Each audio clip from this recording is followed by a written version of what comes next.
it's Wednesday the 7th of January and it's time for tonight's Elf Lottery draw. Last week there were 2 jackpot winners and 7 players matched 4 main ball and the bonus ball. Yeah, keep up. How's it going? You alright? Oh, I've had better days. It was pretty brutal yesterday. I'm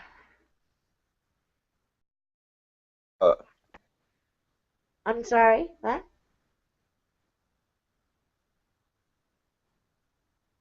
Why, what's been happening? Health issues. The doctor found some pretty crappy stuff going on. Don't get old, you'll hate it. I swear to God. Happens to us all though, doesn't it? Yeah. What else you been up to then? Oh, just trying to stay out of trouble. What have you been doing? It's the same really. It's hard though, isn't it? I know, it is. It's a struggle, damn it. What are you up to tonight? You just staying on here for a while? Yeah, I got an invite, so I thought I'd swing by and say hello. Alright, I only come in here to get me seat. I'll be back in about 10 minutes though, so I'm just gonna make a cup of tea, have something to eat, and then I'll be back on here. All right, darling. See you in a few. Alright, see you in a bit.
Hi guys, how's it going? Hey, Sam, what you up to? Not a great deal, Karen, yourself? Oh, not too bad.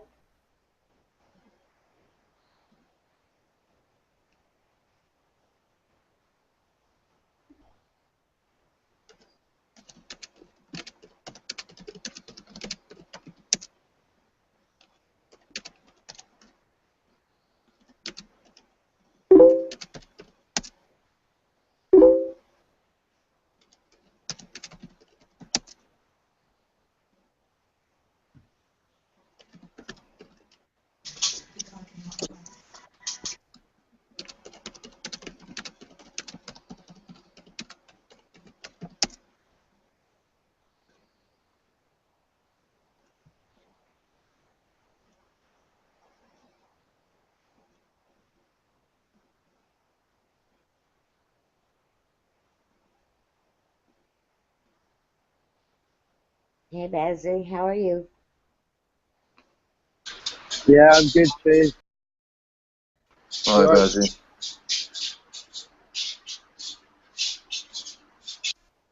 Right, sorry.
Someone wants me to do a bubble run for them tomorrow. That's cool. Oh, what? It's like make some. I've got like one of those washing machines. Oh, what, that thing that you had at the post office? No. No, Uh, that's like a washing machine, yeah. And you just fill it with weed and ice, and then put it through the bags. how long's that take? Well, depends. The shorter time, the shorter wash for quality, longer wash for quantity, and then a couple of days to dry out, perhaps. Or you can, I mean, you can press dry it on the spot if you want to be fucking impatient.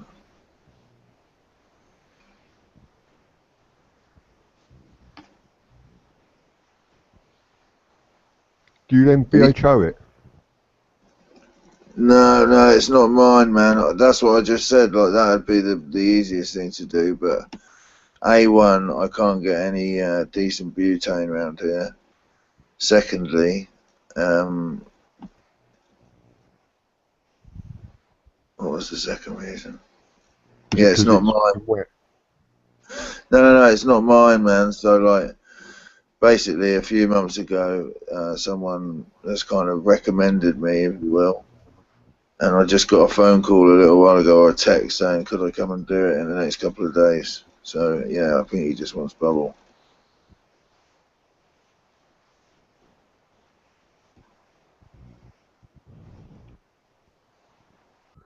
Because you've explained something to me, Sam, that sometimes you sift it first, so that's the dry way, isn't it?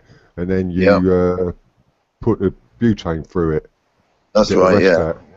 So if because you're doing it how you're doing it tomorrow, would the green need to be dried out again before you put it through the butane? Well, right, no, I wouldn't. What I would do would be to give it a quick dry sift first, and then just wash it with the water, and then that would be the end of it. It'd be compost heap for it then. Oh, right.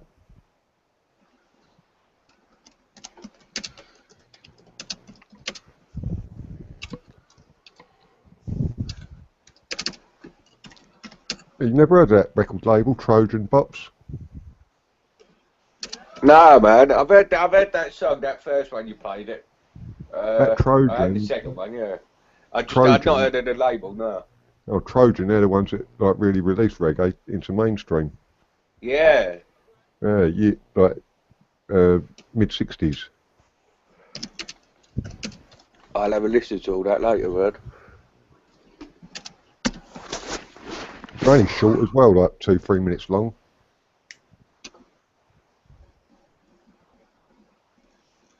That's where UB40 got red wine from. Some bird showed me some website, yeah. You just like I bet I'm proper late with this, man. But if you just put the YouTube link in here, it'll turn it into an MP3 for you. Yeah, I told you about that months ago, you spanner.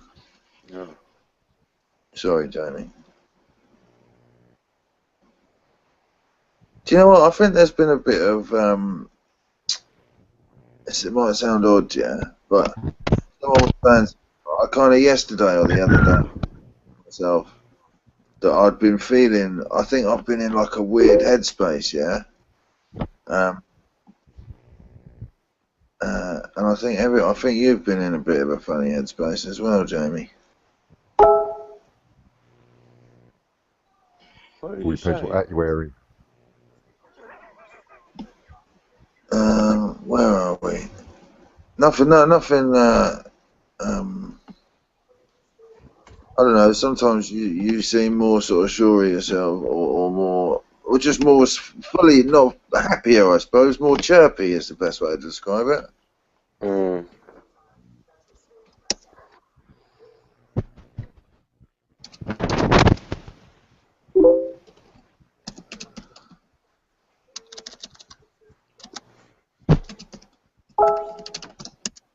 So you've been happy the past few days, you're saying?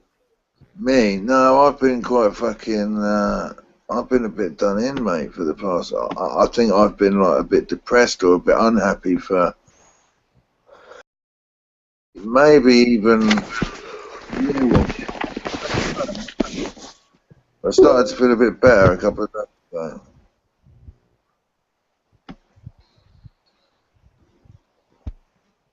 You need something to look forward to, Sam. Exactly. So far, all I've got to look forward to is coming and seeing your two ugly mugs again. I'm going on holiday. Where are you going? Barbados! Yo! Algeria, Foreign Legion. I might go with him. Yeah, man. I'm going on tour, man. I'm going to start the Opca movement and debunk it in another country.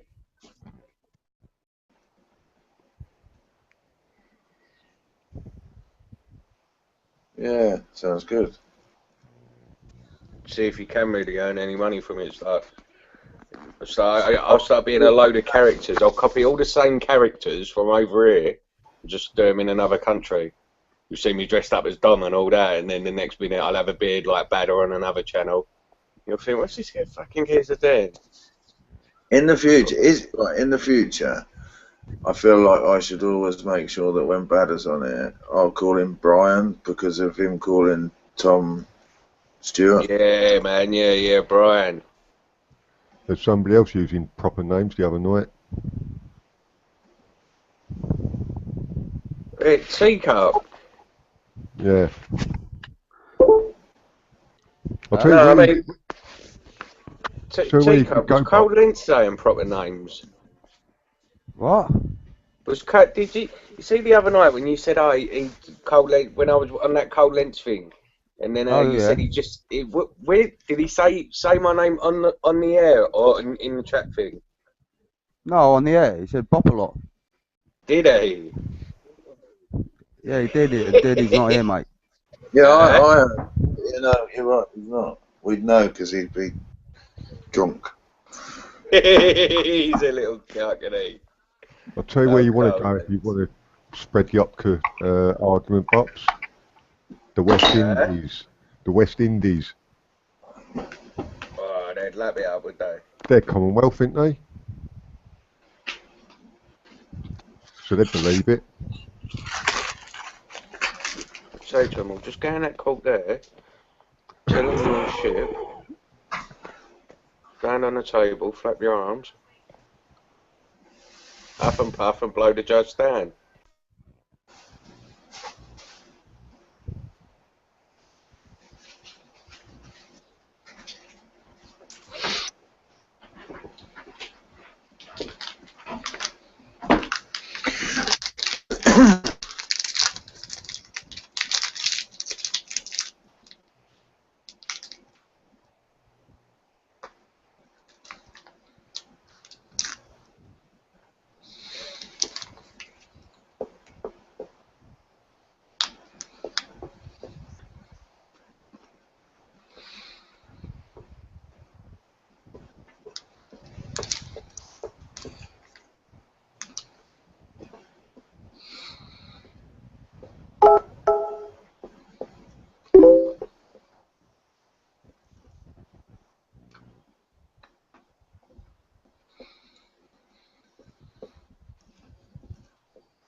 Right, come on, someone start a fucking riveting debate. Oh, what about all that shit then? What's going on in France? Tough crowd.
Oh, man.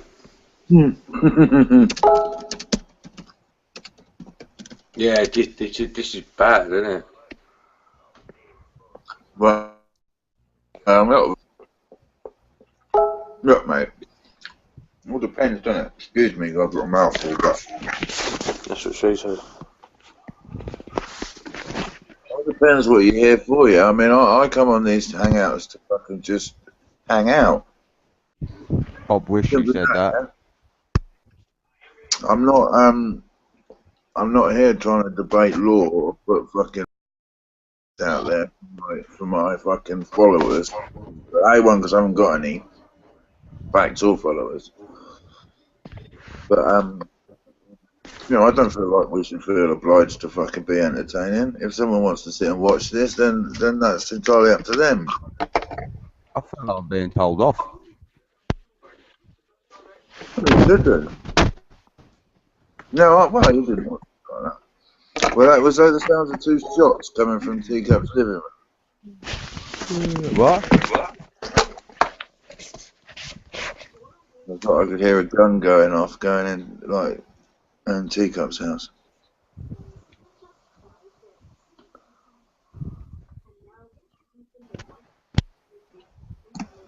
Oh, I live in a cage. In a cage? Well, yeah, some could call it that.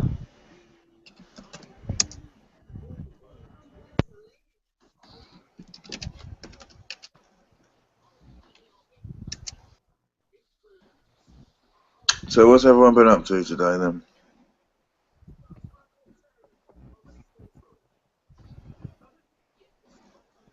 Snow? Smoking, Went shopping up Tesco's. walking the dog.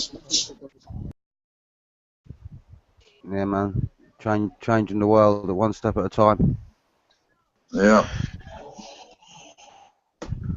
Waiting for a hangout.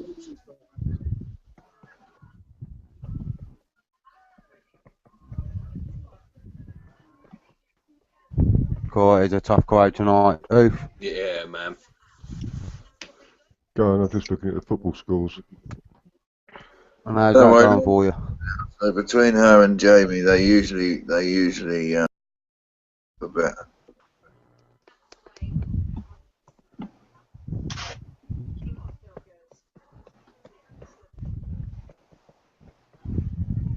You're a Gunner fan, ain't you? Oof. Yeah. Fucking hell. Fucking Real Madrid have stuffed. No, Atletico Madrid have done Real Madrid tonight again. Torres, Atletico Madrid he's are sick, man. Torres don't do fuck all at Chelsea, but goes to Atletico and they win again. That's because he can understand what they're saying there. They actually speak his language.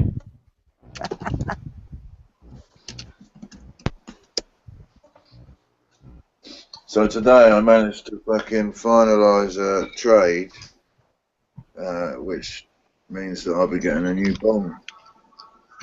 A what? Oh, what, that geezer? Yeah, a bowl for a bong, so that's good. I found out the guy that made this bowl I've got, despite the fact that being so I don't want that shit. If he beats his wife, I haven't used it for that reason, but I'll get rid of it. There used to be a good store at Norwich Market. Yeah, that was Ali Bongo's. Oh, was it? He used to sell mushrooms on there when they were legal. He had a lot of good glassware on there, I thought. Yeah, I mean, it's come quite a long way in the past few years. I think he still does do a store at, I don't know, well, I know he used to do one at Snetterton Sunday Market, but I don't know if that still runs.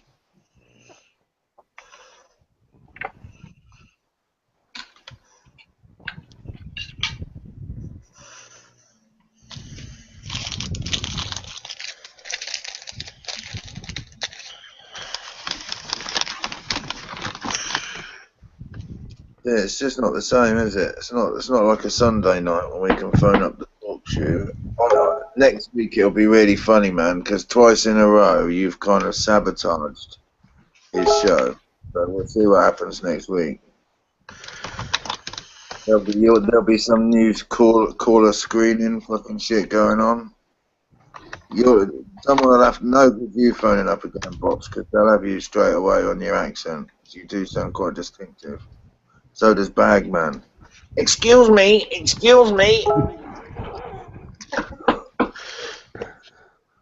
Fuck, that was funny. That was funny last night with their masks. The mask? Yeah, the yap or... Oh, right, yeah, that was very funny. I was being a twat with the sound effects, sorry about that. Yeah, with regards to what you say again. That Michael Vert had me in fucking stitches with them fucking effects last night. The thing in France, Jamie, you mentioned a little while ago. I was online and I saw something about it, and I turned the TV on. I saw a couple of videos, and to me, that the video of when the cop gets shot in the face or the head, apparently, to me looked a little bit lacking in any kind of blood or. I mean, I'm no expert in ballistics or anything like that. Yeah, I don't know anything about that, but I don't know. It just looked a bit odd to me. But then again, perhaps everything looks odd to me. He will come in here because you're not hosting, T. But what I did find mad was that those three guys. I thought it was odd that if three people are in a car together doing something like that, that the two people that get out of the car wouldn't be the front passenger and the rear passenger. Instead, the driver and the front passenger got out and left the rear passenger sitting in the seat. To me, if I was out, murdering and shooting people and wanting to be, insured of a getaway, I'd fucking leave someone in the driver's seat, I would imagine. I don't know. It just seems a bit odd, man.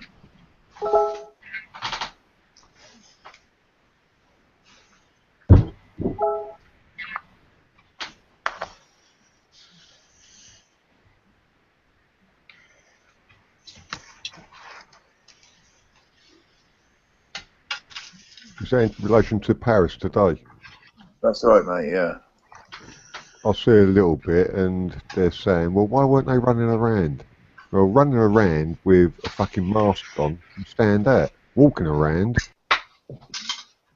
Well, the thing is, apparently, right, what happened is these two masked men with balaclavas on, brandishing AK-47s, went and knocked at the wrong building to start off with, yeah? And they asked the journalist by name and were told, no, you've got the wrong building, and shown the right building, yeah?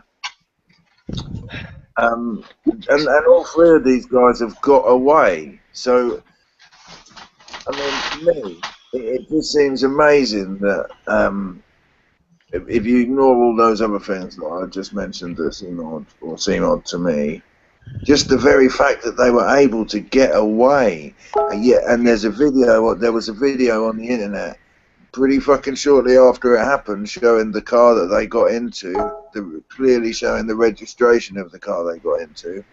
Exactly. I don't know, man. Perhaps I'm too kind of suspicious or something. And I'm not saying, false flag or I don't know, but it just looked odd to me. Apparently as well, those two, or I say apparently, I read somewhere today that some of the eyewitnesses that had given interviews had said that the two guys had apparently spoken in perfect French accents, whereas French Arabs usually, apparently, again, I hear, tend to have quite a distinctive accent. And you got to wonder how they got those weapons into the country, and I think there's lots of questions, man.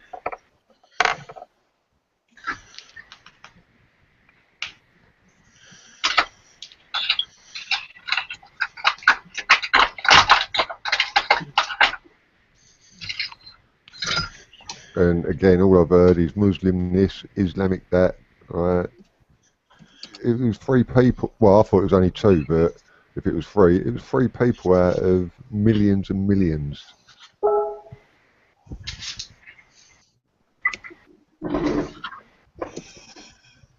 What is the difference between Muslim and Islam? I know what is it though?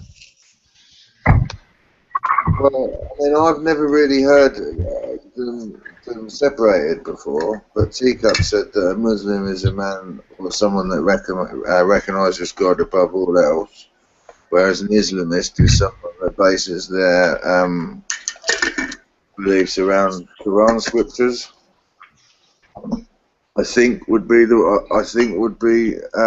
way to. Well, was I don't want to put words in his mouth, but I'm pretty sure I recall that that's what he said. Is that right, Tim? Well, is it not the same as Christians? Christians are Catholics, Protestants, but if you break it down and you ask a Catholic, so what are you? They will say a Catholic first, but in essence they are Christians. Oh, right, okay. That's what I think. I don't know if, I don't know. I thought they probably would have, unless they were from Ireland, perhaps, Catholicism and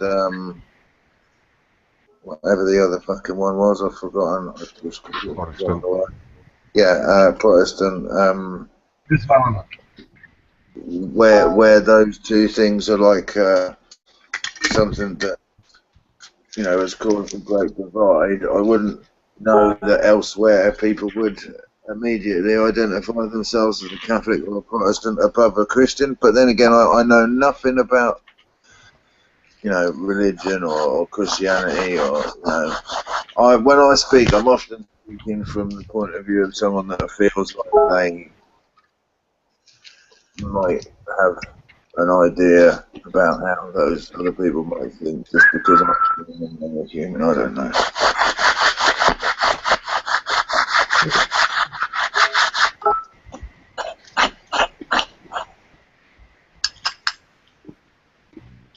Hello, Jimmy.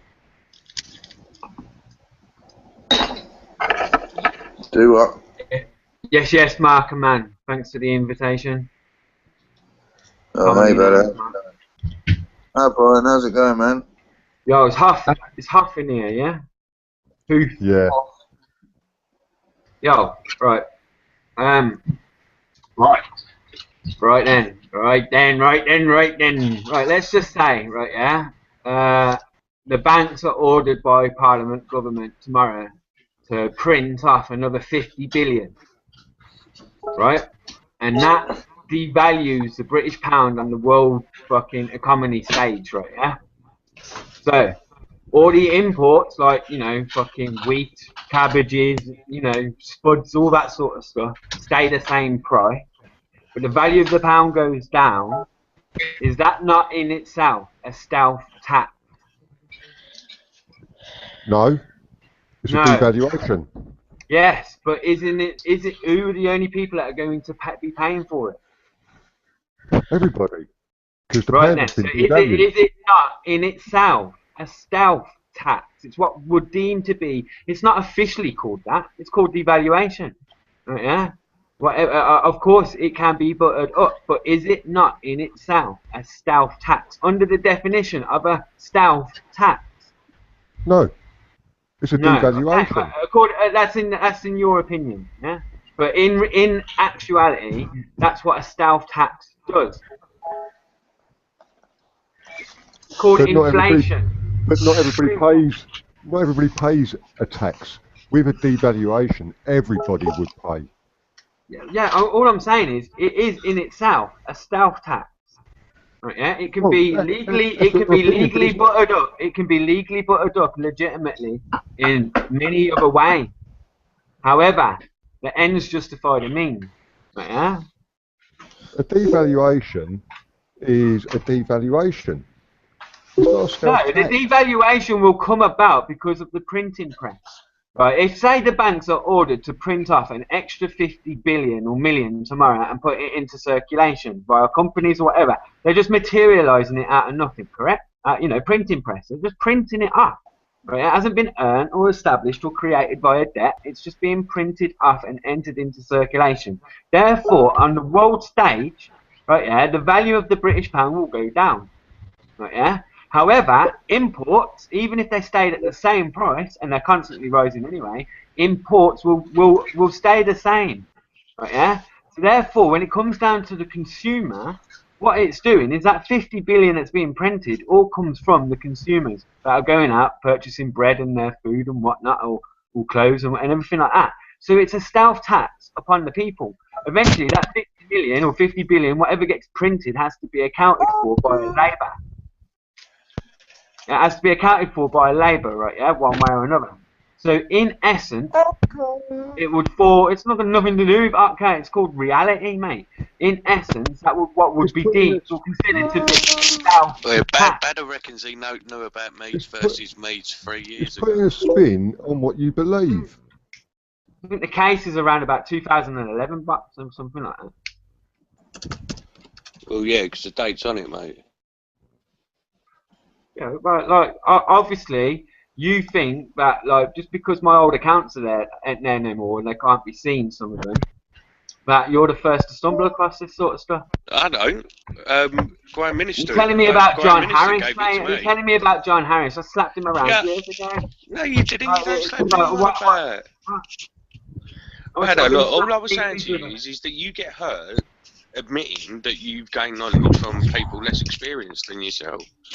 I've just been chatting today with a lawyer, LLB, certificate, everything. Have you?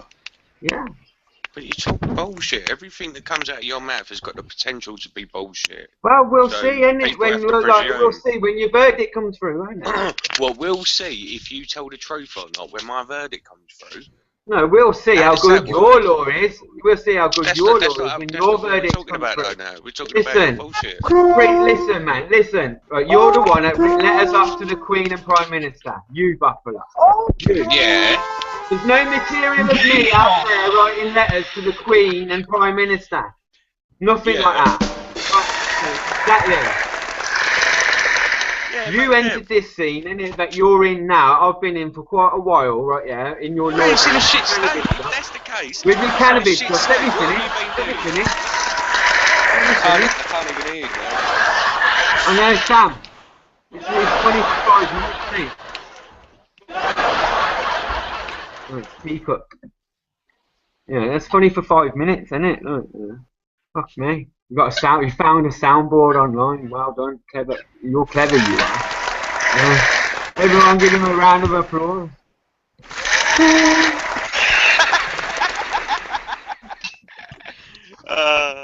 That's what I mean. When it comes to law, you gotta have a laugh and a joke, innit? It's a serious matter.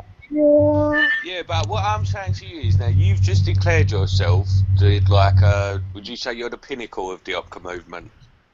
What are you on about? Who's number one? I'm the pinnacle of exposing free tards on the land like you that write letters to the Queen. You'd never heard of them, Meads versus Meads go on. Right, you wrote letters you entered this scene by writing letters to the Queen and Prime Minister. With an absolute bare minimum knowledge of law. It doesn't matter, that's how you've entered this scene. It does, you silly fucking you've entered this scene as a free man on the land. Doing that sort of stuff. I've never done that sort of stuff ever. I have never done that sort of stuff. But you went into the last hearing and said to the judge, I see how I was wrong. Hang on a minute, let me address a few points. Brian, look, listen, let me address a few points, Jamie. Brian. Jamie, let me address a few points. Come on, you've got nothing to respond to.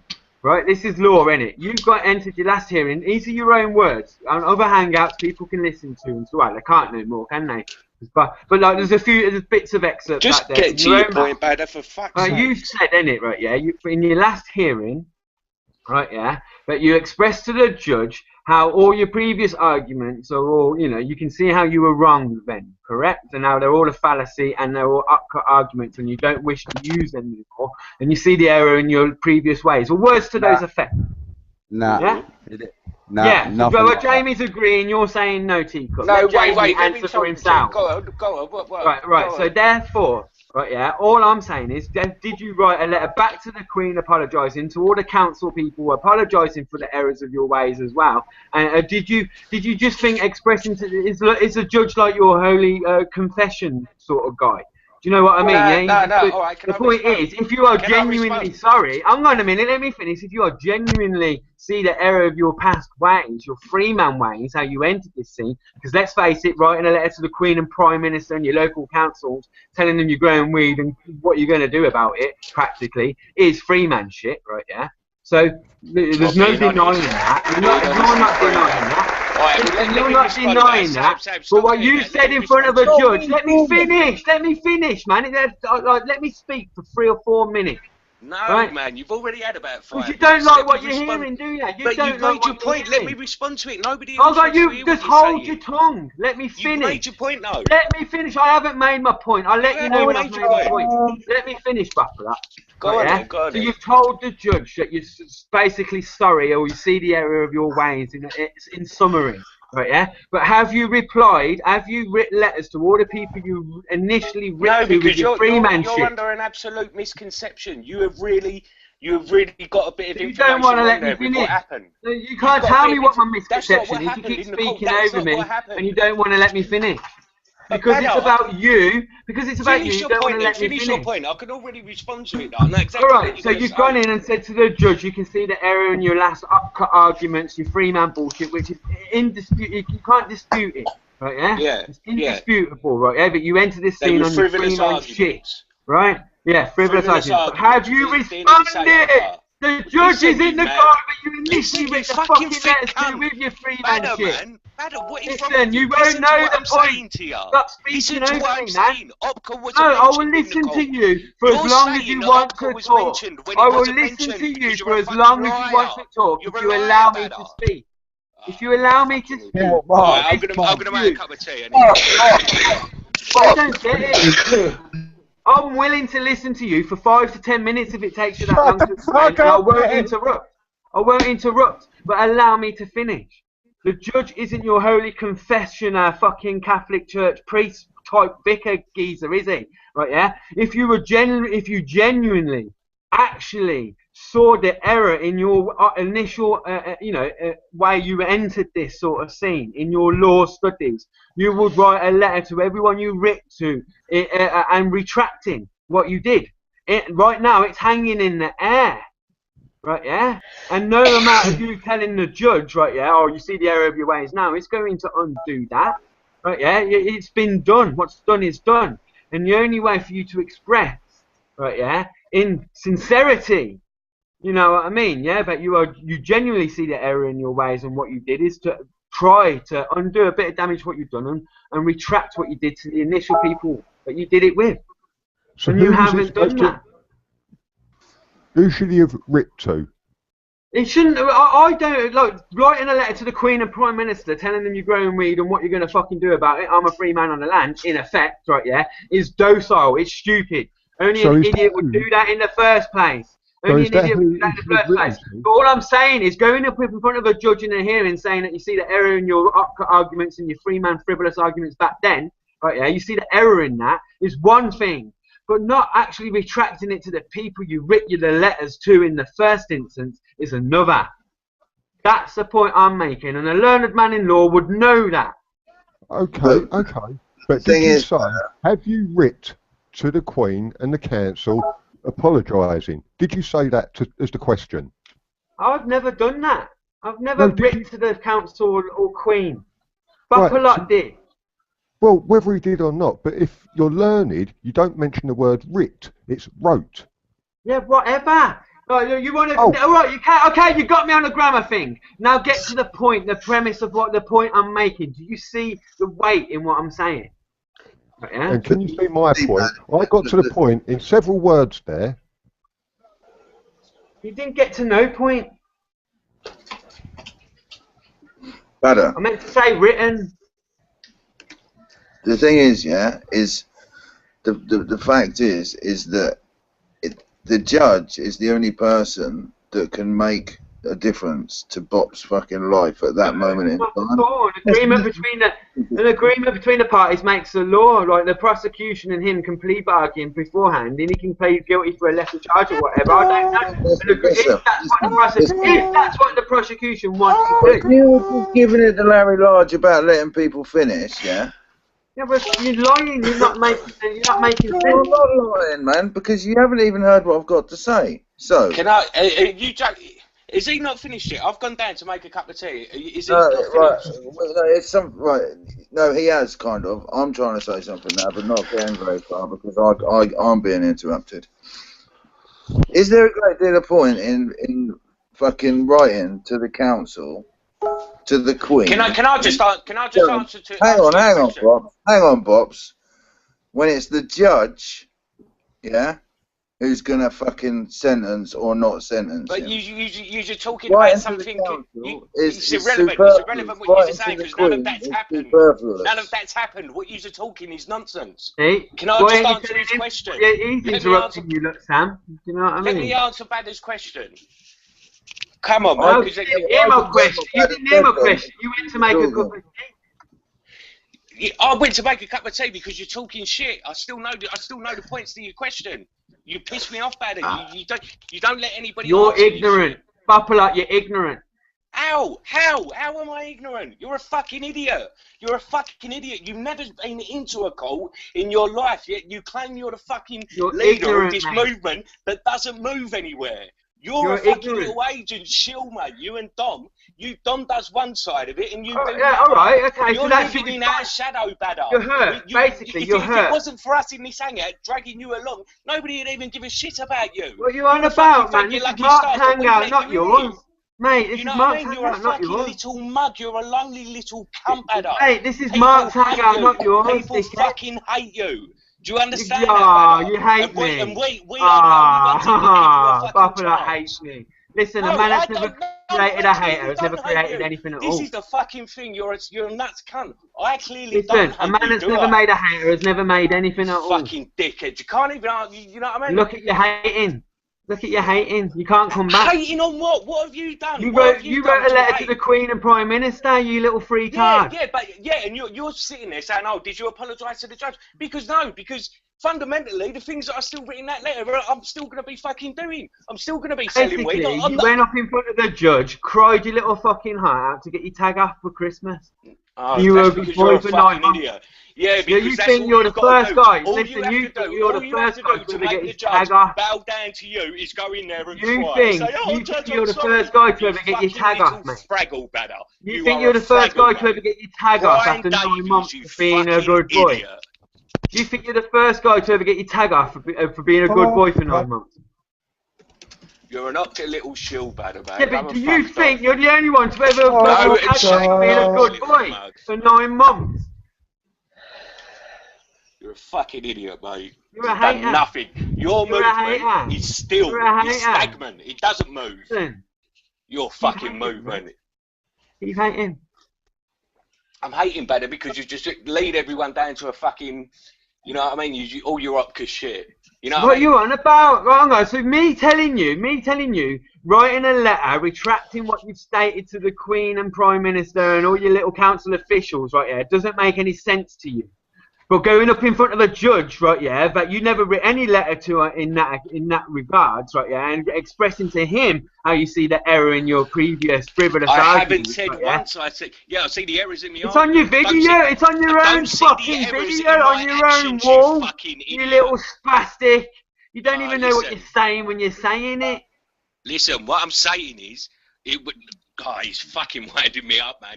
What I'm saying is, I didn't have to say sorry for my actions because my actions I'm not sorry for because the actions that led me getting arrested, I'm still gonna do afterwards.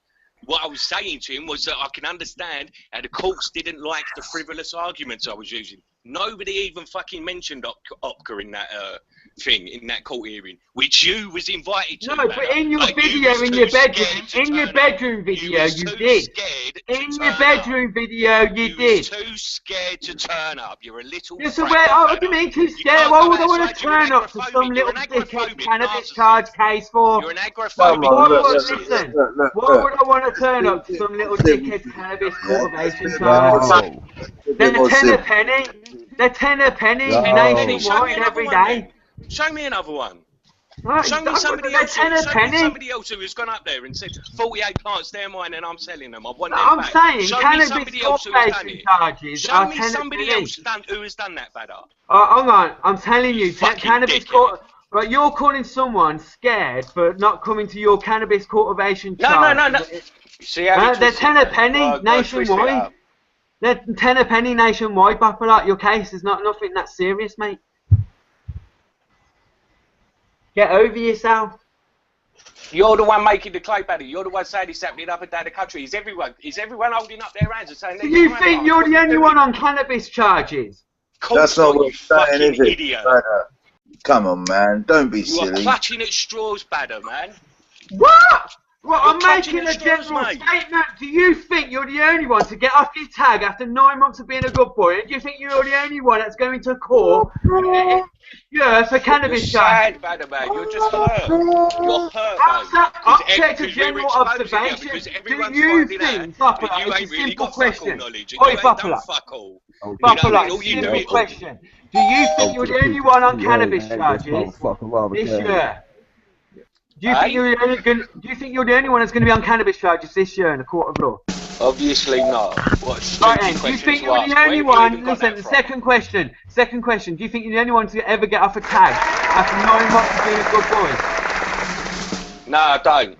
Well, there you go then. So really, not everyone out there that's living similar lives, right? Yeah, are googling and YouTubing their fucking life away like some freetard like you, right? Yeah. Right, but listen, you're the one on your computer. You think, listen, dickhead, your case is nothing. Your case is fuck all. You're gonna get found guilty, right? Yeah. And you think it's something special. You think it's something special because you get 15 likes on the odd post. Idiot, man. Go and have a bath, you cunt. Listen, you think you're something special because you get a few likes here and there. That's it. Get over yourself. I don't think I'm nothing special, but I know better. I'm above you. You're not, so believe me, you're not. Above you. I've seen many dickheads in this scene over the last few years come and go, and you're one of them. You're one of them. That's all I know, and I'm happy with that. I'm better than you. Daryl. The fact does that wind you up? I'm better than you, better man. Yeah, the fact that you need to say that proves that you know you're not. No. Let me prove it. You went to court for a £67 rental raise, didn't you? Right, prove how good your law is. Prove how good your law is when you get found not guilty. You're a fucking idiot. Everyone will see how good your law is when you get found not guilty. I'm not claiming my law is good. I'm not claiming my law is good. I'm telling you, it's shit. That's you know. What does it matter what you say? You don't know, fuck off. Nothing. The proof's in the pudding. You can ignore everything I say, right? Yeah. You can ignore everything I say and get found guilty anyway. It doesn't matter. But at least for those listening, that shows your they know, don't they? That shows your comprehension of law. No, the people that are listening, not everyone's going to be as stupid as you. You know what I mean? Thousands of years will be as stupid as you. You put it down to a guilty or a not guilty. Listen, not everyone's going to be as stupid as you. Yeah, listen. There's going to be a winner and loser in every case. In every case, there's going to be a winner and loser. Or a stalemate. Foul. Well, we'll see, innit? You get found not guilty, innit? I'll go fair play, Buffalo. You obviously didn't ever need my advice, and you had more of a justification to ignore everything I said. Nobody needs your advice, mate. Listen, I'm not just saying, innit? If you get found not guilty, I'd even send people to court for you. If you get found not guilty, I'll give you the respect you deserve, innit? And say fair enough, man. You never ever needed. I'm already above you, brother. I'm already above you. Yo, Badder. If he gets found not guilty, mate, the last person he's going to give a shit about is you, mate, because there'll be a queue, fucking massive queue, bigging him up, giving him respect. You think he's going to worry about a little frail fag like you? A little political, like a little Carl Lentz fucking wannabe? Keep going on your ifs and buts and maybes. Carry on counting chickens. Carry on Did counting you, chickens. No before one's they've hatched. counting the chickens. It's only you. Here he is. I mean, Teacup's just counted chickens before they're hatched. He's like, loads of people are going to be picking you up and giving That's you how respect. fucking much of a that's how much of an idiot you Counting are. chickens, mate. Yeah, you have a listen hearing back. problem? Listen back to what he said, you idiot. Listen, Do you have a hearing that's problem? counting chickens. Brian, Proper idiot, man. Brian, do you have a The hearing other problem? day, I had to tell him what bullet points were. He didn't know what bullet points were. He said, "What are you talking about?" I had to We'll send see him when you the get found definition guilty or of not bullet guilty. points. Did he realise you have to indent them? He's a fucking idiot, man. I'm a fucking idiot, but we'll see if you get found guilty or not guilty. And then we'll see, innit? Alright, He likes to sweet. shout. Stick His a pin in it. ways is, I can shout louder than you, therefore my law's better than you. No, Yeah. stick a pin And in it. that thing, that crying in front of a judge, buddy, you'll have to tell us all about that, how that one works. Well, Well, you he did is it, showing you didn't now. you He's cried giving in you a front of a judge demonstration and now. got your tagger. Well, no, that ain't If you actually that watch ain't how his I got the video, tag off. Prove it. If you watch his Well, I'll play it video, off now, won't right, you see him crying a little bit Show in the his footage, actual Batman. video to the judge. The footage? Why would he record the footage? Show the Yeah, footage, do Batman. you know the foul about You know that, it's though? against the law to record in a court of law, yeah? Are you aware against implies support? Are you aware that it is against the law to take a tape recording or a recording of the sound in a court, yeah? According to who? Oh. According to the law. Where? Or is that Point you it opt to out. select? The Point point it out, out. you want me to put a particular statute. I think you'll find Because I it's don't know unless I think you'll find right, yeah, unless express written permission. Or something like No. that. Yeah. TV crews and everything like that can be invited into court at times and Are press. you a TV Point it crew? out. Point it out. Listen. Apparently you need express permission from the Point it court. out. That's alright. Point out. I think you're. I know what you're pointing to in law, and I think it says something about Point out. express, unless You don't. expressly. If you know, let me speak for a second. If you know where it is, quote exactly what statute it's in. What act is it, Badder? I don't know precisely. Because you don't know fucking shit. It's the Contempt of Court Act, 1981, subsection 9. Go look it up, Because you you fucking just googled it. Well done, mate. He sent it to me the other day, man. He was standing just next to me. Google it. Man, you're an Googled it. opcommander, man. Hang on a minute. So does it say anything about express permission of the court? Googling it. It's Say got about absolutely anything nothing it say? Googling it. I was explaining to you, Badder, that it is against the law to take a recording or... No, listen, I'll give you one more. One more chance.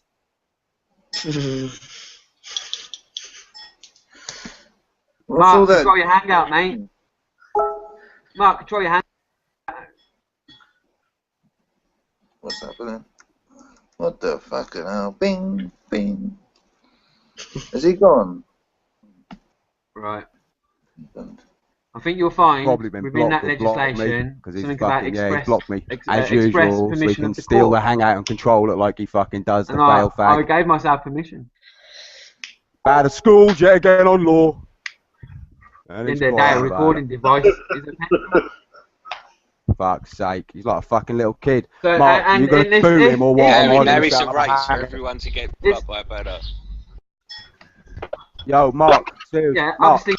are you going to boot him or am I going to set up a new hangout and then everybody join that hangout? Because, you know what I mean, it's either you kick him or, because you can't have a hangout where you got one person blocking everybody else. It's just fucking nonsense. To be honest with you, I've only just got back in after my own internet connection issues, so I don't know what the fuck he's even talking about. So do you want to just, what's going on? Who's just left? Teacup just got owned again and slapped out. No, better, man. He just fucked you up, mate. He just put me on ignore and left. No, he didn't. You just blocked him, you cunt. Prove it. Oh, you're a fucking idiot, Badder, man. Stop lying.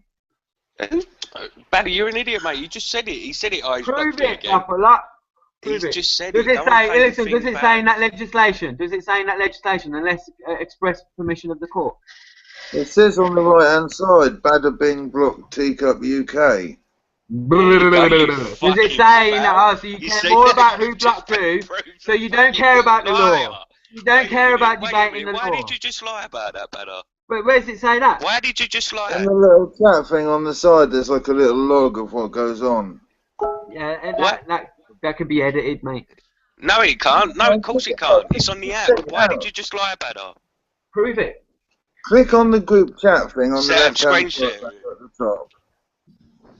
Screen All right, share. then. So does it say? Okay, am I lying about the legislation then? You've just caught me out on one line. I don't know about it. I don't know enough about the legislation. You just blocked the only person who did the. Right then. So You you just know caught what me I out mean. on a little white lie about blocking Teacup. Well Yeah, done. It's not, look, You're all really sharp, ain't you? You're all really sharp when it comes to law.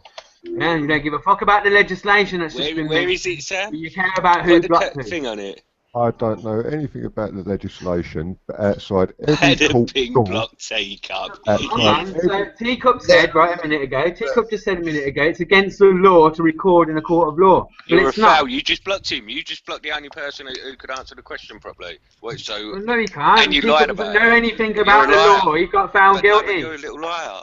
You just right, I've not seen the legislation, but outside every court door, before you go in the court, there is a sign, and it says it is a criminal offence Well, to that's another lie. You've just been caught out lying. to record anything in this court without the express permission of the judge. It does say that outside most courtrooms. In fact, I remember He just said on every court door. He just said on every court door, and it doesn't say that on every court door. That's a lie. As you're walking in, Badder, somewhere near the door, there will be That's a what sign. it As you're says. walking in the courtroom. But can I finish? But that is only audio recording. Nobody is allowed to film camera style in a court. Okay, so I'm not sticking up for you here, Badder. I'm saying that you can get express permission from the judge, but it will only be an audio recording. No, it's express permission of the court. You're a fucking foul, mate. Who's in charge of that court? What you on about? Like, it depends how deep your knowledge of the law is. Whoever's uttering words. It's the judge. Whoever's uttering words, it's their court. You fucking dickhead. I'm constantly in court, mate. So if I give myself express, listen, right, whether I jot something down with a pencil or have a dictaphone or anything along them lines, right, yeah, that's my individual recording instrument. You cannot use a dictaphone without the judge's, or as you put it, the court's discretion. Yeah, but like I saw no notice. I saw no notice declaring otherwise. No, it's not for us to decide. You know what I mean? You've committed the offence and you put it out of public domain. Respect. Yeah, listen, express permission of the court. Who's going to take? Listen, at the end of the day, right there, my footage is up, right there. If the judicial system and the police could find me if they wanted to, there's been people in prisons for it already, right? Yeah, as we all know, on that Hannah shot bolts case, someone got 2 weeks in jail just for videoing it, and on plenty of other cases. The judicial system and the police know how to get hold of me, right? Yeah, and yet I got addressed as master in that courtroom, and I gave myself express permission to record it however I see fit, and no one's come and got me or tried to prosecute me for it. The recording was done sneakily. Each and every case is adjudicated upon individual merit. And your interpretation of that notice, right, yeah, like obviously holds true to you, right, yeah, but it's very ambiguous. If you would have got a visual of the judge in that court, they would have had you. It's only because all Says you got who? is fucking. Says who? It's only because you got wall shots and floor shots where you was holding it down, and it was done secretly. You didn't get any permission to have a recording. What do you mean I gave myself permission? Why would the master of himself need permission from anyone else? Nowhere in English law. You're not up to though. What do you mean you're not up? You're not up. What are you on about? It was a civil dispute. Idiot. You're an idiot. Civil dispute. You're an idiot. Yeah, it was a civil dispute that got dealt with. That was in a German. You got your little video, and the end result. The hearing was adjourned. The case wasn't adjourned. There wasn't no. You're a failure anyway. No case materialised. You're a failure. No case even materialised. Failure. Stop hating, man. Stop failing. We'll see, innit, when your fucking verdict comes through. I love it when people, you know, put themselves Yeah, up but before. I'm not putting all my eggs in one basket. Ultimately, my thing is going to end up with a verdict. It's going to come down to a verdict. I'm not using no opca or trying to like do any You are. mad You just shit. don't realise it. You are, but you You just don't realise it. fucking dickhead. You're a Look, dickhead. you are. That's what's really. Oh, well, funny. so the judge in my case will condone all the opca I'm using right up to the verdict. What are you on about? You're a self-representing litigant. You're a self-representing litigant, and there's not a lot you can do about it, innit? You're But a you're fucking doomed. idiot, man. You haven't entered no facts. This is how much this geezer knows about law, man. Yeah, I do. You're a self-representing litigant. Can I ask a question? Poof, you're talking about the notice that you see about you need permission to record, and I agree. I've seen the same sort of notice in the foyer of the courtroom when I went in that day in Henderson and Auckland here. And I agree, there are those notices here, and it says it's a criminal offence. Have you ever bothered to actually ask whoever put the notice up what an offence is? Because they authored that notice, so you need to ask whoever authored that notice what they interpret the word offence to mean. Yeah, it's very ambiguous. And express permission of the court. Again, very ambiguous. Because most people will believe they think an offence is something wrong. That's why 97% of people self-incriminate. It's called the art of saying. It's the art of saying something without saying something. Exactly. Right. That notice is obviously saying to the average onlooker, innit? Right, just breezes past it, but you can't take any recording devices in there and everything. But it's very ambiguous. There's no, you know, the law is equal and paramount. You only ever lie to yourself, and you need knowledge and wisdom from ancestors that left it there behind for you, right? Yeah, on interpretation in order to know how to tackle it if ever you was brought into disrepute. Right? If your actions were brought into disrepute, or you had to settle a dispute regarding them. Yeah, in order to know how to answer, you require education. And education requires interpreting those words to their fullest and make sure that your interpretation of them, right, yeah, which are held true by mankind, still to this day, right, yeah, are being used in effect in accordance with law. And the judge, right, yeah, if bound by the law of England and such, will adjudicate as such, and that's why each and every case in law is adjudicated on their individual merits, because each individual, right, yeah, and their intellectual capacity and awareness are varied. Nothing one's the same. They all have their own interpretation. And that's probably why I haven't been prosecuted. So, could you?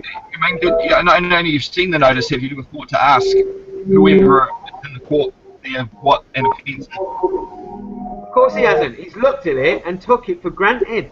There's a picture of a mobile phone or whatever with a circle and a line through it and a little statement, but he only knows how to read that statement one way, or he doesn't know how to interpret it to its fullest. If he did, he'd realise he's constantly in court wherever he goes, and you only enter a court of law, right? It doesn't, and the notice doesn't say court of law. It says court, express permission of the court. It doesn't say express permission of a court of law or anything like that, right? Yeah, because then that's too explicit. That's actually telling you there's a difference between a court and a court of law. It's educating you then, isn't it? So it's just letting you assume that all courts are courts of law, right? Yeah, rather than you are one as well. And you can grant yourself express permission to record in any which way you see fit, if you have the knowledge to be able to withstand being challenged. Yeah. If you don't have the knowledge to withstand being challenged, you're only going to read that notice one way and interpret it one way. When I asked on the side of the road what an offence was, he completely ignored the question. So he's saying it's an offence to not produce something or to break a rule. It's not their. It's not their. It's not their place to educate you. It's not their place to educate you. Yeah, because of what one is bound. Excuse is not. It's his place to answer my questions on the side of the road, isn't it? I'm holding my court with him, and I'm saying, what's an offence? Yeah, you have the. You can perfectly ask, innit? Right? Yeah. But like what I'm saying is, they don't have a duty to educate you. If your questions fall into the realm of you being educated, that's a whole different spectrum, isn't it? or he's uttering a word, he's saying it's an offence, so he could say it's a purple polka dot fucking unicorn to do that, and I just need to say, well, what do you interpret? Oh, but listen, by the time it comes to prosecuting you for whatever offence he's proclaiming it to be, you will be given enough time to find that out for yourself. Don't worry about that. Just like Bapalak's been given enough time. I get the point that you might be given enough time, but I'm asking the man to explain himself. Sure, And but like he's using a word, right? Yeah, he's using a word in it that has definition, and it's very ambiguous, and they're going to try and prosecute. He's going to try and prosecute you upon that word's most practical sense. So if I send him back a simple letter with like, please explain or give your interpretation of what an offence is, or you know, but the fact that that's fine. He might say you caused an offence when you went through the red light at such and such, and that's contrary to a statute or act of whatever, such and such, and give you the code of conduct of sorts, for instance, or he or she. But he said I'd broken the law, and then he said that it ended up being just a rule. So, and I can only take him by what he's saying to me. I told him I only saw him as a man. I didn't recognise his capacity, and he identified himself anyway as a constable. There was no policy enforcement officer there. Okay, and I'll give you the rules of engagement. I'll give you some rules of engagement now. You can just like that notice that say Hoof only reads one way, for instance. When a couple comes up to you and goes, you broke the law, if that's not good enough for you, then you get a bit more technical, legal-minded, and list the offence and the subsections, for instance, right, yeah? Because, like, you're more aware. If breaking the law wasn't good enough for you initially, right, it steps up again. But now it's a criminal offence. Now it enters into the realm of legalities. You want to get detailed. They are legal trained professionals, and they're willing to expand on the details. But once you start asking questions that enter the realm of educating you on something that's in practical use, then they are not obligated to answer you. You get that? There's a distinguishment between asking to be educated on a practical word, and those words are only given their practical definition on general consent, which means it's readily available for you to go and ascertain for yourself. But if I don't understand the language that it's written in, how am I going to ascertain it? Because you have the ability to incorporate knowledge and learn for yourself. I'm not part of their club, so how can I possibly understand it unless I ask one of them? You're uttering words in English. You know what the word offence is to question their individual definition of it. It was what I'm saying. I needed him to explain to me what he meant. Yeah, but you understand. But when you're asking a question in English, you are with intent, consent, and assent, expressing that you adhere to English, which is legal presumptive fiction. And if there are some words, and there's plenty of words out there, I don't know. There's plenty of words out there I don't know the meaning of, right? Yeah. But is it you to educate me in them if you don't know the word of it and it's just when someone's in general you, if it's in practical use, the word offence is in practical use, right? Yeah, and a statutory definition is only given its force of law through the practical use of the governed, of the consent, people that give consent. So the fact that you are asking a question, like, for instance, what do you mean by offence? The couple could go, what do you mean by what? But now you have to define your very first word in the question you're asking on equal. And now it enters into the realm of absurdity, doesn't it? It's going to be a never-ending battle of fucking definitions. Yeah, right, but if I believe you have to, when dealing with legally trained professionals, you have to distinguish between asking them a question that's imposing upon your liberty, and then asking a question that you can readily go and educate yourself in anyway. I asked him if he believed he had authority I am in, and he said, believe me, if a legally trained professional tells you you're breaking the law, then flips to criminal offence and then into another legal code of conduct brackets with subsections and numbers, right? Yeah, once they've gone from that chain of events down to that last detail, right? Yeah, you're on your own. Any question regarding you being educated is readily available out there on any. It's like a notice. You know that notice that Hook was on about a minute ago on in courts of law. Right, yeah, it's those. Everything he's just read out there is all on notice that's in the public domain, and you're in the public speaking in English. I'm not legally trained, so I don't understand. It doesn't matter. The legal speak can be uttered. Listen, the illegal speak can be uttered in common tongue. You're breaking the law, but that wasn't good enough for you. You wanted detail, so then you went to criminal offence. You wanted further detail, so then he give you the statutes and acts in place that derive their power from the consent of practical use. Right? Yeah. So you wanted layman's, which was you're breaking the law. It wasn't good enough. You wanted detail, you got detail, still not good enough, and you got subsections with numbers and fucking everything else. It's still not good enough. You're only getting free. You're only getting free, like before you enter into. You're only getting 3 chances with a legal professional to uphold the law in that scenario before you can get you can get taken back to the station, for instance, if they're legal professionals, a constable of law or a police officer. You can get taken back for the to a station just after ignoring those 3 chances, right? Yeah, just on further inquiries. They don't need to. I'm arresting you on fucking being an idiot. And does he believe my? And if you want idiot to be defined, they can define that. Better. What I'm saying is you get 3 chances. You get 3. What I'm saying is you get 3 chances, innit? Layman's terms is breaking the law. I get the 3 strikes rule, but my whole point is that right at the very start, he had identified himself as you.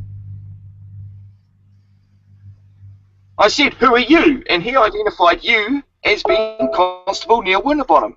So if they're going to send me some notice saying that you did something and failed to do something to produce something to an enforcement officer, I didn't know there was an enforcement officer there. There was a constable there. No one identified themselves as an enforcement officer.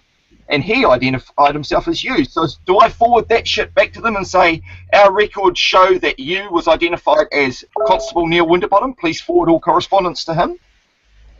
I don't know enough about your personal grievance, innit? And sometimes. Film, man. Or you just got to watch it 15. You have to take into account, right? Yeah, that police, constables and officers and judges and lawyers and all that, they're just people at the end of the day. People make mistakes. Sometimes mistakes are made. That doesn't mean the legal structure of what they were trying to enforce wasn't sound. It just means they made a mistake somewhere across the line, and and you have to make allowances for that, man.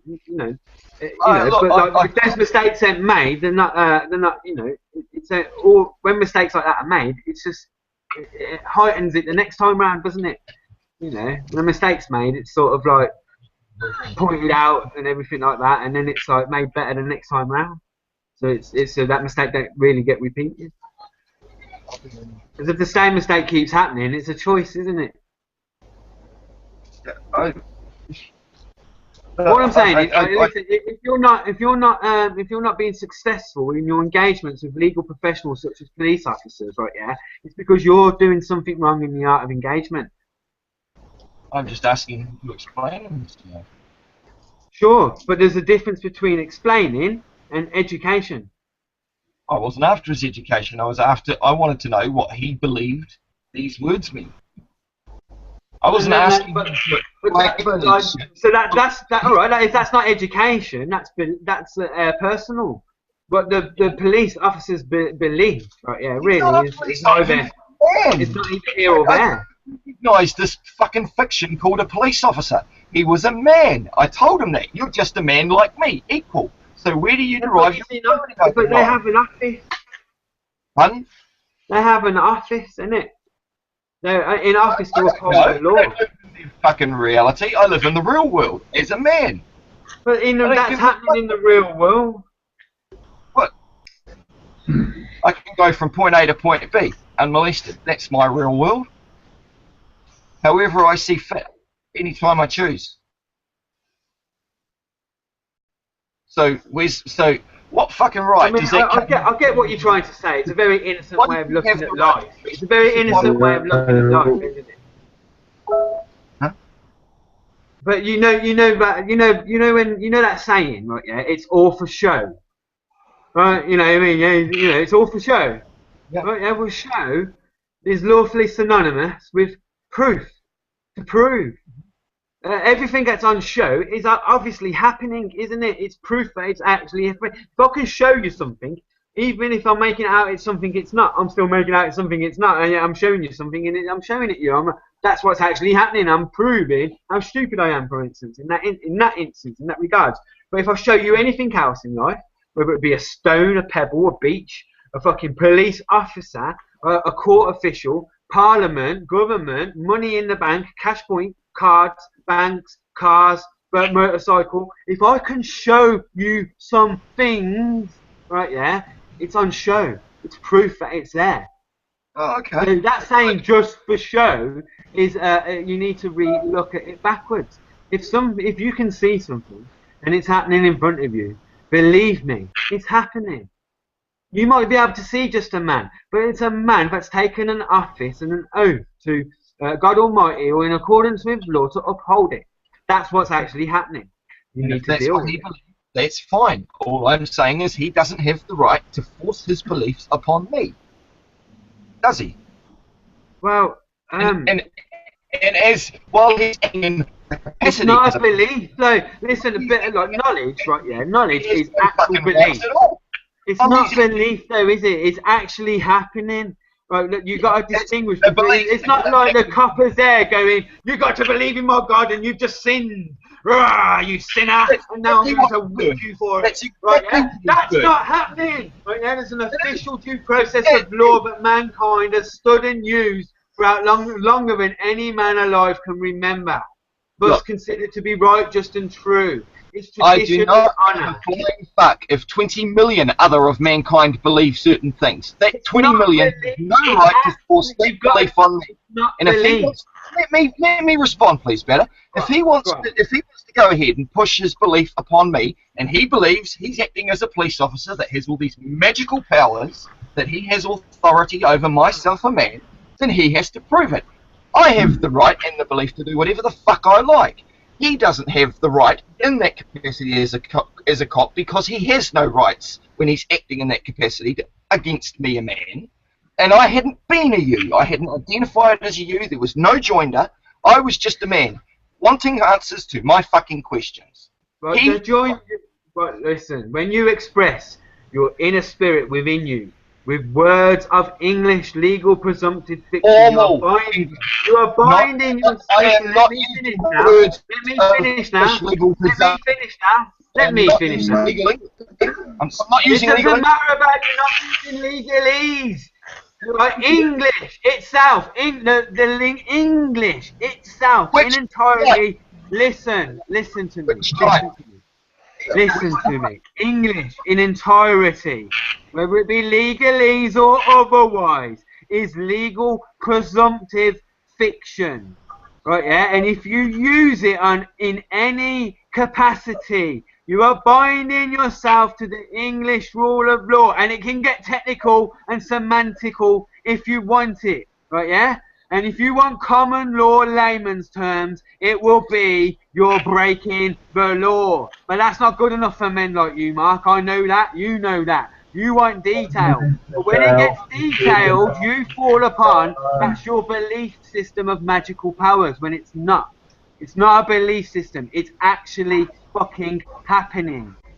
Alright, actual knowledge, right, yeah, can be defined as a belief, but it's ascertained belief. It's actually what's in front of your fucking eyes. It's not like a belief in a mythical god out in the skies or floating on clouds or whatever, or a heaven or a hell in devil land with loads of fire. It ain't that type of belief.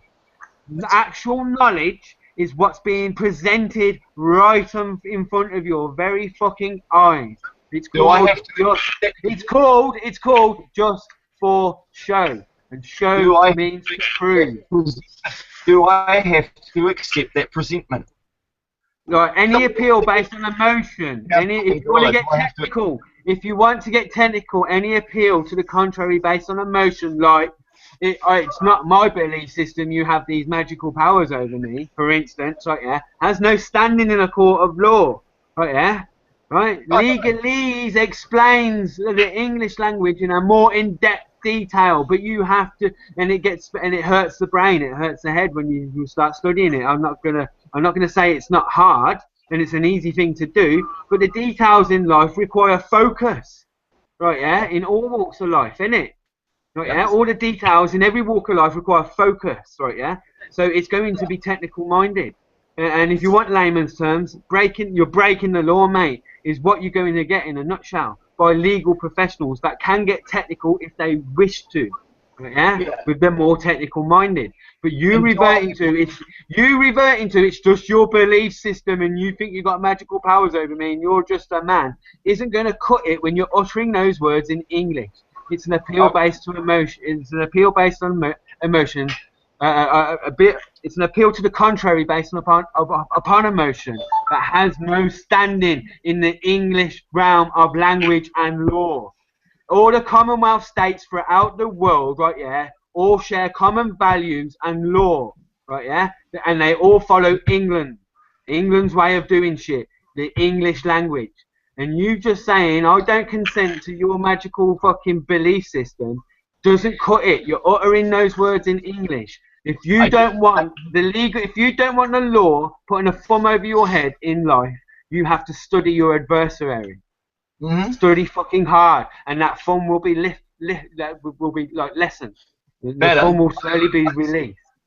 That's how it works.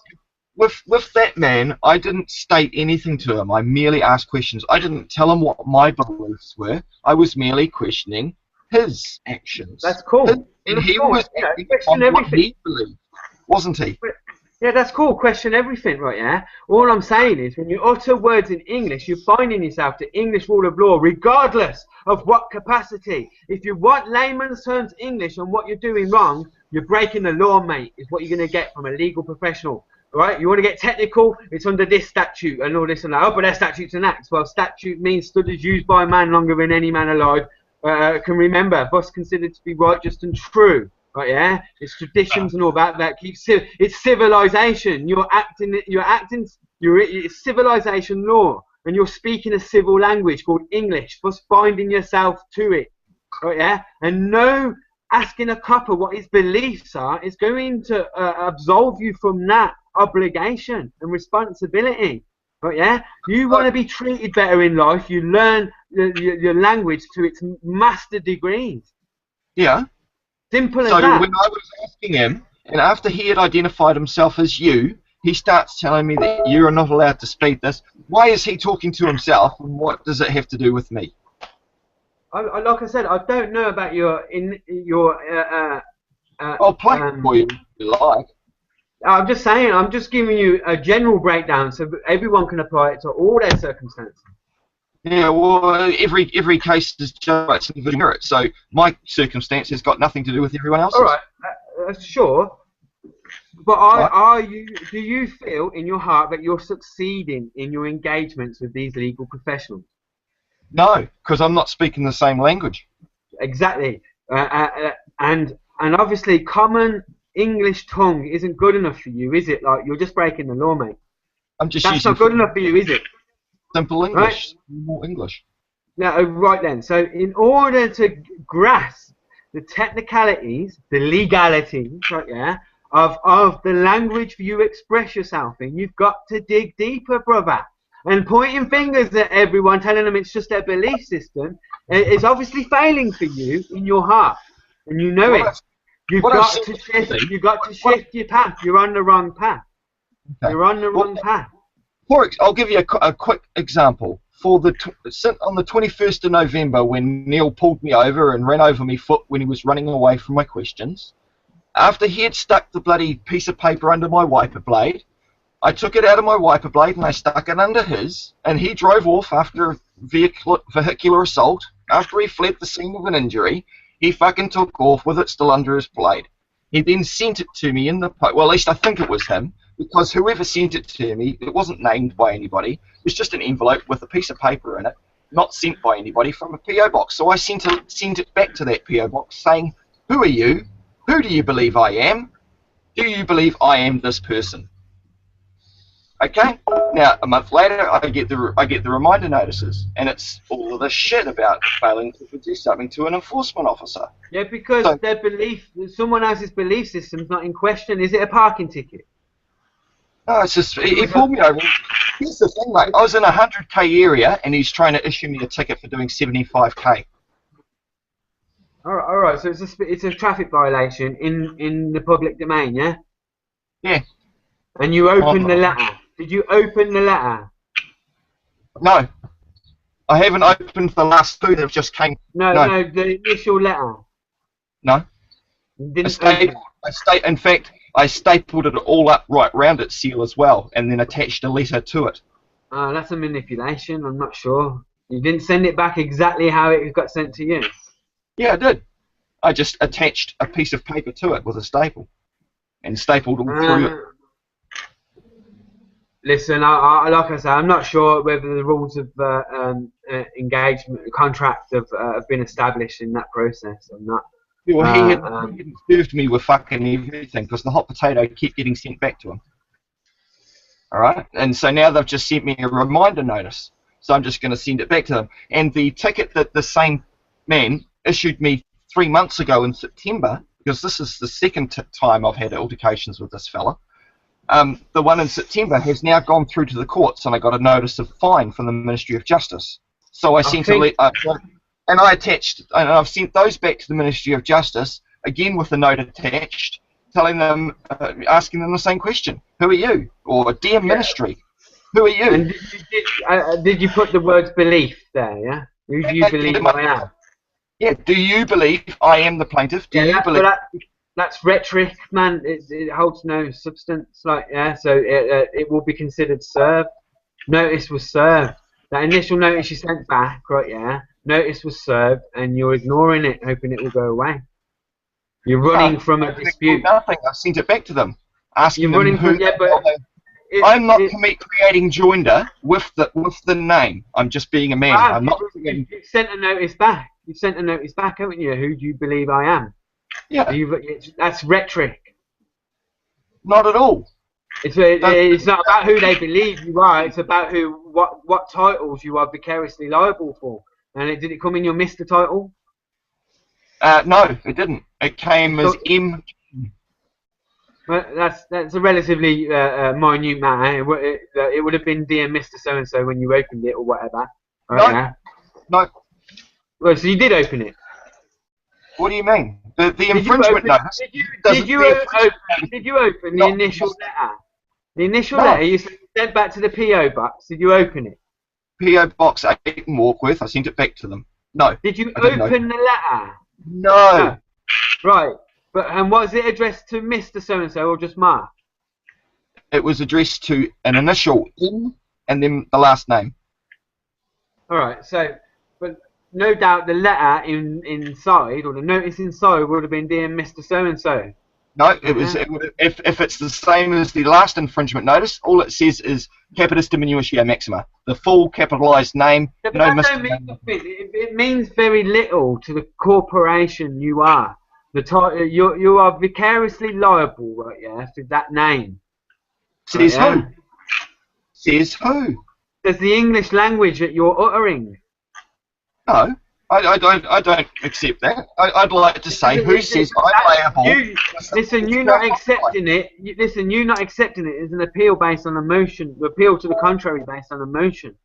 No, it's not. It's me not accepting another man saying I've done something wrong. It's not another man. It's not another man. It's the English law. The people that have dictated this are the ones that established the language over the course of history. No, all of this has happened from that other man trying to enforce his will upon mine. That's all it is. Not in entirety. The office or the government or all the rest that he believes in has nothing to do with me. Whether the man and your dispute on how the notice was how it transpired, right? Yeah, is neither here or there, right? Yeah. The notice that was served, that you can always argue the penalty in a court of law, with facts. with your facts, with your dispute with the officer, for instance. Right, yeah? All I'm saying is the notice will be considered served. Right, yeah, because you're responding back to them and asking them what their beliefs are. So you must obviously think there's somebody else on the end of it to respond to, right? No, I'm responding. No, I sent it. I sent the letter to whom it may concern, because yeah, it doesn't. But in English. Yeah, in English. And then I said, "Who are you?" Exactly. And who do you believe I am? So you're asking them what a rhetoric question. I asked them a few questions. Their belief on who you actually are, right? Yeah, beyond the scope of the name you're vicariously liable for. Yeah, I'm putting the belief back on them better. I'm not believing I'm that name. I'm just telling you why it's not working. I'm telling you why it's not working. You can listen to it or you can't and try and adapt your approach.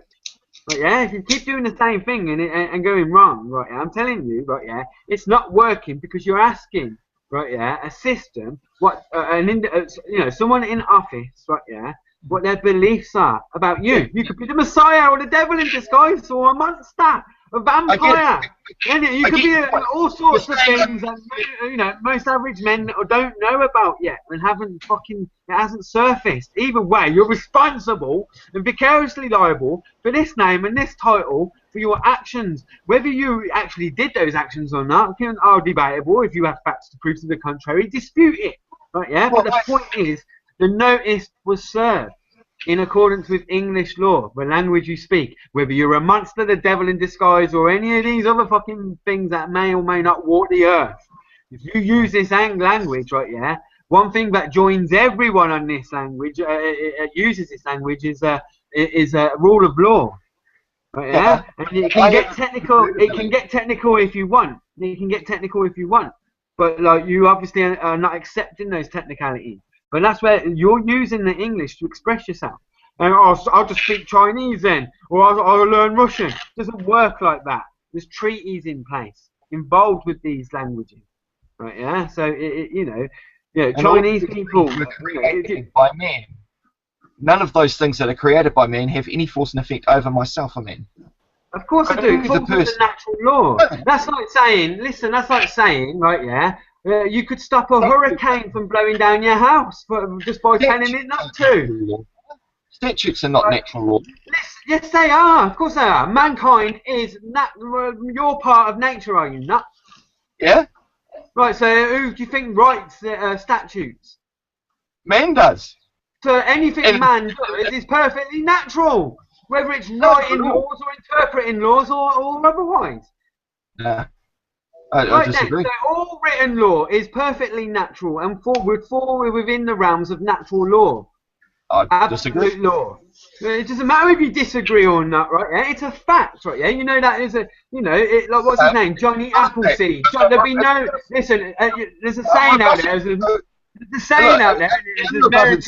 Is fact. I'm rebutting it. It's not standing as fact in my eyes, is it? So if you think you're not part, you've just admitted that you are part of nature.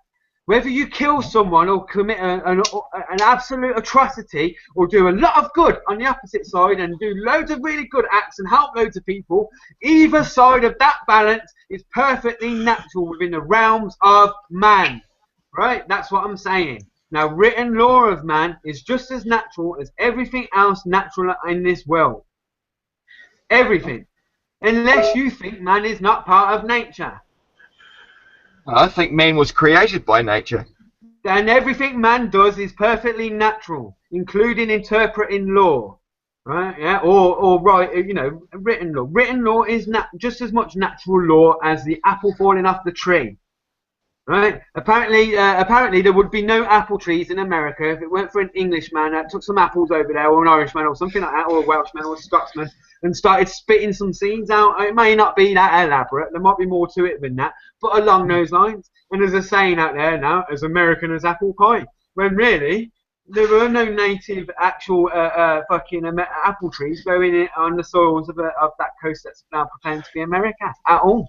So it's one of those sayings, isn't it? Yeah, it's not really as American. It's American as apple pie, which is kind of saying it's as fake as apples are naturally grown in America. They weren't grown there naturally. but mankind, like the bumblebee, took a seed over there and distributed it. Right, yeah? Some plants can't pollinate unless other insects get involved. Right, yeah?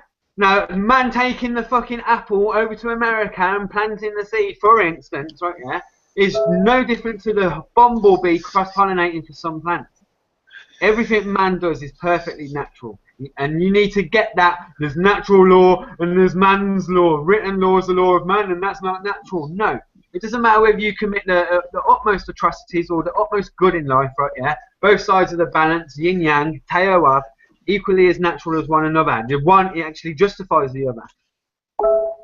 Right? So all the written law of man is perfectly natural, falls within the scope of natural law. Okay.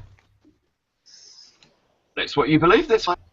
It's not a belief system, is it? Right, yeah, I know I'm part of nature. I can feel it. It's there. It's fact. It's in front of my eyes. Yeah, Barry, fucking idiot. Some of your beliefs better, I won't rebut, and therefore I'll agree with you. Oh, well, so, the only way you can say written law isn't natural, right? Yeah, is by saying man isn't part of nature.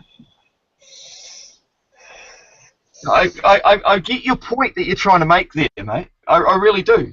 But therefore, men can make stuff that is unnatural too, can it not? No. Anything forbidden by nature, man couldn't possibly know about. So what do you class as unnatural? Well, plutonium 128 is man-made, isn't it? It can't. Right, it can't. Yeah, compounded by the hands of man. Compound. Yeah, but it's not. You can't get it. You can't get it in nature, can you? It's not. Yeah, natural. but man made it. Substance. Everything man does, right, yeah, is perfectly natural. So creating plutonium or whatever you say. Yeah, it is. But because man made it, it's natural. Yeah.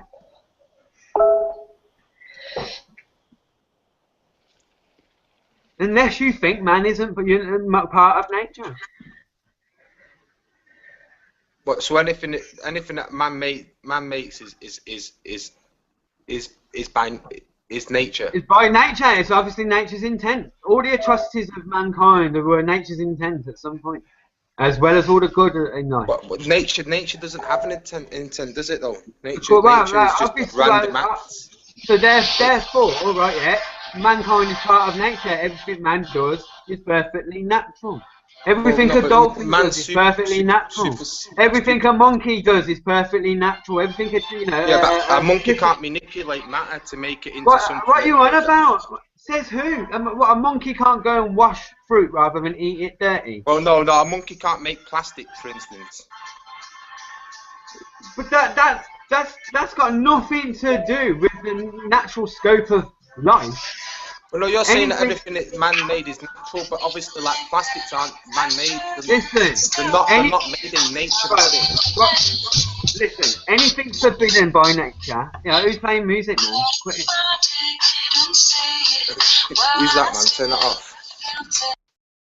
Fucking hell. Anything forbidden by nature, man couldn't possibly know about. Right, yeah? So if the man has the capability, do space shuttles naturally grow on trees? No. Right, does that's plastic not the grow argument. on trees? That's not the argument. Me in nature where plastic exists. Listen, hang on a minute, let me finish. I'm not saying you can plant a computer chip and grow a laptop, can I? I'm not saying that, right, yeah? I'm saying, right, yeah, that anything man is capable of doing, or manipulating, or compounding, right, yeah, is within the realms of what nature has is allowed mankind to do. Anything forbidden. No, you're saying that like nature has a conscience, like nature's decided that man can do it. Yeah, of course it does. But we're all just an act of random mutation. No, that's a belief system. That's your belief system. Oh yeah. That's a belief system. Yeah. So evolution is a belief system. Well, yeah. I mean, like. Well, just show me one proof where it's been disproved as not being a belief system, where it's just it is nature. Evolution. Okay then. So how long's mankind been documenting to live amongst chimpanzees? That's irrelevant. I'm asking you to show me. You just asked me to prove it. I'm proving it.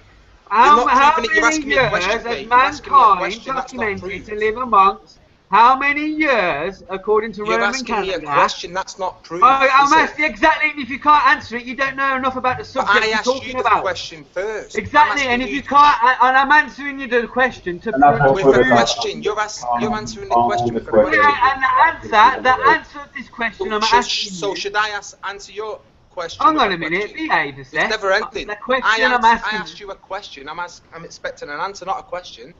Yeah, well, hang on a minute. Right, the answer to my question proves the fact. Right, like proves your question and answers your question also. How many years, according to Roman calendar, has man lived alongside chimpanzee? Right, yeah. Who cares? And the answer to that is, right, yeah, basically, why have no chimpanzee evolved into man-like people? There you go. There's the proof. Right, yeah. Evolution is a belief system.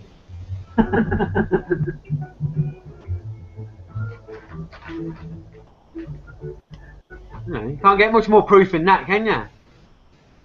Mankind has documented, lived alongside chimpanzees for thousands, if not like tens of thousands of years. Tens of thousands of years, all the way down to the Egyptians and things like that. Yeah? A direct descendant than they've never evolved. Well, no, but right. For instance, you have finches on the. There's the argument obliterated.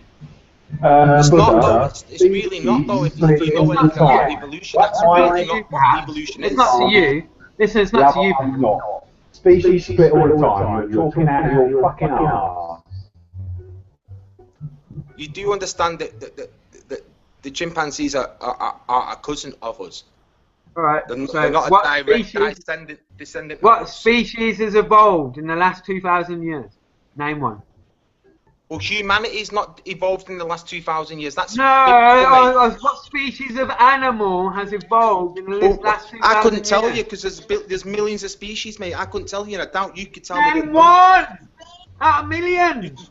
Well, name one that hasn't. Name one that hasn't. Name one. Name one. Name one species of animal that proves. But there's no point screaming over me. If you're screaming over me, then there's no argument, is there? Alright, you've just admitted there's millions of species of animals. Now, name one that's evolved within the last 2,000 years. But how can I name that? I don't know that.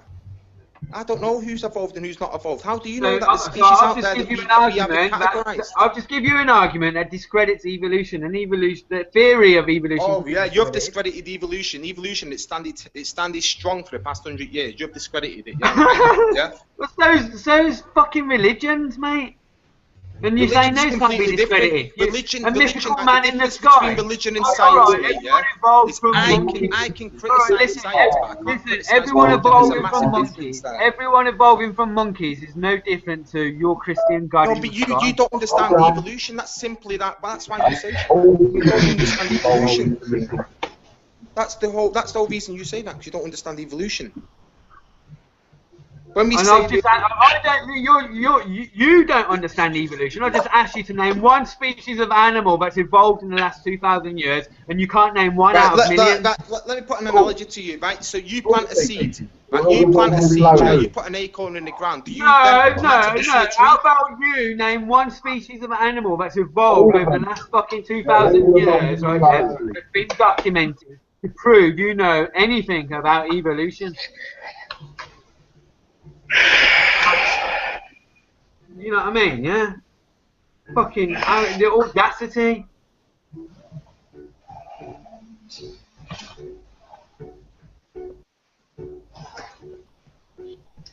You know.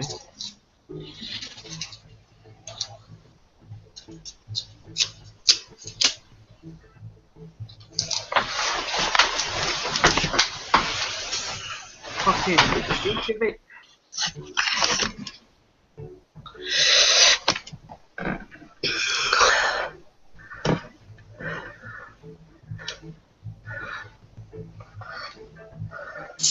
Dada, what about crabs? Is there like a crab that like over time lives on land now rather than in the water? You get forest crabs, don't you, that never touch water? The massive ones.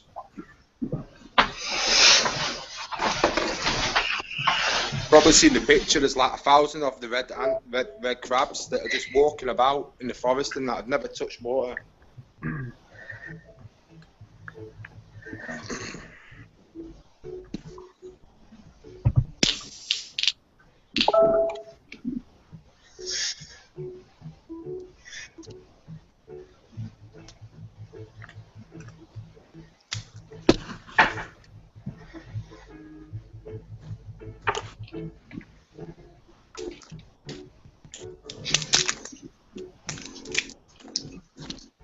Yo, can anybody go and Google an animal that's evolved in recent history?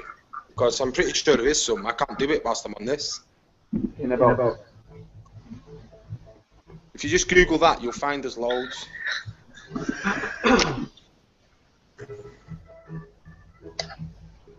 Yeah, but my point is, if you can't name one, then you're not in a position to debate the theory of evolution, are you? Well, how can you debate? I've studied in Latin some of the literature that Darwin was reading in his era. I'm not having a conversation on evolution. Listen, I'm not having a conversation or debate. I'm not having a conversation or debate on evolution with you. Well, you're the one debating it. I'm saying evolution's sound. You're the one that's debating it, mate, not me. Yeah, because it isn't a proven fact. Well, it is. Show me a disproved fact of evolution. Show me something that's been proven that evolution doesn't work. You know what a theory is, and I mean it's not a theory, mate. Prove it. It's a considered fact. Quickly.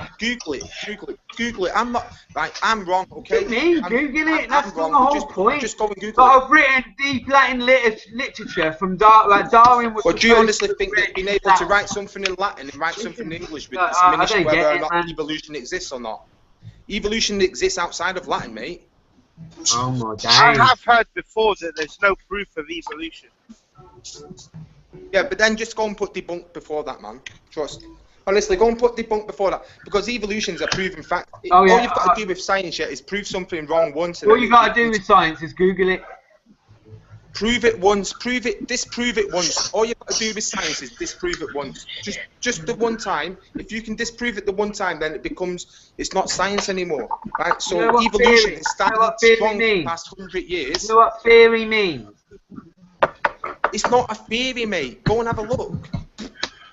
So it's not the theory. It's not the theory. You're claiming, that the study of evolution is not a theory. No. So it's not the theory of evolution. Is that what you're claiming? Mate, you don't know what you're talking about. Stop talking before you make yourself sound even more stupid. Oh, I'm the one that's saying evolution exists, and I'm the one that doesn't know what it is, man. Obviously, you don't know what you're talking about. Honestly, like, you're the person saying evolution doesn't exist, and I'm the one that I'm talking about. I don't know what I'm talking about. You're saying evolution don't exist.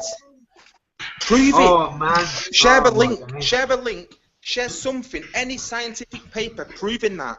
I bet you can go and find 1,000 scientific papers that prove otherwise. Share one. Just share me one paper that doesn't come from a Christian fucking website. You share me one scientific you're embarrassing yourself. Everyone on here and whoever listens can just Google instantly, can't they? The theory of evolution, and clearly there'll be feces upon it. Right. Could anybody just Google that quickly and then I'm not even going to argue, man. It's like arguing with a fucking Christian about whether or not the Earth is. No, but like theory doesn't mean that it doesn't bear any relevance, dickhead. What it means is it can be adapted upon when better scientific studies come along. You're saying it doesn't exist. You're saying that evolution doesn't exist. Oh, you're so stupid, man. You really are stupid. You're the person that says evolution doesn't exist. How can you call anybody stupid? I think what's happened is if you study too much law and not enough outside of law. Right. There's no point you talking about anything outside of law. According to evolution, the chicken is related to some sort of dinosaur. Yeah, you know what I mean? Go on, keep talking. That's what you're on about, right? Yeah, I get that. That's not there's what I'm on about. Listen, there's a theory of science there that explains that, but it's not It's not an absolute fact of life, right? Yeah, it can be Well, enhanced. just Google it quickly Oh, then. fuck's sake, man, let me finish. It's called the theory of evolution. Those facts and premises can be enhanced upon as and when more science and technologies come about to enhance upon the matter. It's a theory that adapts upon other theory, right? Yeah, it's not an absolute fact science. So you saying you believe in it is agreeing with me that it's not an absolute fucking fact. It's called the theory of evolution. Right, yeah? It's not called the theory of evolution anymore, man. Yeah, look, I'm sharing a link now. Oh, fuck this, man. Yo, it's a scientific paper, yeah. That's been studied by other scientists in that field, yeah. What's Darwin's full name? What's Darwin's full name? Charles Darwin. What does that matter? What does that matter? What does that matter? What's his daughter's name? I've not even been in. Hang on a second, man. Then. You want to play that game? What's his daughter's name? The reason he came to evolution. What's his daughter's name? The whole purpose, what he had for evolution. What's his daughter's name? Hey, do you know his daughter's name? Before you Google it. That's the reason that we have evolution, because of his daughter. I don't know his daughter's name. But why ask me what his name is? Then? It's irrelevant, mate. You're trying to pick points with someone stupid because you know that. Mate, I'm right. You called him Roald. You called him Roald Darwin. You're thinking of Roald Dahl. Yeah, that sounds about right. Let's make some random comment. It doesn't have anything. Hold on a minute. Let me speak a minute. That made the comment first place. You're the person that said who is Charles Darwin's first. Right. He just called you can Charles mute me all the Darwin. time, lad, but you're wrong. You're simply wrong. All you have to do is You just Google called Charles Darwin Roald Dahl. What? That might be your hearing there. You went Roald Dahl. Oh, right, yeah. So yeah, I called him Roald Dahl. Yeah, that's who I think that Charles Darwin is. Is that what is that your angle? So now it's Charles Darwin. Yeah. Okay. Oh, is that your angle? Is that your angle? Honestly, is that the best you've got? Is that honestly the best you can do? Seriously. Everything you could say. Listen, MC. You're going to say I said that Roald Dahl. MC, if I'm in error, right, the recording won't lie, will it? Right? I heard you say Roald Darwin, thinking of Roald Dahl. But if I'm wrong, the recording honestly, like won't lie. that childish little giggle doesn't add any base to you. Hey, if I'm wrong, I tell you what, I can't be asked to wait to find out. I'm going to have a listen back now. I'm going to put my tray down, stop skinning up, and go and find out. Well, go and do that then. And go and find out a little bit about Charles Darwin as well, so you can come back and argue it.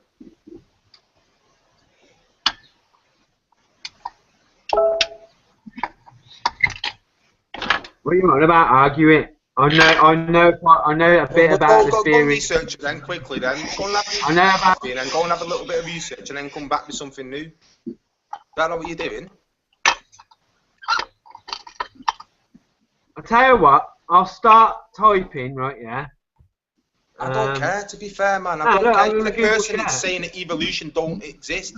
You don't understand. You just don't get it, do you? Yeah, listen. You don't get it, lads. That's the simple. Yeah, look at this. Look at this. Screen share. Right. Screen share. I'm going to start typing the theory. See what comes up. Right. Put the theory or. Oh, look at that! Look at that! I tell you what. Look at that! I'll tell you what. Put the theory. Hang on a minute. The theory of evolution. Go on then. 307 million hits. Yeah. No, go on to the Go on to the first one then. It's not a theory. Okay. It doesn't matter. I was just proving a point. I couldn't even finish. Listen, I couldn't even finish typing theory before it came up in the search. And 307 million hits on the theory of evolution. Hang on a sec. You're wrong. You're wrong. I'll get scientific papers that are peer-reviewed by people in that field. Yeah, shall we do that? Because I'm pretty sure that Google isn't peer-reviewed. Is it? Is it peer-reviewed? You're the one screaming Google, and I just showed you I couldn't even finish typing it. It could have been the theory of existence, or the theory of life, or the theory of anything Hang I on, had in I'll my get it head. for you now. But you Go know on. what? The theory of evolution is that popular, it even predicted it for me. Right? That's all I'm saying. I'm not claiming Well, that do you know what Google I'll is do? I'm not do one claiming, better then. listen, I'll I'm tell not you what claiming I'll do. Google's the most One credible better. I'll source of actually get a anything. paper. You ask I'll people get to a Google stuff peer-reviewed for you. paper by You other ask people people in to that Google field. stuff for you, and I'm showing you I Right, couldn't even check the finish chat typing now. I've theory. got peer-reviewed papers, Wait, and I'll mate, get one I after couldn't the even other. finish typing theory. Yeah. Okay, no, all right, then you've won that one then. What I'll do, I'll do one little There bit. was nothing better. ever to ever lose. I'll get peer-reviewed papers, scientific peer-reviewed papers, and I'll share. And who was the peers? Who was the peers? Share one after the other. Here we go, right? Ready? Go and check the chat Who's now. the peers?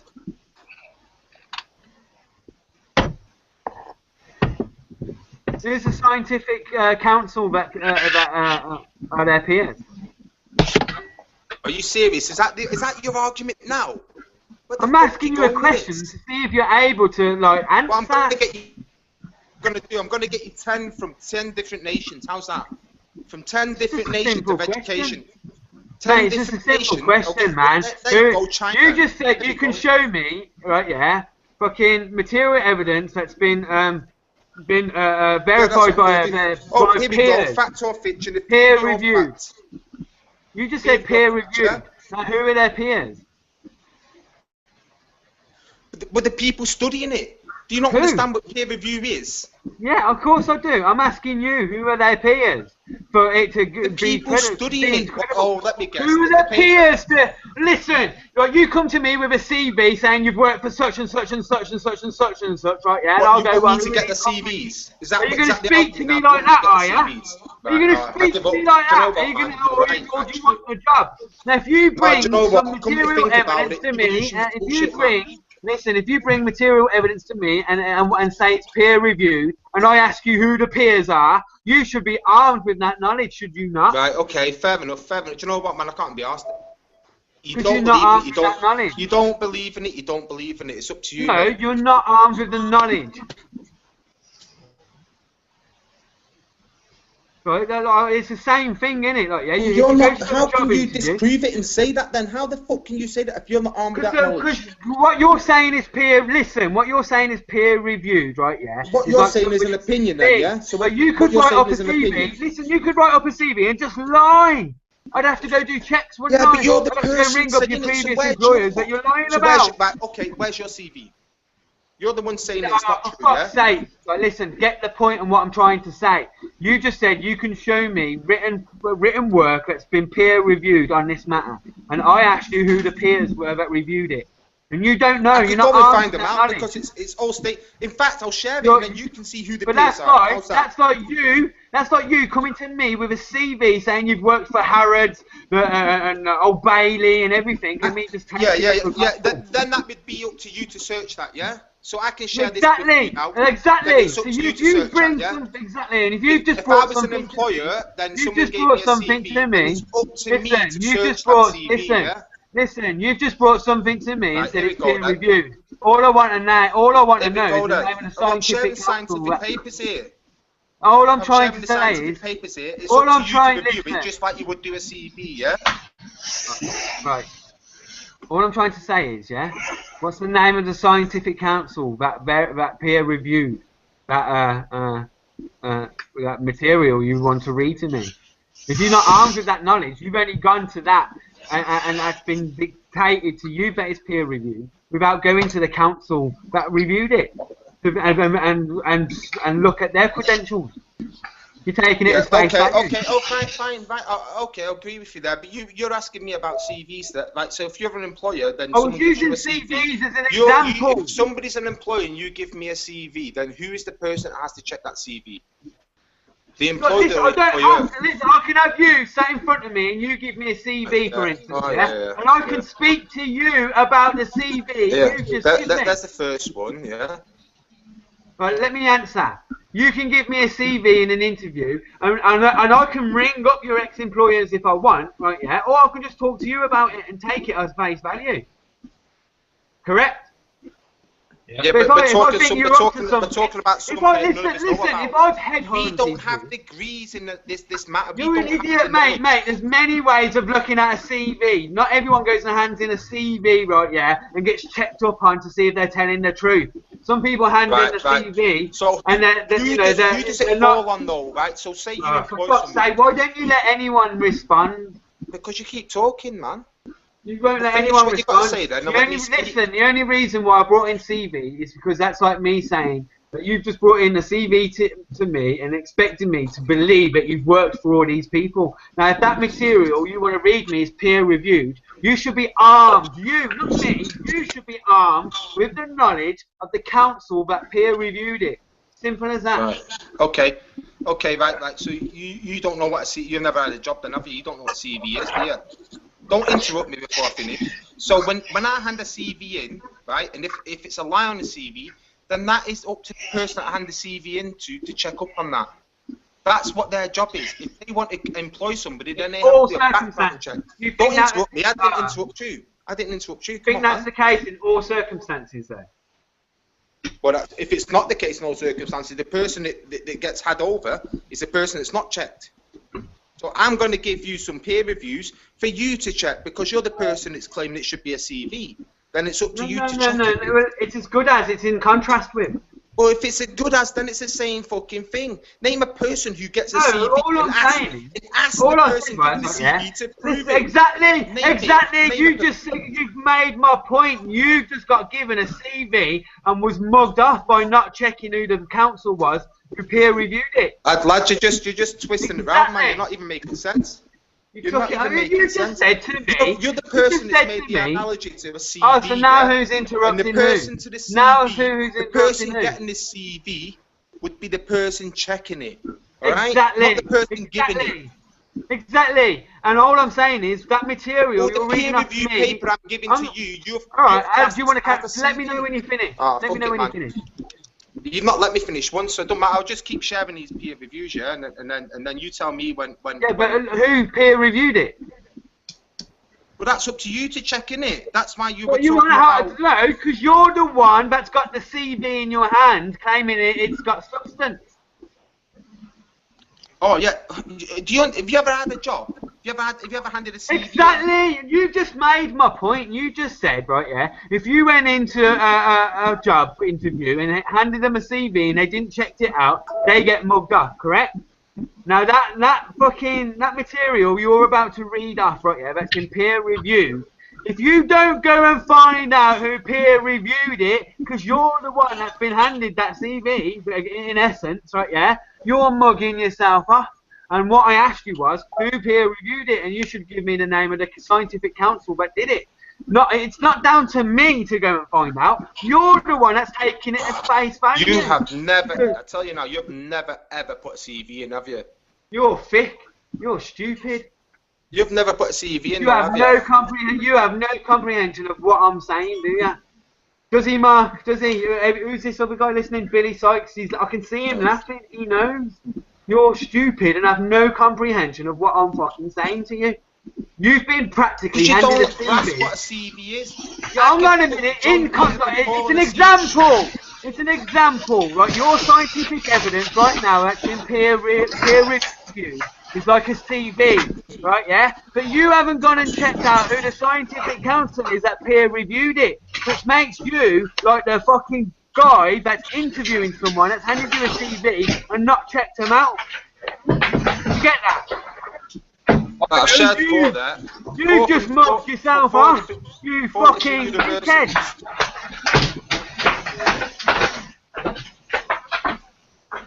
There's four there anyway, man. I can't be arsed. I'm not going to debate. I do this shit with Christian fucking evangelicals all the time. I ain't going to debate whether or not evolution is a fact or not, if it's something that's happening or not. Scientific fact is a theory, but a scientific fact is subject to change upon further enhancements and technologies that are able to... No, that's not what you used. Yes, I did. That's what theory... I said to you, do you know what theory means scientifically? And you don't know. It's not a theory. You just think... Let me finish then. You think theory means it might be, it might not No, be. I know what theory is. I'm saying it's not a theory. Hang on a minute, let me finish, man. No, I've listened to you, innit? Theory in the world of science means fact until further facts can be ascertained to enhance upon it. And the facts that are enhanced upon those facts have to be in accordance with the facts that previously were there before it, right? Yeah, which makes it a theory, like string theory or the theory of evolution. Evolution could be proved to an extent, right? Yeah, but it's not the be all and end all of how life materialized, right? Yeah, it's a theory. It's a juncture of time where you know it doesn't explain everything. It explains certain things.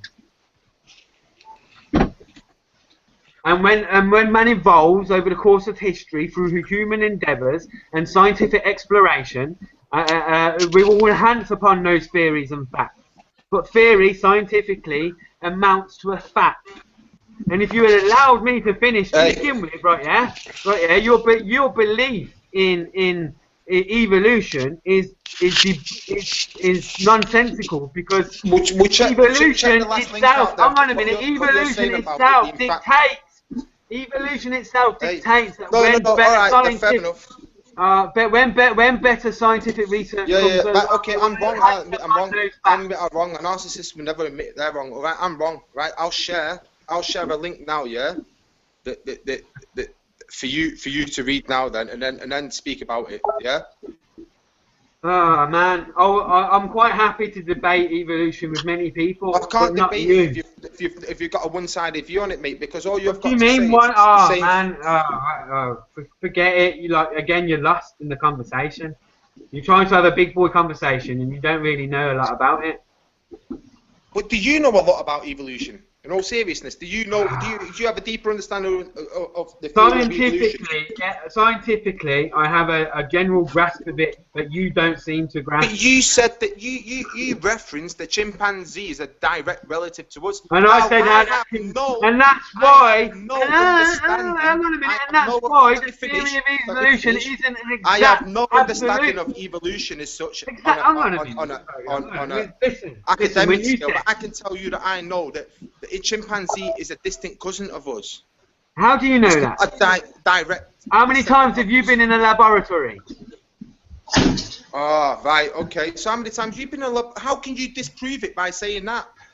That means that you've been in a laboratory to disprove it. Have you been in a laboratory to disprove that?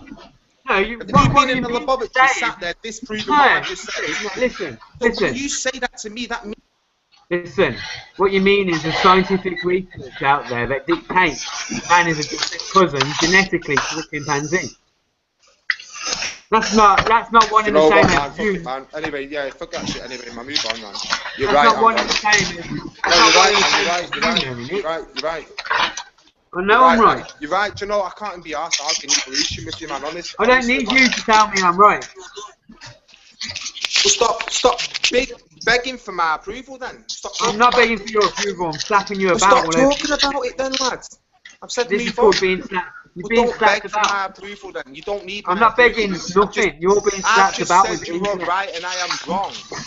But that's you begging for my approval. Lads, you don't beg. I've just told you you're right, I'm wrong. Don't beg. You haven't got a choice in the matter. You haven't got a choice in that matter. A choice whether you beg? Well, that's up to you, no, man. You haven't got a choice on whether you're wrong and I'm right. But I'm telling you not to, alright? One. No, you haven't got a choice in the matter on whether I'm right and you're wrong. Whether you beg or not. No, look, I'm begging if you want to beg, yeah, but I can't be, I'm not that interested in listening to you beg. Just move on. Mate, you haven't got need my approval, mate. You don't need my approval. Your ideas are your own ideas. You're the one that just said, right, yeah, you're look, wrong. I'm not saying anything, I'm saying move on. Don't keep going because you're begging for approval. Mate, you butt hurt. Don't mute me, you're begging for approval. If you carry on, you're begging for approval. If I was begging for approval, why am I muting? You're trying to dismiss me, you're begging for approval, so stop. Alright, this is how much I want your approval. Alright, I'll show you how much I want your approval. Yeah? People pit. Guy tried to strike a debate about fucking Darwin and the theory of evolution without knowing anything about it. Oh, you blocked me. Remarkably funny. Does anybody else here know about evolution, man? Why have you blocked him, brother? Prove a point. To prove a point. I don't want to.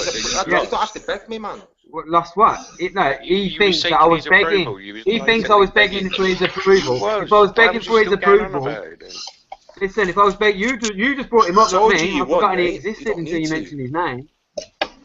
Right? He thinks I was begging his approval. So if I block him, that means I obviously don't want to listen to him or want his approval. He's done that stupid shit. You're a dickhead, better man. What? You can't have it both ways. You can't have it both ways. You can't have it both ways. No, I don't even have an understanding. But wanted his approval, why would I block him? All you have to do is have a little look, man, like Richard Dawkins. You soon realise that proof's in the pudding. Pretty sound. Who was saying to you though, better? Let's move on. I was moving on, and he kept bringing it back up, begging my attention.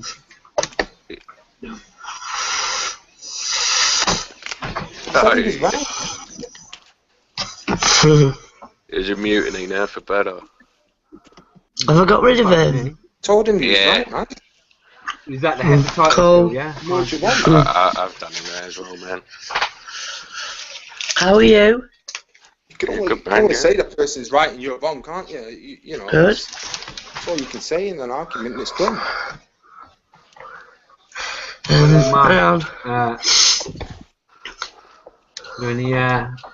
Any law you wish to debate? I'm just going to show you this. Hey, I think man needs to stick to law. Have you made any new videos?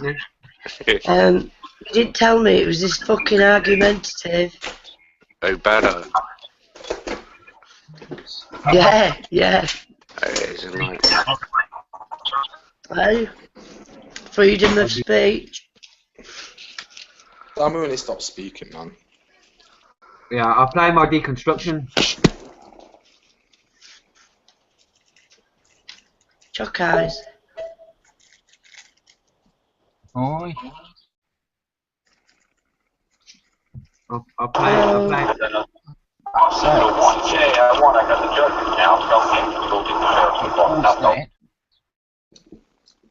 Fucking things keep starting me. Look at that. Woohoo! What's that, Affinity or something, yeah? That looks sick.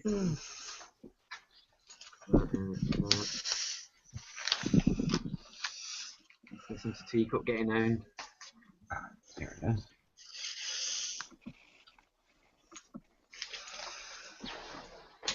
My old page posted John Locke 2 years ago. Bro, Proof tell of claim. Patterson block me then. Proof of claim, you fucking failed.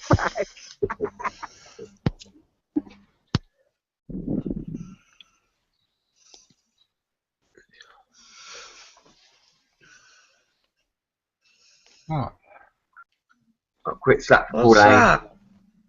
Too scared to jump on a open mic, Can't hangout, read, and I can't debate see law. Tries to type a good game on, hiding behind Facebook, but he says he doesn't. Thank you. One of his excuses are for not debating law and open mic is he doesn't approve of media whoring shit. Whilst he's in an account, that's blatantly. You look there. No, it's better speaking now. Is that why everybody's quiet? Here's my version. No, I think he's advertising Warner Brothers Hollywood maths. Who else has blocked me, man? Who's that has blocked me there? He runs like the rest of the preachers. I didn't block you. On Facebook. Anyway, Somebody next to Mark's blocked me. Who's that? Between Mark and commonly known as somebody. Where's my arrow here?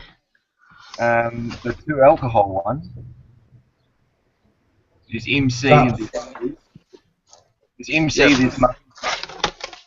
Yeah, but I'm not drunk now, Mark. Who is that? Who? Between commonly known as somebody, I can't see who else it is, and you, Mark. Yeah, they're commonly known as me.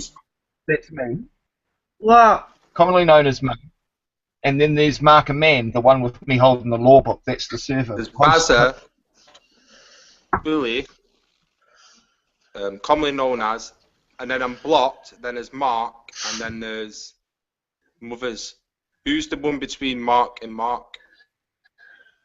Loki. Dude, they all show up differently on everybody's screen. What I'm looking at in this succession on this one looks different to the other one on the inside. So, I don't know, but I'll tell you, we've got Bader, we've got Bazza, we've got Billy Sykes, and we've got Loki, we've got me, and we've got MC, we've got Mothers, and then we've got me again. Who's Loki then? That's that woman there. She's the one eating the choc ice, I think. Oh, right, man. That's who's bought me then. Eaten.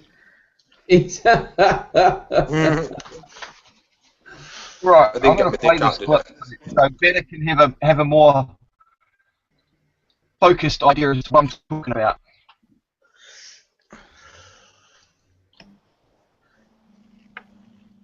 The number 6, this is I will charge you for offset property X amount of dollars for every What's that? every minute, every day.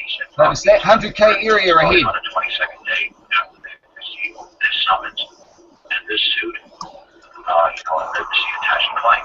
So simple, just make it simple. Correct.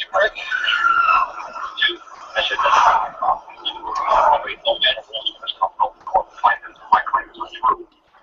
Why? I'm almost like 2 days less, 6. I'm going to start charging 20 because you're supposed to give 21 days. The answer was. So on day 22, I'm going to start charging you because within that 21 days.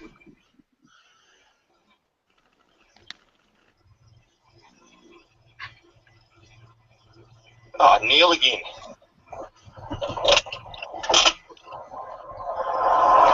If I could just get you to pull down the road so we're not right round the corner, that'd be much appreciated. Just find a place and I was actually just going to pull off on the side of the road there, Neil, if that's all right with you. That'd be fine. That'd be great. Brilliant.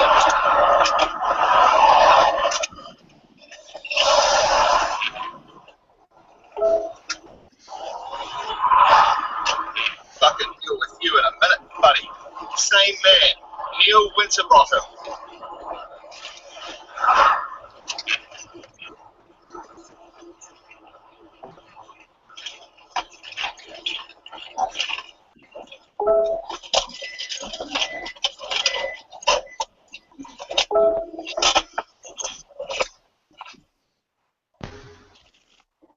Right there. Just stop just before I check your speed back there at 75 kilometres an hour, and it's a 50k area. Okay. I wonder if you've got your licence with you, please, for me to have a look at. Who are you? Neil Winterbottom. Okay, so you're a constable, is that correct? Yes, I am. And do you believe I've broken the law? I do. And what law is that? It's the speed limit. Is that a law or is it a rule? It's part of the Transport Act and it's under the Road User Rule. And is an act a law or is it an act of the legislative rule of society? I can talk about that later, but at the moment I'm asking you for you to produce your driving license. Do you believe I am you? Could you produce your driving license? Do you believe I am you? As a man then, produce your driving license. Am I detained or am I free to go? No, you're not free to go. What are you accusing me of doing? While I exercise my statutory obligations. It's a legal obligation, and is that I'm now correct? asking you to produce your driving licence for me to inspect. That's a legal obligation, is that correct? Yes, you are obligated to produce your driving licence. You is, correct, you is. I am not. Do you believe I am a you? If you do not produce your driving licence now for me to inspect, then is that an order or a request, sir? It's a legal request. It's a request.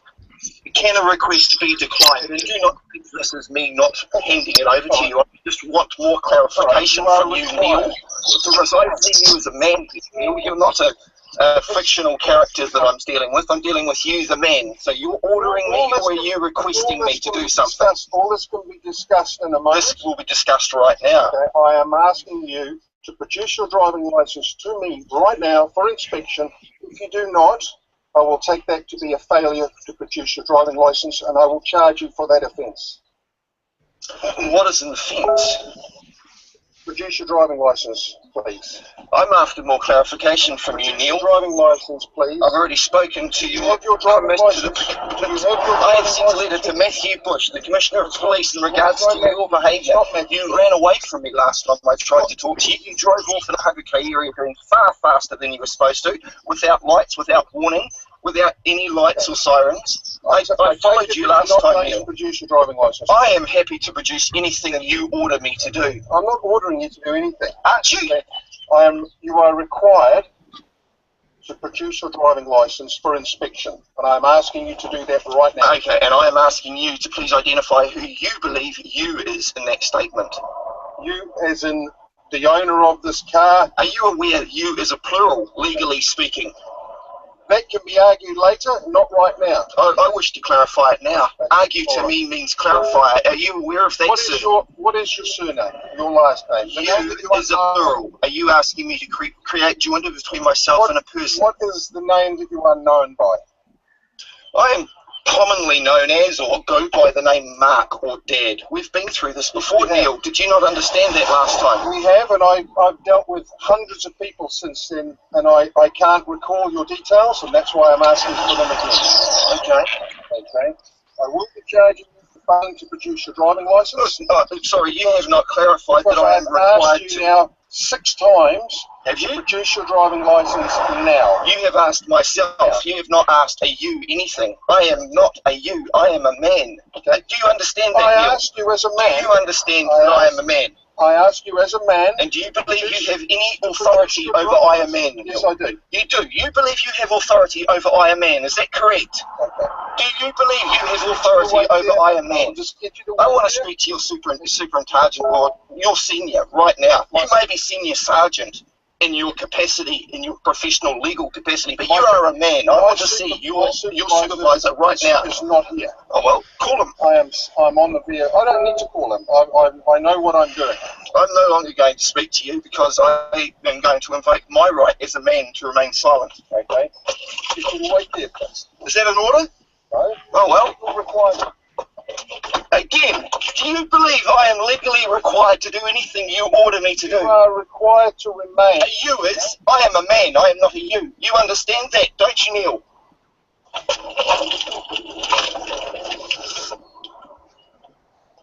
I'm turning on my car for the air conditioning. I'm heating up and I've had enough of you. You get your supervisor here right now.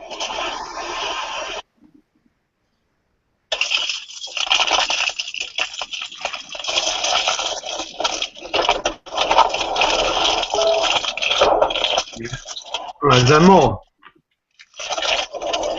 Excuse me. I have medication I need to get to my wife straight away. So are you going to stop her from getting her medication? Wait there while I carry out. You can. I'm a man. All right, don't speak to me. I'm going to walk home now because I've had enough of you.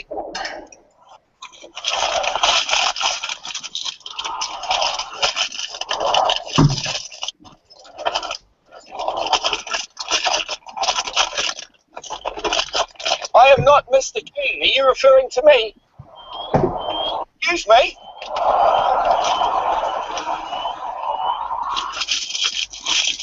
Excuse me? Excuse me?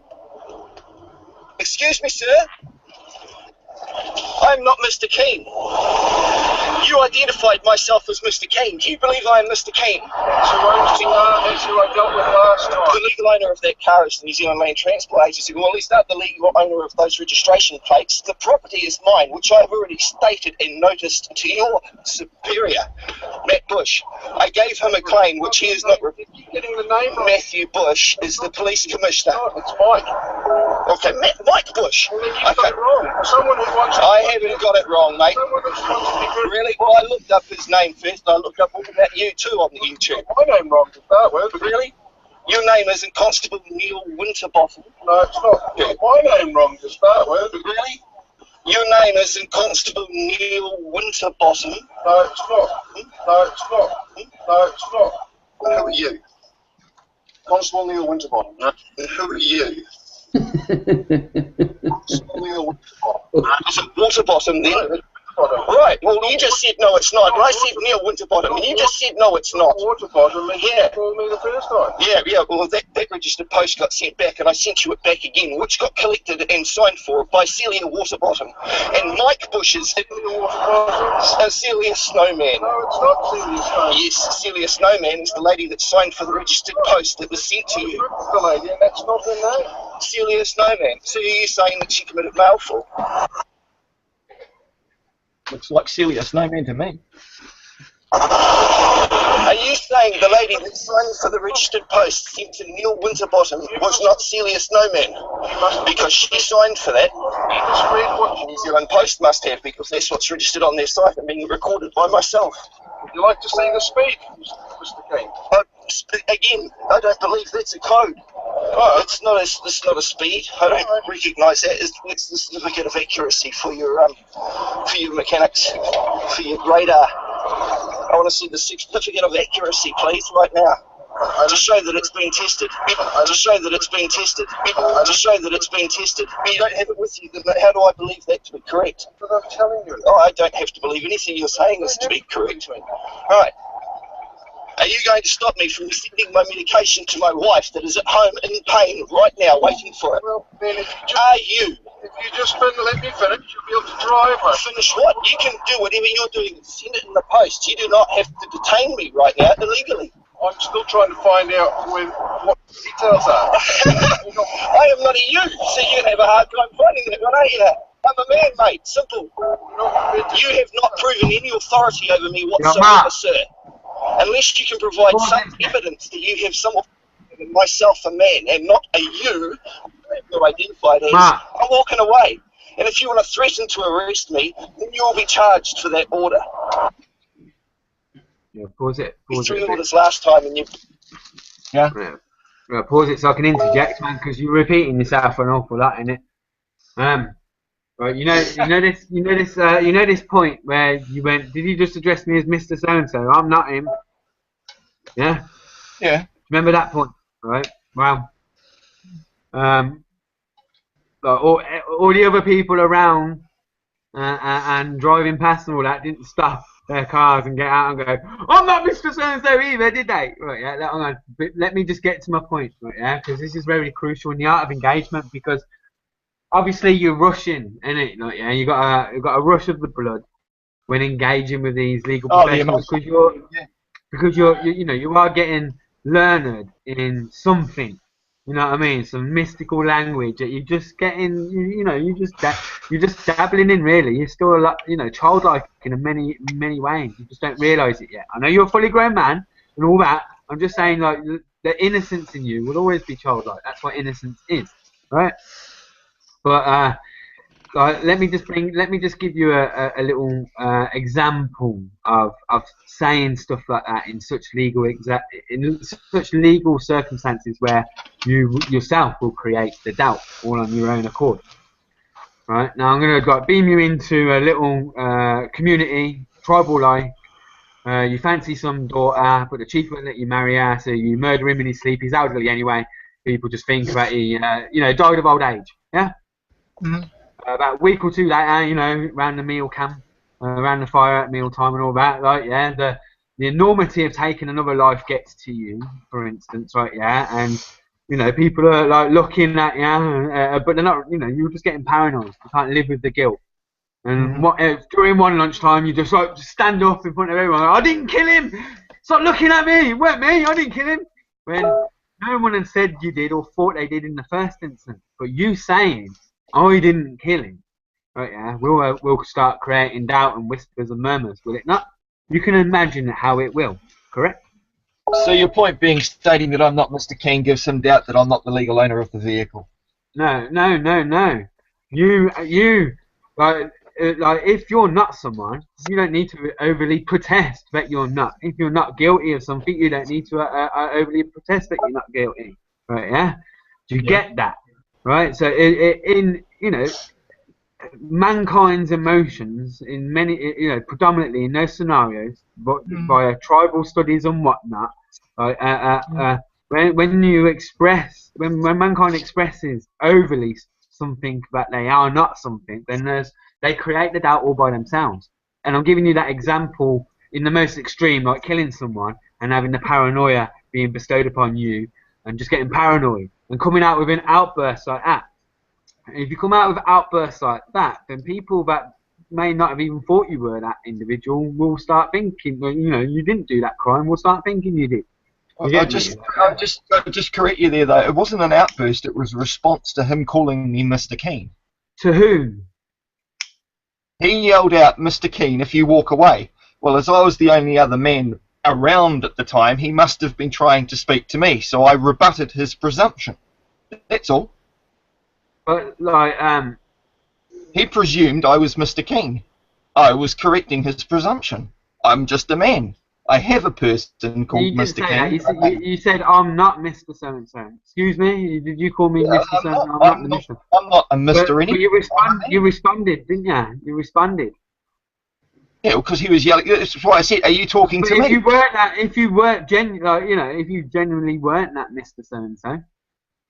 Yeah, granted, if I generally wasn't there, I wouldn't have turned and rebutted what he was calling me. But in the same respect, I said, "Are you talking? I'm not Mr. Are you talking to me?" What really went on there, whether you consciously know it or not, is that your inner spirit, inner essence, knows that you're vicariously liable for that title, and you're trying to rebut it, but unsuccessfully, because even responding to it shows that you are vicariously liable for the title. It's not like if a guy's not responding. Listen, who you are, like man. Listen, man, being man as a definition of who you are is still subjective and very ambiguous, right? Yeah, it's not who mankind really is, what we really are, is all objective and out there. It's very rhetoric. It's like, what are we really? Are we some spiritual fucking being inside a body, or this or that, or we could be many different things. But ultimately, mankind seems to deem what we are amicably, right? Have you seen the Hitchhiker's Guide to the Galaxy? You've been vicariously liable. Listen, Mark, very carefully. You're being vicariously liable for the actions of yourself being a man, or your Mr. title are on par with one another. You stating that you're a man, and not, obviously rebut the title with another title. Listen, I'm just a man. But that's not a title in commerce. But in nature, I'm sticking with nature. By nature, I'm not talking about my characteristics, my reputation. I'm just talking. I'm equal as him. And as I've already explained previously on this hangout, all written law of man is perfectly natural. Yeah, I understand where you're getting from there, because it was written by man, therefore if you can understand, listen, if you can understand how I've got from there, right? Yeah, I've engaged with judges and ex-magistrates, and today another lawyer, and you've seen my videos with lawyers in the pub and stuff like that, barristers and whatnot. Believe me, or don't believe me, it doesn't matter. But like, try and if I can get there, these other people can get there. I've got there as well, right? Yeah, you need to get there. If it's somewhere to get, and you haven't got there yet in your own mind and accepted it, and it is somewhere to get, then you need to at least explore it. Right. Yeah. Otherwise, you just there's free pass in front of you, and you're ignoring the other two and carrying on blindly ahead. That can often lead to a cliff. I'll continue this, and bear in mind that I received, this fiction received 2 notices from the police, 2 reminder notices yesterday. At least I'm guessing that's what they are, because they're from the police, and I haven't opened them. Okay, and let's entertain your notion of fiction, right? Yeah, are they ultimately asking for fiction by way of penalty, i.e., legal tender? I don't know. I haven't opened them. Hold on a minute. Would rewarding fiction with fiction really cost a man anything? No, of course not. So why argue it? Why dispute it? Render unto Caesar what is Caesar. So accept claim for value. If they're asking for legal tender by way of payment, right, give them what's theirs. As and when it becomes available, but do it within the doctrines, the valuable doctrines of substantive due process and substantial performance. You can be, as long as you're making a payment of sorts. You're not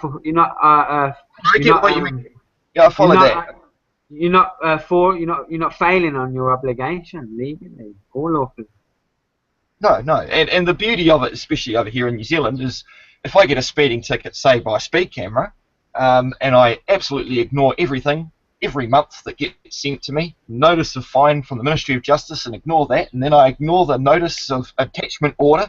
It all just gets paid at $10 a week remotely, without me having to pick up the phone or respond at all. Ultimately, yeah. But like, it'll just pay itself out of itself. Yeah, ultimately. So there's no real need for all this dispute. Oh, I know. But this is just me testing the system and trying different methods. Because at the end of the day, it might cost me a little bit more to attempt it. They might impose an enforcement cost of $100. Who knows? Yeah, but listen, who knows what's around the corner? There's an old constitutional English writ that dictates idiots need to be sought and found. Is some sort of marking process going on? I don't know. Yeah.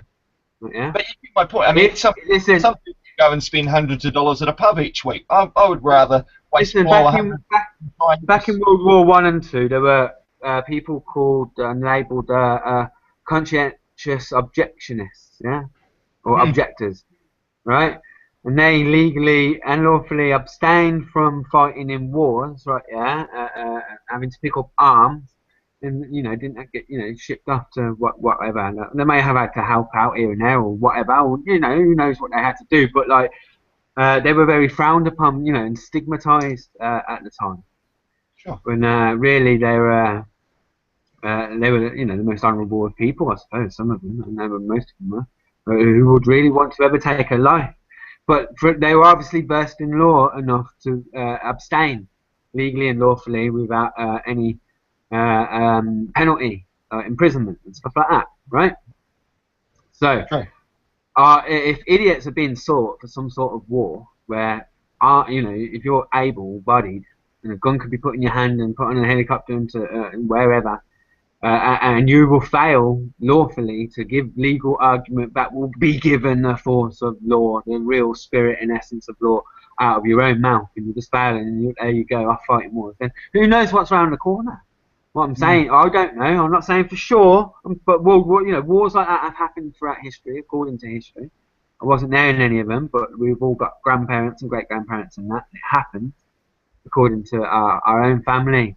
So all I'm saying is, who knows what's around the corner? And if you can't legally withstand argument, and there's nations of fucking idiots learning this free man shit and everything like that won't stand. They're going to war.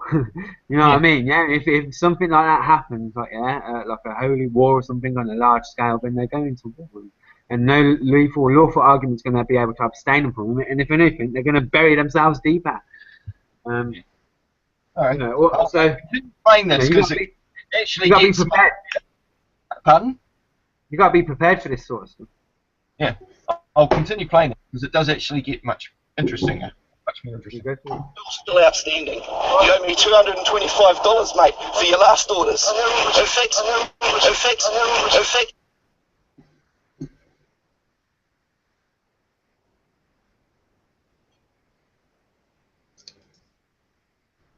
Hang on, I've got a fee schedule this time for you. Yeah, I'm actually having fun now.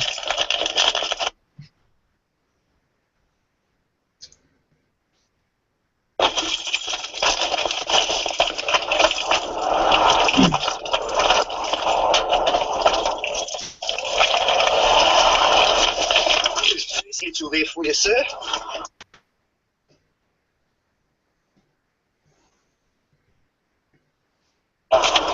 That's for you, so if you have any other orders, you could be charged.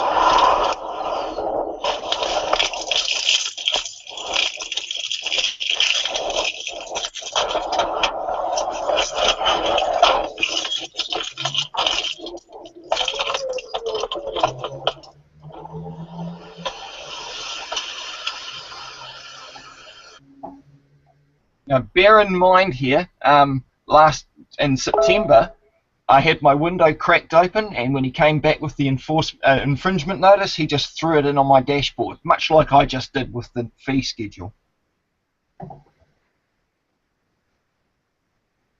Which is why I left my window up this time. Well, mind you, it was cracked, so he could have slid paper in.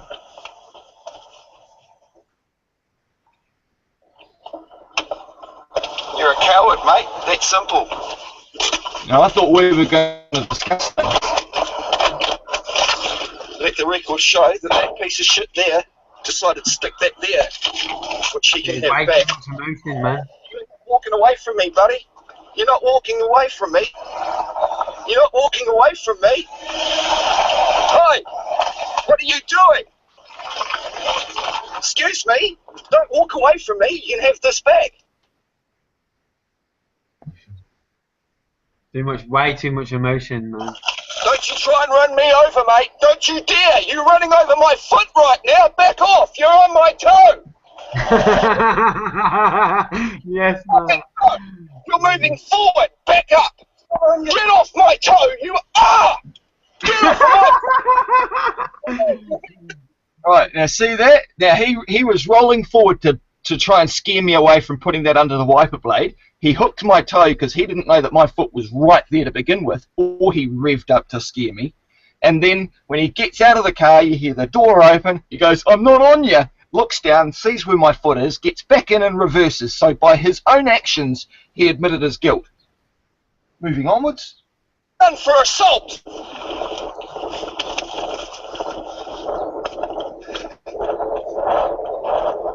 Mate, walking down the street screaming, "You're not walking away from me. You're not." Looks like a lover's tip when you're trying to kidnap him.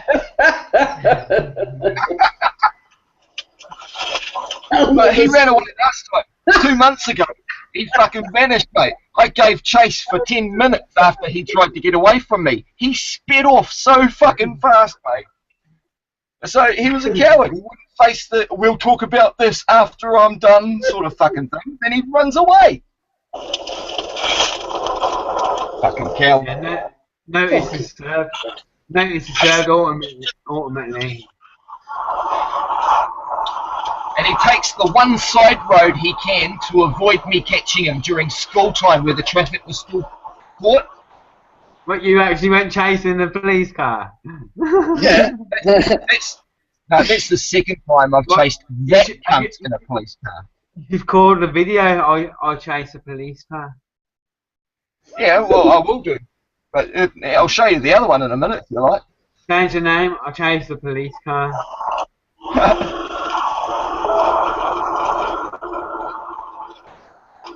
So he's took off. He's done a runner. Yeah, Mark, ultimately, you're dealing with these situations way too emotionally. Oh, I know, mate. It's like the adrenaline kicks in. It's better than jumping out of an airplane for a couple of $100, though. Isn't it? Not Yeah, skydiving. it's great entertainment, like you know. But I hadn't caused any harm. He's the one that fucking ran onto my foot, mate. Not the other way around. Yeah, I get that. I was still being detained, wasn't I? If you listen to yourself, I know you, and it's funny. If you listen to yourself up until you get, approaching the vehicle, it's like you're a coward. You're not walking away from me. Don't walk away from me, don't you? It's madness. It's madness, right? Yeah, like he might think that you're talking about medication, and and there's a close death in the family. He's probably scared as well a little bit. Good. People. Obviously, that's why he ran away, mate. Maniacs can just pounce on someone and bite their face off, and that they don't know what you're gonna do, does he? There's some crazy fuckers out there. So for his own safety, he should fucking leave me alone, shouldn't he? Yeah, a lot of these legal self-representing litigants are mentally unstable or on I get this, mate. I get it, but I fully comprehend every word I'm uttering, mate. Well, at least trying to, should I say? Listen, calling a cop a coward and chasing after him is not because the he way. was. It's not the way to go.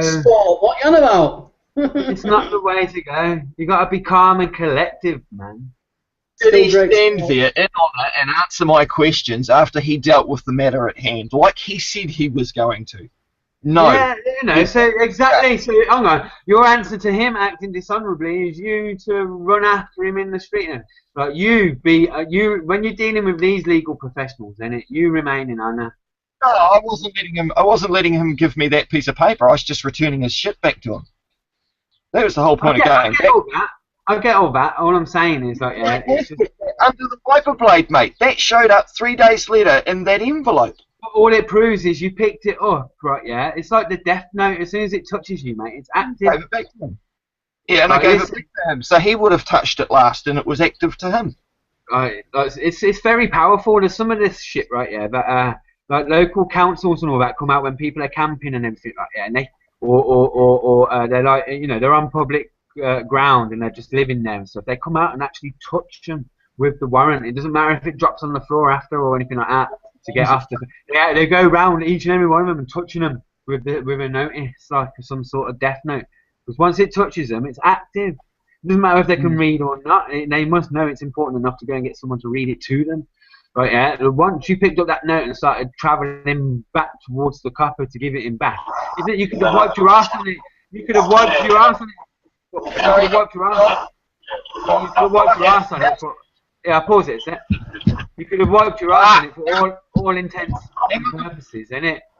It doesn't matter what you did with it after it was served. It touched you. It was active. Yeah, you know. So it's a magic spell. This paper comes from trees, innit? You know what I mean? Life. It's all with symbols and spells on it. It's all magic. You think you're picking up a magic spell and just giving it back without it being activated? You're mad. Yeah, you're dealing with different realms of magic here. So what should I have done with that ticket? Left it under the wiper blade and driven back to the cop shop? You deal with it honourably. You deal with it honourably and dispute it in an honourable fashion, exactly the same way it was delivered. You were pulled over in an honourable fashion. For all intents and purposes, he spoke to you pretty politely, and you wanted the intellectual fight. You, Mark, you wanted it. No one else. Right, yeah. Explain them. If you can dispute that, right, notice, right, yeah, at its pinnacle juncture, there's no reason for you, right, yeah, to create that scenario with that legal professional right there, because your knowledge of the law will obviously outweigh theirs, and it will be quashed anyway at a certain point, or you will be paying it off frivolously where it's a headache anyway. So either way, your knowledge of the law is going to win. Just let the officer drive on by, innit? Like, be calm and collective and show that they don't get to you. Yeah, all that emotion is only proving. Like I say, as you get better, you get better. I mean, the first time I was pulled over, granted there were 19 cops around, so I didn't have the option of just one-on-one. And the second time round, like I said, you get a rush of blood to the head. Go chasing.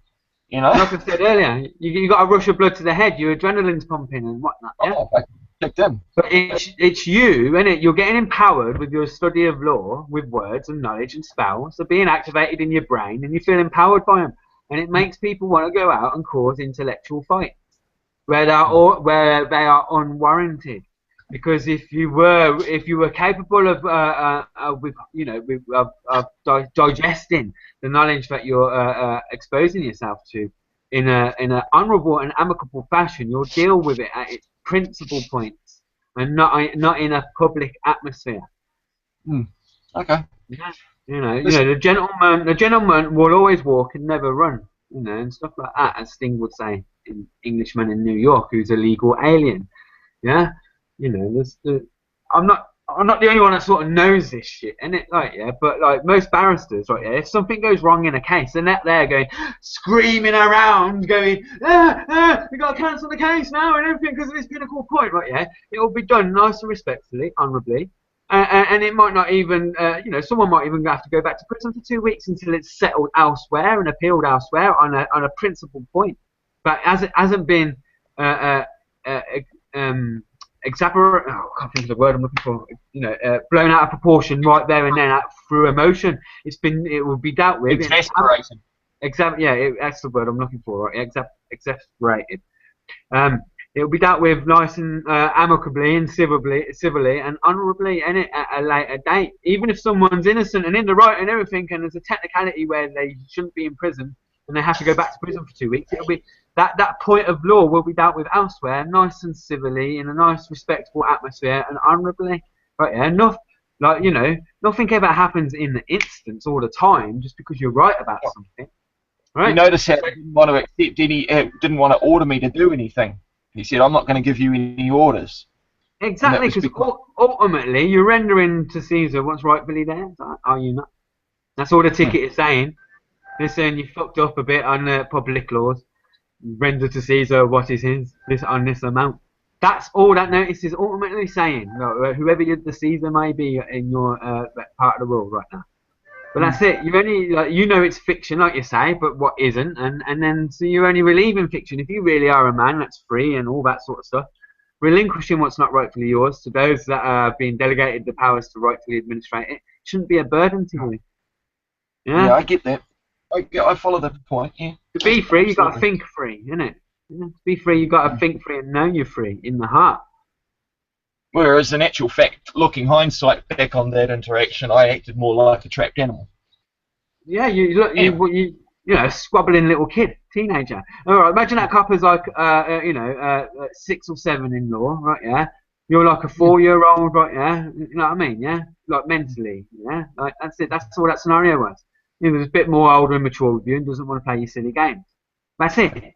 Yeah, no offense, man, but it's not just you this stuff's happening to. It's epidemic.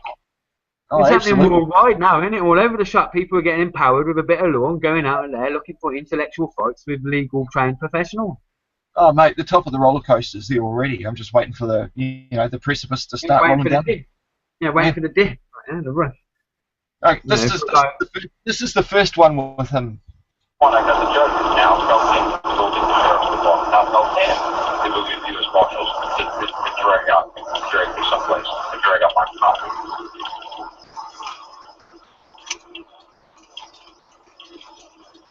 So the truck pulls over.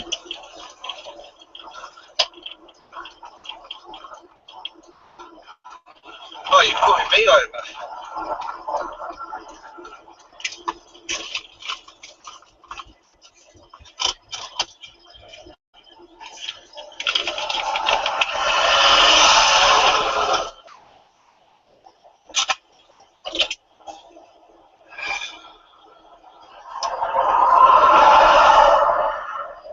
There is no stop. You just checked your speed at 67 there. Have you got your license with you, please? Who are you? Huh? Who are you? Who am I? Yes. I'm Police Constable Neil Winsbottom. Yes. I'm Police Constable Neil Winsbottom. Where are you from? Warkworth. Okay. Have you got your driving license here, please? Do you have proof I require such as thing? You don't need to have proof. I'm in uniform. Driving a markmanship police car. Okay. You got your driving license here, please? Is that an order or a request? This is a request. Can a request be declined? It can. Okay. All right. What's your surname, please? Now that's not an order, but it's a legal requirement. You must now supply me your surname. And my understanding is legal requirement now, not a legal request. Man and a person. So do you believe I'm a person, or do you believe I'm a man? What is your surname, sir? Well, I'd just like you to answer my questions, please, sir. I'm not going to argue with you about whether you're a person. I'm not interested in arguing with you either, sir. Just after some clarification. Okay. I'm asking you a legal requirement for you to supply me your surname. Is that a lawful requirement? It's a lawful requirement. You need to now supply me your name. Can you please tell me the difference between lawful and legal, please, sir? No, I can't. Why not, sir? What's your surname? Oh dear. I'm just a man. I don't have a surname. I'm just a man. Oh dear, what? The word lawful is a legality in itself. There's a misconception out there, isn't it, that most people think the word lawful is somehow more powerful than the word legal. Not at all. Both equally as powerful with each other. If anything, legal is more powerful in all cases. So the fact that he can tell the difference means what? Right, it deals with two aspects of law, obviously. Right, yeah? Obviously, you can lawfully, like I've said on other hangouts, you can lawfully go and pick a twig off a tree, can you not?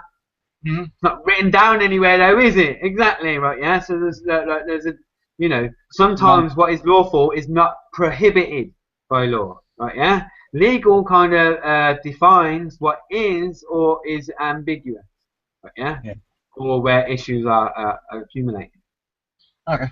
Right, but there is no fundamental complete contrast between the two that separates it in argument. Right, yes, okay. Saying that something's legal, therefore, but I want to just deal with lawful and nothing legal is defunct. It makes no coherent sense. When the word lawful in itself is a legality. Yeah, it's a legal part of law that deals with some stuff that's just not prohibited by anything that's written. Okay. Right. Yeah. Yeah, I get it. I'm commonly known as Mark or Dad. Okay. Mark. Yes. So that's your first name. It's my given name. My mother gave it to me. Okay. Yes. So what is your family name? Basically, pause it one sec. Basically, nothing that's legal could possibly be unlawful. Yeah. True. Yeah. No, you can't make something. You can't make something that's unlawful legal. Get it? Yeah. Yep. What you require? Well, that's key. Although they will try it with slavery. Ian, am I obliged to answer your questions? So do I have the right to remain silent then? No, you don't. I don't. So you're telling me as a man I don't have the right to remain silent? When you're making a statement. I've got fish and chips here. I'd like to get home to my family. One your surname, or your family name, or whatever name. So again, is that an order or a request? It's an order. Is that an order or a request? It's an order. It's an order. Yeah. Oh, happily, sir. So you'd like my last name? Is that correct? And that's an order. My last name. My person's last name is. How do you spell that? That would be K. Mark. And your given name then is Mark, I take it? And your date of birth? I don't have a date of birth. I was born. I was there at the time, but I can't honestly remember. That would be third-hand information if I was to give you that.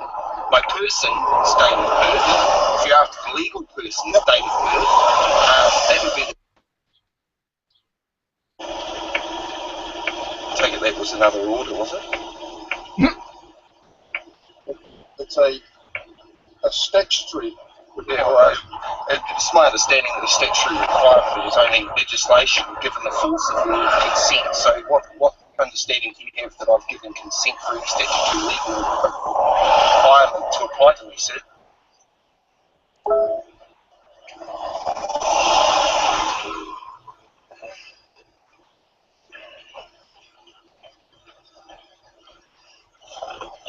I'll just have it on record that he's just viewed my notice that I have on the camera there.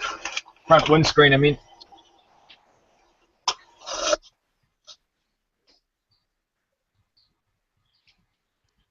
Yeah, well, what indication, right?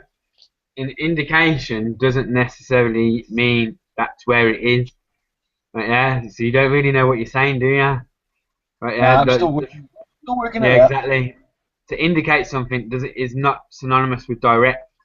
What you should have said is, can you direct me? But really, someone learned in the art of engagement would have gone, good day, constable. I acknowledge and accept your oath of office, and are you in need of direction? Nice. Okay. Right. Cool. Right. Yeah. Whereas, if you're proclaiming to be knowledgeable in law, like, do you want my person's name and all this sort of stuff, then you were happy to request merely being indicated to something, when clearly, perhaps not to you, but just uttering words in English, is consent. The fact you have a driving license and all that, it's all consent.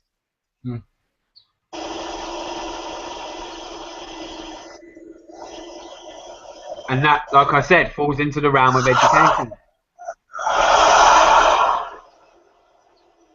That falls into the realm of education, and the constable of law might not even be that versed, right? Yeah, but that he has no obligation to educate you. Yeah.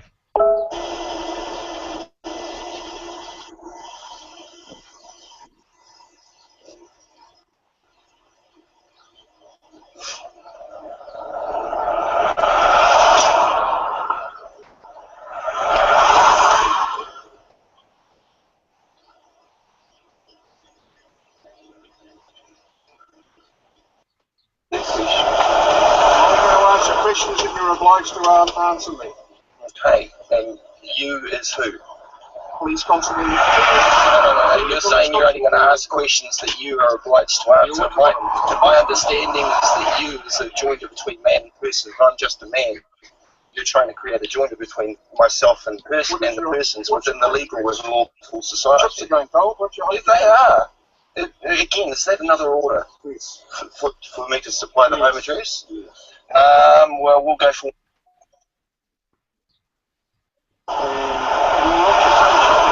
Is a man.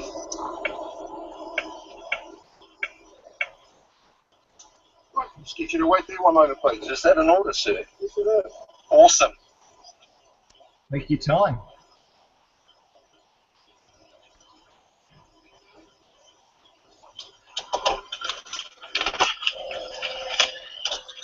So, as you can see, there we have Constable Waterbottom, or whatever his name is, telling me it's a lawful and legal requirements and all the rest of it. Fucking what? It's just enforcing statutory codes. It's given me all of these orders.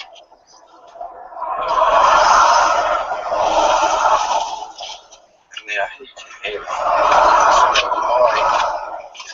orders.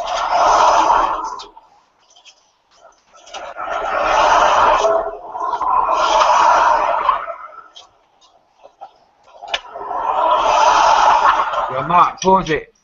Pause it a sec. You know when you was asked your date of birth? Right, and you went, oh, I can't remember, I was born, mate. Yeah, I was born. Right, I can't remember my date of birth. Right? For starters, you're admitting to having one because you can't remember my date of birth. Right? My. Got it. No, slip of the tongue. In that scenario, it's better to answer the question with a question. Yeah, like, Constable, are you not aware that only mothers give birth and children are born? Yeah. Are you asking for my born? Are you asking for my born date, or my supposed born date? Yeah. Yeah. Okay. I get it. Right, Yeah, and then give your born date. Well, don't burden yourself with giving a date of birth. Give your eventual born date when you get the constable to ask for it. Or agree that that's what he's asking for. Yeah, well, there is a clear distinction between one being born and a birth, right? Yeah, and being birthed, right? Yeah. So if you know about that distinction, rather than make statements, "I was born, mate," and rah rah rah, make the officer agree, yeah, or constable agree by stating something along the lines of, "Are you aware that only mothers give birth, constable, and children are born? And I could only ever give you the supposed born date I was born on, in accordance with the July calendar. Would you like that supposed? Would you like that supposed date? Yeah. You're constantly asking questions, and if he agrees by yes or acknowledgement statements, right? Yeah. Relinquish it. It's all getting the wording right with the questions. Of course, but then relinquish that supposed date, because supposed means that you'll agree that that's what the date is, although you have no actual knowledge of the fact. True. Okay. Right. Okay. So, are you happy to? Are you happy? You know. I get it. Yeah. Suppose it's what I should have said. Yeah, I understand. So, in the supposed birth, date you were born. Yeah, the supposed date you were born on. Right, yeah. But obviously, ask the constable that if he is aware that only mothers give birth and children are born, because that's one legal professionals do not know. Right, yeah. Little tips. Okay. You can see here, this is my fee schedule for that gentleman. All of the fees are marked out.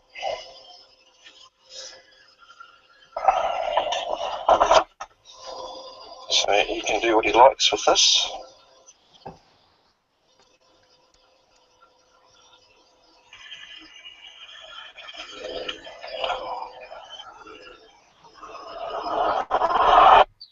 skip ahead.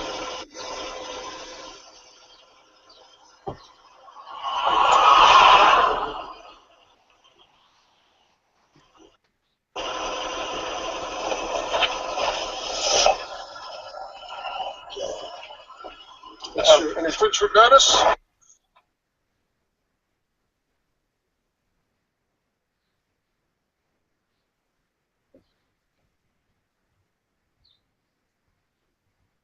What happened with the rendering on that video there? Ignorant man. Exchange, sir. Excuse I recognise that as a bill of exchange, sir. Excuse me, sir. Come back here, sir. Excuse me. You're a public servant, are you not, sir? I have some questions. You ignorant man. Ignorant man. I'm trying. Just give me a minute. It's being slow. That's for you, mate.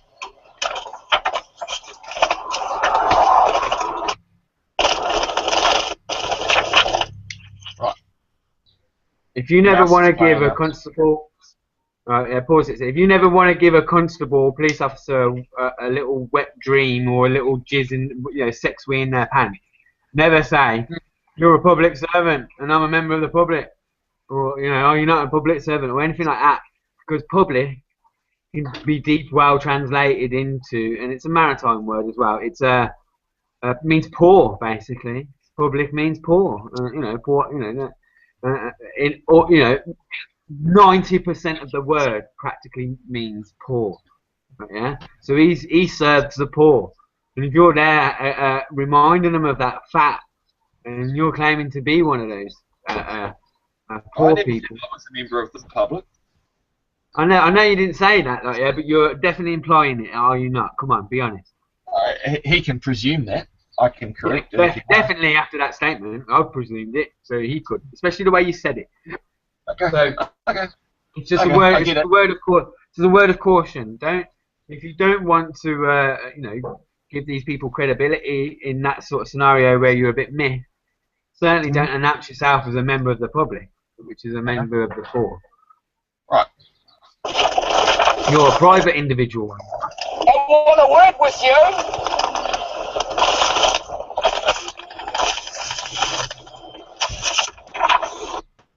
And he just takes off. And this is the chase. You're a nutter. Honestly, I've watched a lot of YouTube clips and I haven't seen any fuckers chasing cops. Oh, no, nor me. You're not on state medication like Buffalo, though, are you? No. That's all right, and because if you were, you'd probably be getting sectioned rather shortly. Fucking hell. If Buffalo was doing what you was doing and being on state medication, they would have sectioned him by now, believe me. But he's been a good boy for 9 months in his bedroom. It's a fucking mouse. Say that again. I said if Buffalo on his state medication was doing what you was doing, like chasing the police and everything in his little car, he'd have been sectioned by now. You know what I mean? Yeah, especially with the engagements you've had, like, yeah. But like, he got that tag was a blessing in disguise for him. You know what I mean? It kept him in his bedroom and that, like, looking for a few bucks, I suppose. But people are all on them state medications and then doing their Freeman videos, man. They're ticking time bombs. Yeah. Gotta watch them. Ticking time bombs, ready to be locked up and injected. We're in a 50k area here at the moment, and I'm just following them doing 50. We go across a main 70k area here, up past the school. Which I'll just skip ahead to. That's the intersection of the school and the petrol station. It's just gone past the shop there on the side. It goes around a little S-bend fucking. Supposed to stop. And it's supposed to complete stop. Yeah, you best stop. Because I'm fucking filming you.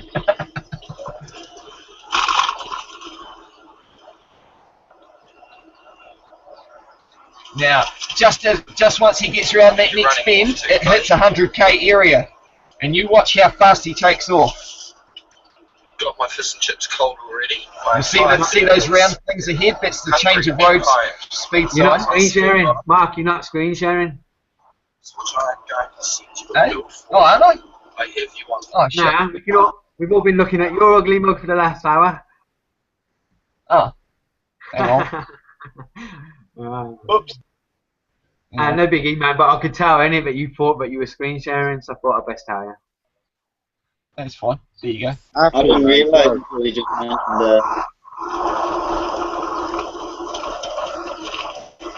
Look how sweet this hangout's going. Nice and polite and civilised, man. Yeah, sweet man. Whatever, Paddy, you're a knob. Let me see.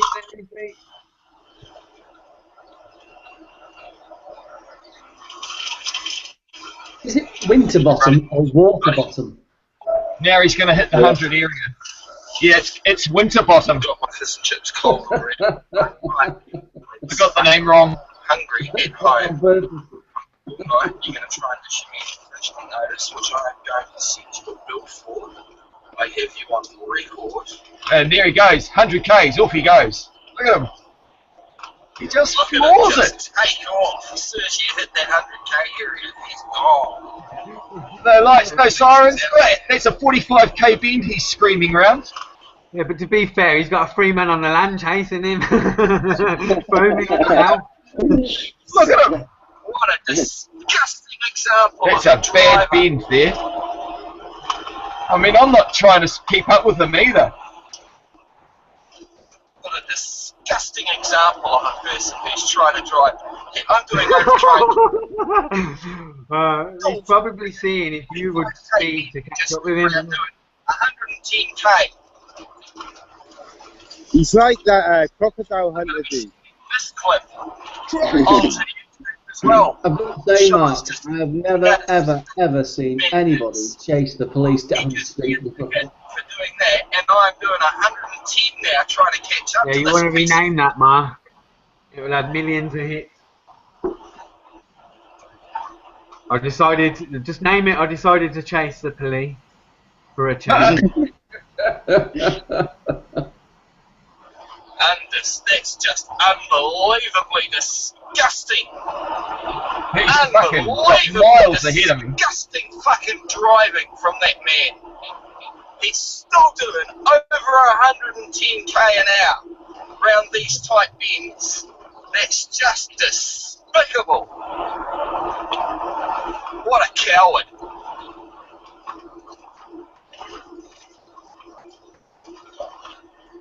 Wonder what he does around these sharp bends. Fuck him. And that's it. I lost track of him after that. And then I go home, take my fish and chips home. But yeah. That's him. It's entertaining, man. Just for the record, innit? Just for the record, I'll come on here tonight to debate a little law. This is the first Mark. time. Yeah. Mark, just for the record, yeah? I'll come on here to debate a little law with, like, you, Sal's, everyone else on here, and Teacup, being as he wasn't hosting it. And he kept blocking me, right, yeah, until I was forced to ignore him, right, yeah, which is what he does, because he doesn't want to really debate law with me, because he's out of his depth, right, yeah? Right, he forced my hand. He knew that I was only going to put up with it for so long. Right? Whose hangout is it? Mark and Man's, isn't it? Like Teacup and Bopper are obviously up each other's asses. Right? Yeah, that's plain to see. Everyone can see it. They keep calling me out on every fucking hangout Teacup does, but like he's scared, innit? And like whenever he's on a hangout where it's someone mutual, innit, that will just like let it flow. He forces the situation where it's just inaudible and intolerable, and and doesn't let anyone speak or respond. Yeah, I found it really hard when you and Bob first started talking. I couldn't hear fucking either of you. It's just childish, man. My computer shit. I spent half an hour trying to get the computer back up to connect all the fucking time. Anyway, and then when I come back, Teacups kick him out, and I'm going, what the fuck just happened? I know they're listening now, innit? And Teacup's actions just show me that he's scared to debate law with me, innit? Like proper friend. I had to ignore him. He wouldn't stop blocking me. He kept doing it, like, yeah, and just blocking me continuously, like, yeah. What am I supposed to do? come on a hangout and not respond. Yeah. Okay. Well, I'll show you this last clip of mine anyway with the cops and interactions. This doesn't take long.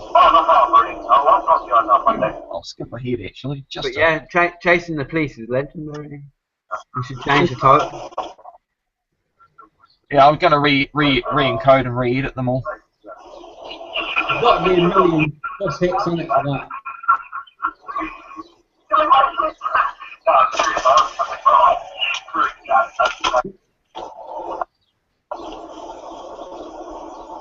Cops.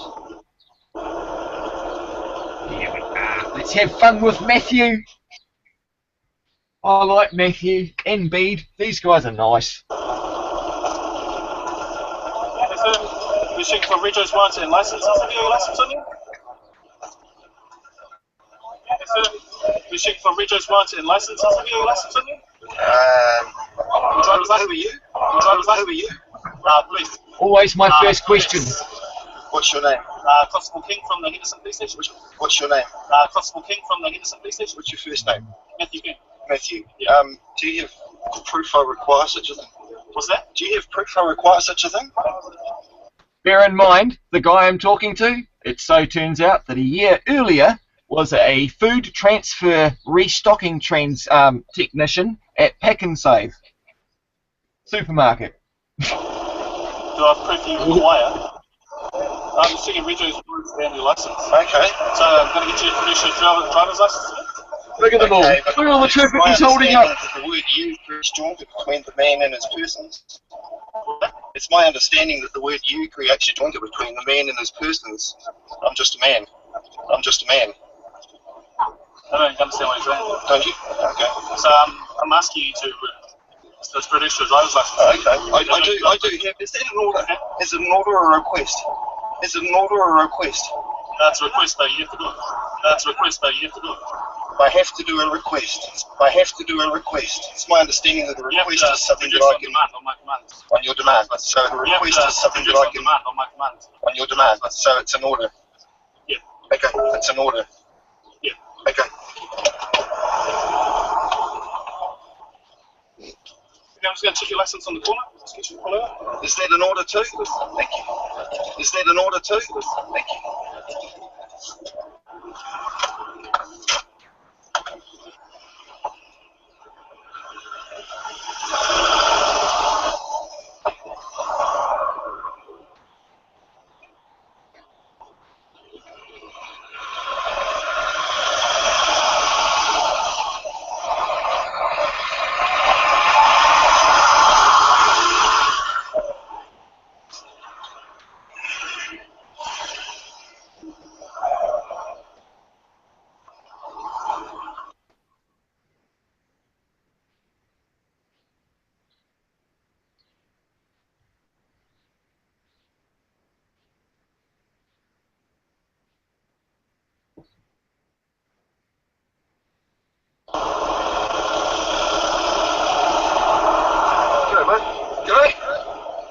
Can I get to see your driver's license, please? Can I get to see your driver's license, please? Sorry, who are you? Sorry, who are you?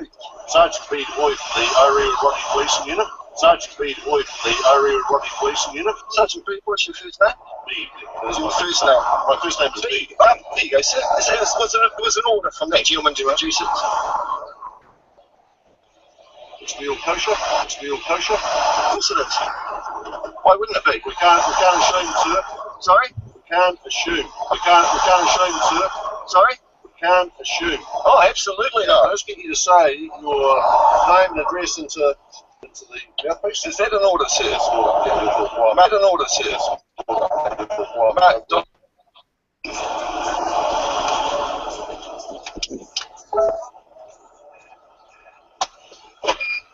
There you go. That's good to see, mate. I don't drink, mate. We can't assume that either. That's all right. That's no problem. I appreciate doing your orders. Anything else? Problem. I appreciate doing your orders. Anything else? No, that's it, buddy. Awesome. You're nice, mate. Great.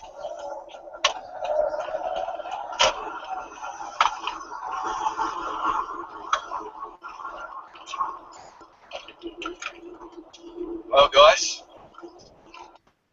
And that was the end of that one. Just me blattering on afterwards. So yeah. Did you bill him, Mark? Pardon? Did you bill him? No, I didn't. I was still at the time. I was trying to figure out how to do the billing and stuff. But I had by September. I'd figured out how to do it for that other prick. But I never bothered to see, because they were polite, they were nice, they were gentlemanly. You know, I had no issue doing what they wanted. You know, if they were going to be arseholes about it, then sure, I'd look at it differently. A number of civilian casualties. I know that you're very concerned about these civilian casualties. Good. So I've got a question here. I've only been coming out on these hangouts for the last couple of weeks. Probably about seven now, something like that. Is Badder still in here? Yeah. Is he? He's gone, hasn't he? No, I mean, He's there. All right. Okay. Ready? Okay. So here's the question. I know absolutely fuck all about the law, so I can't argue any points about that. It's just a virgin. I would be foolish to do that. But here's the question. Okay, you've got teacup in yourself, right? What from what I've listened to, it sounds like you're kind of arguing on the same points, but you're just not meeting in the middle. Both have relevant points, but it's like a different language they're speaking. Exactly. But the thing is, until you actually start becoming learned in law yourself, you won't be able to distinguish what we disagree upon. It might all sound, if it's all sounding the same for you, you need to enhance yourself. I don't disagree with that. But a lot of innocent people will walk into a courtroom and listen to the prosecution and defence and all their legal jargon and not really know who's the good guys and bad guys or whatever. Like they'll be bedazzled by it all. But yeah, so if what you're hearing is or sounding awfully similar, then you're missing out upon the details. That's all. I think most of it, to be honest, is the fact that on the hangouts that I've been on, it's been nothing but a fucking slanging match. Exactly. And everybody's shouting over everybody else, so that everything's completely blurred. Well, I hope the latter part was better for this one for you. It's not the intent for it to end up being a screaming match at each other. I mean, I'm the Mark a Man one as well, and I host that just for everybody to get along. Yeah, you won't delete. Mark a Man doesn't delete his hangouts, do you, Mark? Not unless I've deleted one after what Zoltan the Not So Confused got a girl to open up on a live hangout, and that sort of drew the line for me. So I deleted that one out of respect for her. She had asked for it. Which one was that? S. Lewis. No, it was a girl, Julie Christine, an American girl. What I mean is, you have no real reason to delete this one, for instance. But yeah. No. So I mean, I'll start. You know, if there's something absolutely traumatic that comes out that someone didn't know it was live and got carried away, fair enough, innit? But if it's trivial, then what the fuck do you care? Yeah, exactly. I mean, Zoltan had got her to open up some pretty personal stuff after telling her it wasn't live, and yet it was. So, well, that's trickery, then, isn't it? That's slime, man. That's why I deleted. In general, you don't delete your hangouts, do you? I don't. Yeah, cool. No, right, you know. I don't really go on people's hangouts that end up deleting their material afterwards. Right? I don't see the point in that, because then it just confuses the whole relevancy. You only get half the fucking story, so what's the point? No, it's some people care more about what they look like and being themselves and stuff. I can only say this for me. I have to remain neutral because I'm on the fence because obviously, like I've explained, I know fuck all about the law. I mean, I've been up, you know, in front of the beak many times. But as I say, law, no fuck all about it. Yeah, but rather than sitting on the fence, arm yourself with knowledge and become a contender. This is why I have started to come on these hangouts. I'm quite a private kind of person. I don't really want to have my face blasted all over the fucking internet, to be honest. I don't want to be a YouTube star. Now and again, when the live link goes down, I have no issue with that. But obviously, it's difficult for somebody like me, unless I'm going to get hold of the Black's Law Dictionary 1, 2, 3, 4, 5, 6 and fucking beyond and blah blah blah, and sit there for fucking 5 years and start learning about the law. To be honest, I've got more important things on my fucking on my mind other than that. However, in the same breath, you know. I had a conversation with a lawyer today, and we both agreed upon a certain point. I presume that when I stated to him a minute, I goes like, listen, like the thing that keeps me humble is that we could live for 300 years and study law for 8 hours a day plus, right? Yeah, and still be on a pinhead of knowledge, right? Yeah, so you know, in your own time, innit? You know, absorb what you can as and when you can, right? Yeah? But if you're going to get involved in, like, say, like, you know, deep levels of law or whatnot, or the disputes between, say, me and Teacup and stuff like that, then you really need to know what you're on about. Otherwise, how it looks matters very little to what is actually going on. I don't think it's a matter of how it looks. I think it's how the individual copes with looking fucking stupid, commenting on the things he knows fuck all about, and that's why I usually keep my gob out of it. However, I've got to say this, other than the law issue today, I mean, this is the first time I've actually heard you not scream and not fucking shout. That's a big plus in my book. So how much work have you seen of mine? I've seen none, to be honest. It's just been, hold on, you've seen none of my work, but this is the first time you've heard me not scream and shout. It's the first time I've been on a hangout that I've heard you not scream and shout. I'm an expressionate guy. That may be the case, but it's not endearing at all. But I understand that there's a lot of animosity, a lot of because I'm the same. When somebody gets on my fucking case, I scream and shout exactly the same. So you know, I'm not blaming anybody on either side. It's not about being on my case. It's not about being on my case, right? Yeah. In this scene of law, right? Yeah. Right. There's sharks, right? Predators preying upon the weak and vulnerable minds of innocent people that are not versed in matters of law, right? Yeah. And bringing them in by greed, i.e., escaping debts, right? Yeah. Pound signs in their eyes, right? Yeah. And it's a curse. Yeah, so to me, I'm kind of contending with an astronomical evil that's out there, poisoning my brothers and sisters. Right? Yeah, what you see is animosity here and there. I see some big, deep spiritual game that's going on, and people are being fucked with. So I am trying. I might seem very passionate and shouting at times because I don't. Fundamentally, it comes from love, innit, from my fellow man. Right? Yeah, and they're being poisoned. And I want to try and you know, give a bit of what's it called, not fucking what's the word called? You know, when you got poisoned and you need antidote. I'm trying to give an antidote to the situation. I couldn't bring it to the forefront of my mind. Yeah. So you know, I've got no time to like really love or like anyone on their individual basis because I'm tackling a larger evil at work here, which is fucking my brothers and sisters up in matters of law, right? Yeah, following their pound signs in their eyes, which in the long run is a curse, and it will only come back on them tenfold.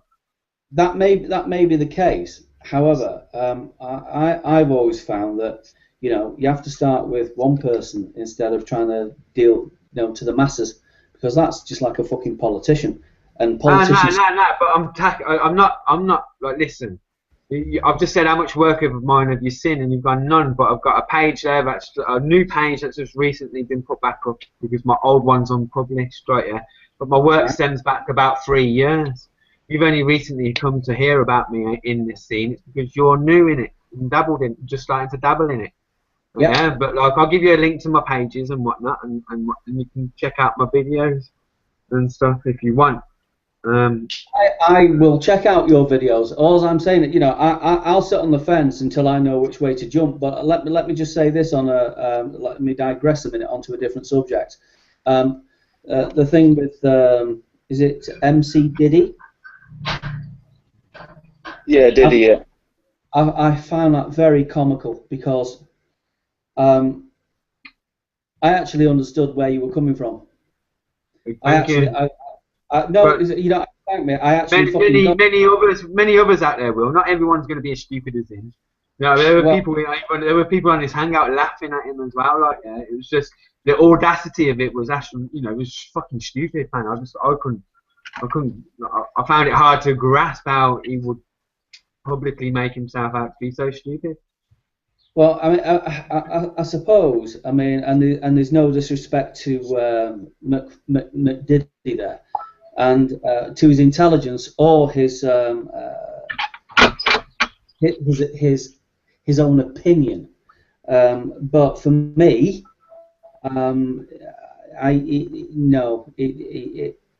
to be honest, and I know people are listening to this, but he kind of came across not very well, to be honest. I understood exactly where you were coming from on that.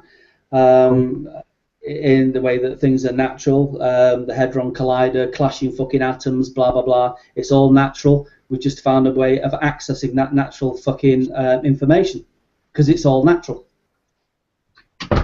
So I get it. I get it. So yeah, send me a link to your stuff, and then I'll be able to make up my own mind. And work it from there. I mean, it may be the case that find the upload to this. Go to YouTube, find Marker Man's upload. He's the host, right? Yeah, and I'll post my links in the chat in the conversation. Just send me your links to my YouTube channel, Mother's Pudding. Mother's Pudding, I'll find it. Mother's Pudding, just put Mother's Pudding and it'll fucking come up. Yeah, I mean, my bag's TV fucking licensing. You know what I mean? I just fucking that's my thing. I'm lucky enough to have not that many. I mean, I've got health issues, but I've got not very many issues that I need to fucking talk about. When I do need to talk about them or sort them out, I'll upload videos. But mine is TV licensing primarily, and obviously the law issue, because I've listened to the fucking Freeman stuff. I've listened to your man Mark there. I mean, I've listened to all sorts, and yeah, my shit's on a whole new level, man. Right, yeah, I've been slapping these free tags about for years, ever since I entered this thing, and I'm still doing it to this day. I love it, and I've enhanced myself, right? Yeah. Yeah, but the thing is, what fucking pisses people off is you call them retards, man. Nah, I call them free tags. Free. Oh, sorry. My mistake. Yeah, free. Instead of free men on the land, they're free tards, isn't it? Free tards. Yeah. No, I get it. But today, in my mind, I've got to say that I mean, like I say, I know fuck all about law, but you've been polite and blah blah blah blah blah. So gone up in my estimation, to be honest. But there you go. Yeah, obviously, I clash with certain people in this scene because I slap others about with their misconceptions of law. I've got no time for listen. In most of my engagements with people online, 90% of them, if not all, online, always start off with me being honourable.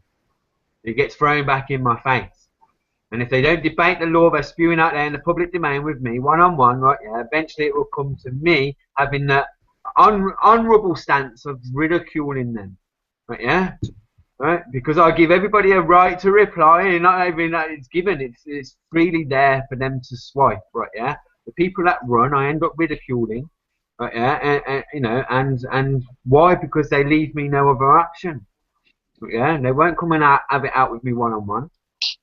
And they leave me with the honour of ridicule. Then after I entered the engagement honourably, 9 times out of 10, I'm always attacked first, either like personally or whatever, just rude remarks. I'm a ex-cunt and all this sort of shit. Right? Yeah? Even if it's just stupid stuff like that, I'm always attacked first. I know the rules of engagement well when it comes with engaging with others. And all the people that run from me, all these preachers like your Spaniards and all that sort of shit, and Darren DJs, Christopher DJs, and all of them, right? Yeah, all of them, even Teacup, right? Yeah, they know I start all my engagements in their heart. They know I've started all my engagements with them individually, honourably, and they spat it back in my face. Right, yeah. So then I go and do my own thing, and they don't like it. Right, yeah. And I rip them a new arsehole elsewhere with no need of reply from them. It's out there now. It's in the public domain, isn't it? And they'll have to contend with it. Yo, Badder, I seen this dude. I've got loads of Freeman and shit on my Facebook and that. And you had mentioned something in a common law group, and he screenshotted it and shared it, and he was like, "Watch out for Badder and Dom, they're shills." And what you said was legit. You on about how lawful was illegal, or vice versa. Exactly. You've witnessed it yourself, yeah, man. Exactly. I distribute some law that can be challenged, like civilly, nice and respectfully and honourably. There's no need to be nasty towards me or me to be nasty towards anyone, right? Yeah. And 9 times out of 10, if not all the times, right? Yeah, because I'm very aware of what I'm doing, right? Yeah. I respect karma, and I know if I start initially all my engagements honourably and stuff like that, and it spats back in my face, it gives me the honour of ridicule and the stance of it. And karma's looking after me up to now, so I must be doing something right. And if you've witnessed it yourself, all I've done is share the video and a bit of law to substantiate it. I'll get attacked. People think it's me going around attacking people. No. What people sometimes see is me in the middle of defending myself, right? Yeah, and vigorously, and misconstruing that as attack. Well, that's two completely different things. Like, for instance, if you were walking down the path at night and saw some man beating some woman's fucking young girl's head off the pavement, and you go and rugby tackle him and kick him in the fucking head afterwards, innit, and put him on life support, and then you find out 2 weeks later, after you've been arrested and everything, after thinking you've done a good deed, but he came home to find the fucking nanny had smothered his son, right, yeah, and killed him, and he was beating her. Yeah, you could have just restrained him, innit? Instead, you put him on life support, and you didn't know the full circumstances, so it wasn't what it seemed, was it? Yeah, the guy was going over the top. You could have restrained him, rugby tackled him, held him to account, innit? And then got the full story. Instead, you acted on impulse, rugby tackled him, and kicked him in the fucking head and put him on life support. You see? You see how not knowing all the information can lead to even more devastation, right?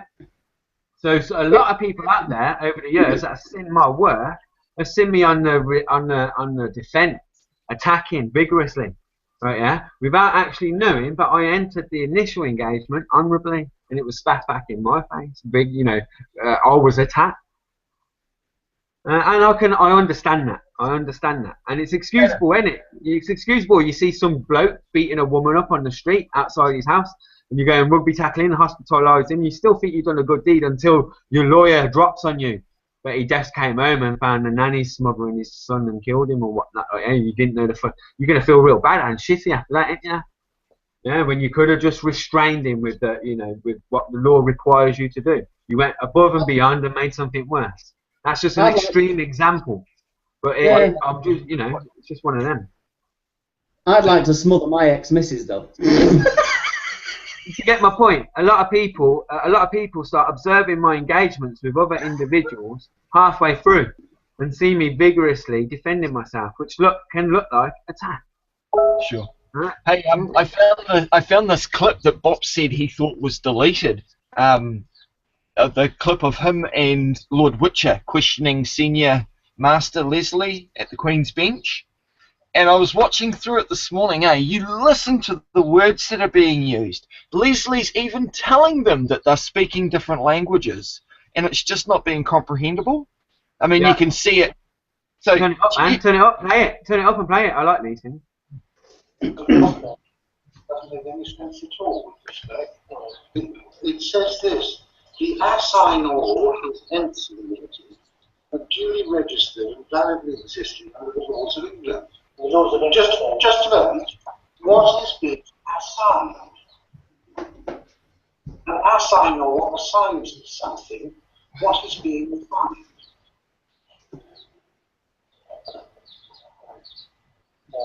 Is anything being assigned?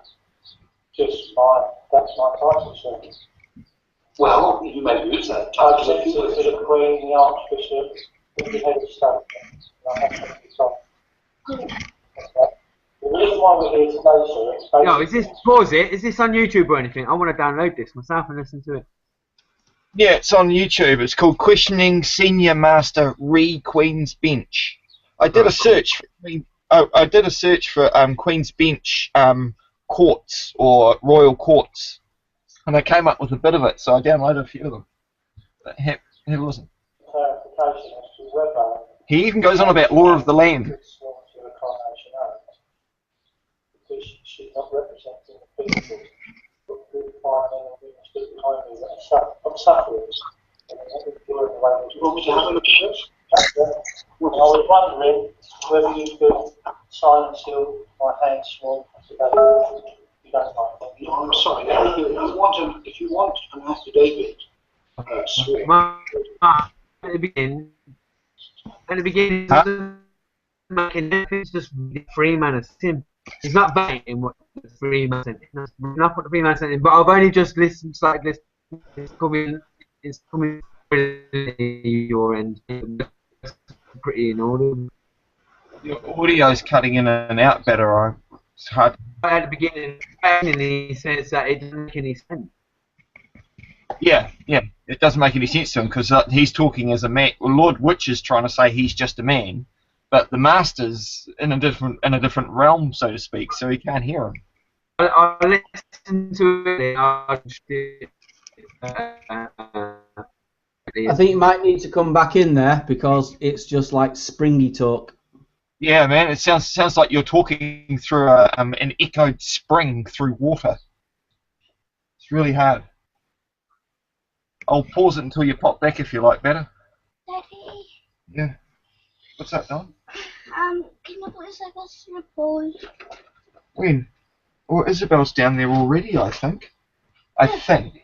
But we'll see. I'm actually even thinking about it. Perhaps tomorrow we could spend the afternoon down there because it's almost 3 o'clock now, darling. Okay. All right. Yeah. But we'll see. We'll wait until Isabel gets home. He'll probably want to come tomorrow as well. Yeah. Sorry about that. Trying to be a Yeah. So this is a book that I've had in my possession for some time now. You can see it now on the.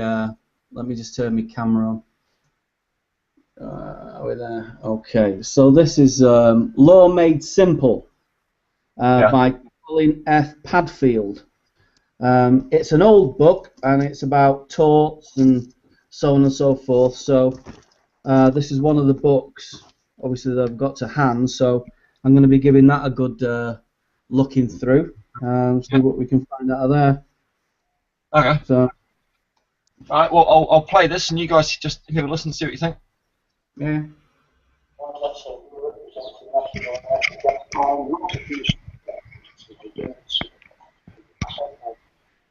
So,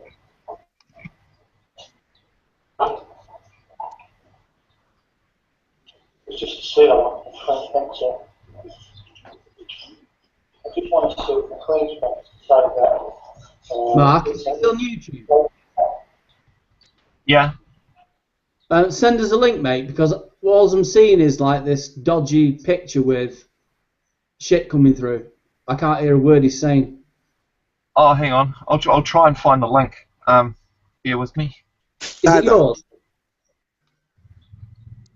I'm not watching it through. I just downloaded the clip, but I'll find it for you. Just. Yeah. bad.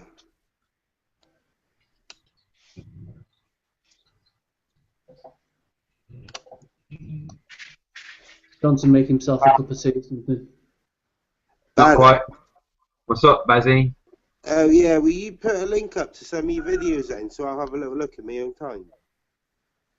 Alright, Yeah, are you on Facebook, yeah? Nah, I ain't. I've been fucking. It got cancelled or whatever. I had to answer some questions. I still ain't got round to fucking doing it, so I ain't got Facebook. Alright, well, I've typed this in YouTube, Bada, B-A-D-D-A, I-F-I-C-A-T-I-O-N, Bada-ification. Yeah? Yeah, alright. Where do you type that in the Google? But like I do more shit on my YouTube page, really. Like, yeah, because like, you know. Yeah, where's that then? Is that on YouTube? No, I do more shit on my Facebook page. But yeah, that badification's for YouTube. Yeah, right. I've recently got a new gadget that can like, wah! You know what I mean? Riff whatever I want off YouTube whenever I want, and it's really fast and upload, and it's really into really small files as well. So it's really quick for me now.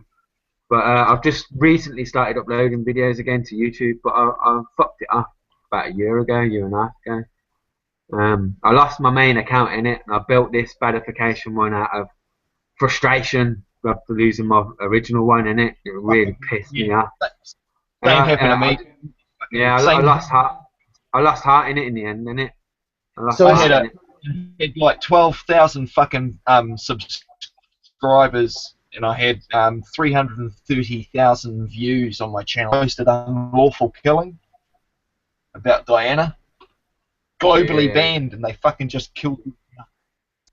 Yeah, I think I got. I mean, I was fighting a like legal battle in it with is it what's it called? What's that fucking what's that music company called? What's that music company called that owns all the Bob Dylan material? It's got like it's almost an eye. It looks like an eye. Oh fuck, I can't remember. Columbia. No, not Epic. It's not Epic. It's not. I can't remember. It's not Columbia. Yeah, I was fighting some legal battle in it in script in it because I got spanked, man. I think I ultimately got took out for that. But I was learning some law along the way, in it. Ooh, 264 subscribers.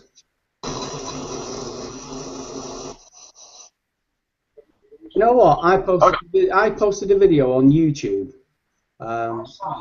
18 months ago, and I had to close my channel because of it, because it went into fucking meltdown. Really? Oh yeah, fucking proper meltdown. It went absolutely fucking stupid. I was getting all sorts of emails and stuff, and there you go. I've just subscribed to your channel, so I'll remember it in the morning. Yeah, yeah. Right, if you're on Facebook, innit? No, I've cancelled my Facebook because I'm not into the Facebook thing. But for those listening, innit? If you're on Facebook and not familiar with my work and shit, type in Illuminati Resistance Army and look for the group, innit? That's my main group, innit? And then you'll find my other groups from there. Just by my send me the link, man. Hold on, one sec. You don't have to do it today. Just send me the link so I can have a look. Like I say, I'm open to everything, me. I'll listen to everybody and everything, and then make my own fucking mind up. I think it's quite ignorant to dismiss things. Can you see at the side where it says group chat? Yeah. On this hangout. Yeah, hold on. I've got half a dozen fucking windows up here. On the side of this hangout, it says group chat. I'm just about to post the link. Yeah, that's my Facebook group. Just let me get out of here. Right, go on. Oh yeah, okay. Let me just copy that. That's my main group in it, but like I post from my page onto there, and from my page you can get to I've got a little law group in it, very selective, about 150 users. I've got a few groups in it, but like those are my two.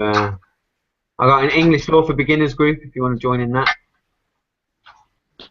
Might be a bit more for you. Some material in there, some law dictionaries and stuff. Some simple statements that you can sort of try and digest.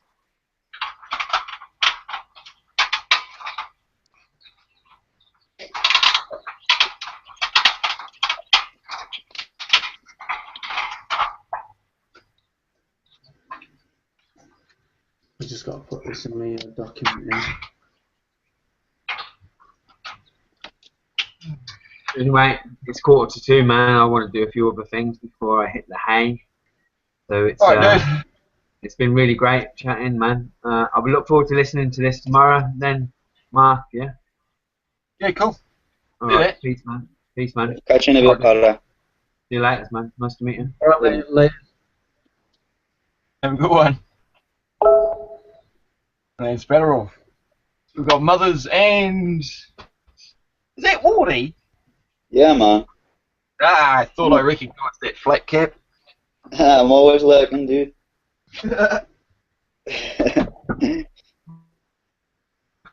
Some Better's views were on my clips, so without the interruptions and interjections from other certain people who shall remain nameless. Are you speaking through that fucking springy thing? Am I? Yeah. Yeah, he was just lagging a bit. What about now? Is that better? Yeah, it's fine. Yes. Yeah, could have been because I'm walking around. Just trying to clear out a lockable area of the shed to put all my tools so the fuckers that come and try and rip me off next time don't get fuck all. Bastards.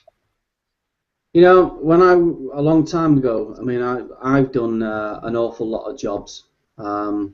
Some, I wouldn't say shady, but I would say pretty fucking extreme. I was, well, I was working for a company a long time ago, and we were having the same problems with, well, the company that I was working for was, we used to have to look after who were being bullied by neighbours in Manchester. I used to work for a company there, and we used to have to go in and sort out the issue, make sure that they were protected. We've had cleavers and hatchets coming through the fucking door. We've had all sorts of fucking stuff. And one time I was looking after this building, and the electric was still on, but it was in danger of having everything ripped out of it, and there was lots of neighbours in a really shitty area trying to just basically ruin the building and fucking steal everything that they could. So I was there one evening, well, not one evening, but on many occasions, but I actually wired the door up to the mains. Mains, yeah. That would have been somewhat enlightening. Yeah, 240 volts. And if they'd have put the fucking hand, if they'd have put the hand on there, they'd have got a right fucking shock. Fuck them. Yeah. That's the way. That's what I'm going to be doing. If they're going to steal your shit, right? Seriously, I mean. I'm just going to put a kettle fence around with an electric wire. No, there's not enough current, man. 240 volts on a 40 amp ring, mate. That'll fucking stop them. That could, yes. I'll give you that. But I don't want to fucking kill them. Fuck them. Oh, man. Oh, yeah. That's right. Yeah. Bastards. Or why are you toolbox up to the fucking mains, and as soon as they grab hold of it, ding. Yeah. Yeah, no, it's It's the old thing, isn't it? The stuff that they can pick up, you ought to wire up, and as soon as you touch it, boom. And when your electric goes out, you know, and the fuse is fucking gone, you know that somebody's in your garage nicking his shit. Go out and get a fucking club and batter them with it. Actually, I'm on the same circuit as the shed where I fucking lay my head, so yeah. If it went out, I'd know about it. But then, yeah, like so I've got the camera doing 24-hour security filming now as well on a rotating fucking camera. So it's all covered with sensor lights, and now I've put another 4 fucking padlocks around the place. So good luck. That's all I have to say. Your shed looks open. Eh? Your shed looks. This bit is, but the bit behind the laptop there isn't. It's a big one locked room, then another locked room, then 3 locked cabinets. And you've got your tractor. You've got your tractor, little thingamajiggy there. With a flat tyre. It goes flat within 24 hours, and it's really cunty to push with a flat tyre, I've got to say. Can't they drive it out the garage? Without the key. They could sit on it and try pushing it out, but then they'd have to get through a padlocked fucking corrugation iron 4-foot fence, which was also padlocked and under surveillance and security lights. So fair enough. Unlike last time, because it's my own fault, mate. Stormy night, I left everything open. I left the car unlocked. I left the gate unlocked. I fucking didn't have any securities. I just had a little combination fucking turn the dial lock on one door, which got jimmied. You know? But they could have taken chainsaws, generators, arc welders, fucking petrol galore. They didn't. They were just after electronic stuff, cheap stuff that they could flick off for their fucking goey habits. That's all it is. And so I found out, and then 5 other houses get busted as well, just up and down here. So it's alright. Good things will come to those who wait. Yeah. So I watched one of your videos, Wardy. What's your fucking story? I was just doing the fucking death shit. I was kind of doing similar. I was on like the same sort of thing as what Bob's done. Like I was going down the Freeman land and then Freeman on the land shit, and then I actually started reading some fucking law books, and I started to realise that it didn't actually add up. And that's why I'm kind of coming on, just to try and pick up some law stuff, you know what I mean? But really, I was just doing the debt stuff. I was doing that DWP stuff. I think you seen one of them, didn't you? I did, yeah. I've took them down for now until I actually get it resolved. Because I don't want to be saying this shit works and then find out actually no, it doesn't. You got a sub for that video, you know? Yeah, what, have you? Yes. Ah, cheers, man. You lucky boy. I'll probably sub back to you then, dude. There's very fucking few people I sub my channel to, mate, I'll tell you. I appreciate it, man. Cheers, dude. Yeah. Like I say, once I get it resolved, I'll be putting them videos back up, but I just want to make sure I get my money back off them first. It was a scam that you exposed. That was yeah, that was the hard shit. That was worthy of a sub. So there's no need to thank anybody for anything. You get a fucking sub for doing your stuff. I mean, like I was saying to Badder before, well, yourself. I mean, I did a YouTube video. Fucking hell, must be 18 months ago now. It was, what was it called?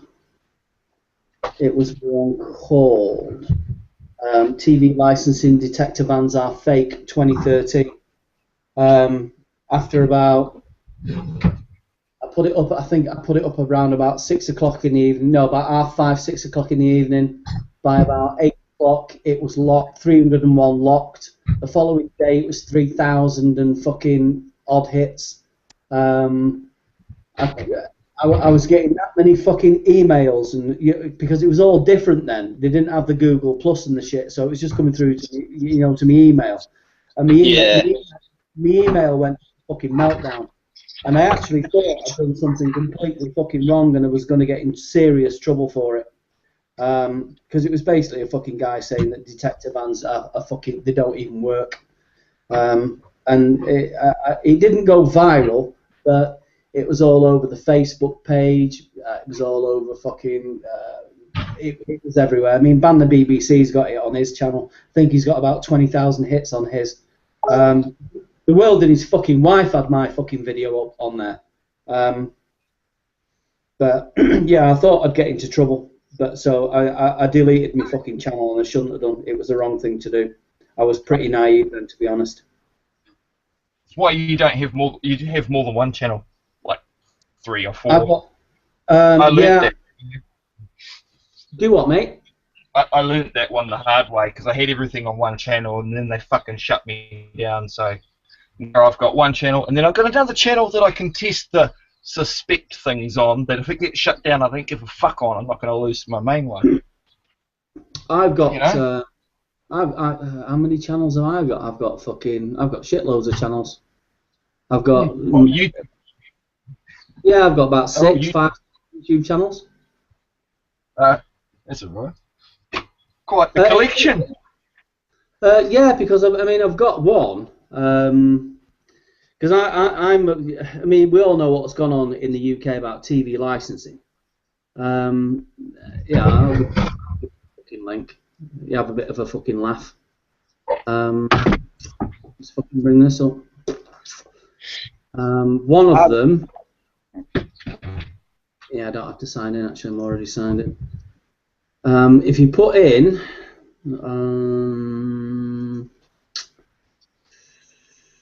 in fact, I'll post the fucking link now if I can. It's actually a song, but it's taking a piss out of the fucking BBC. That's what it is. Here we go. So I've got, there's a couple of tunes on here, but this is the first one that I did. Hold on. In fact, if you put in, can you access any other your Internet Explorer or Firefox or something? Kind of, yeah. I'm on my phone, but yeah. Okay, if you put in on your phone, put the link. Can you not put the link in the chat? I'm trying to fucking copy and paste it, but it's not letting me fucking do it at the moment. Just hold on. Alright, yeah, I can do that, dude. What's the name? If you put in the PEDO pedo tune, okay. It should come up.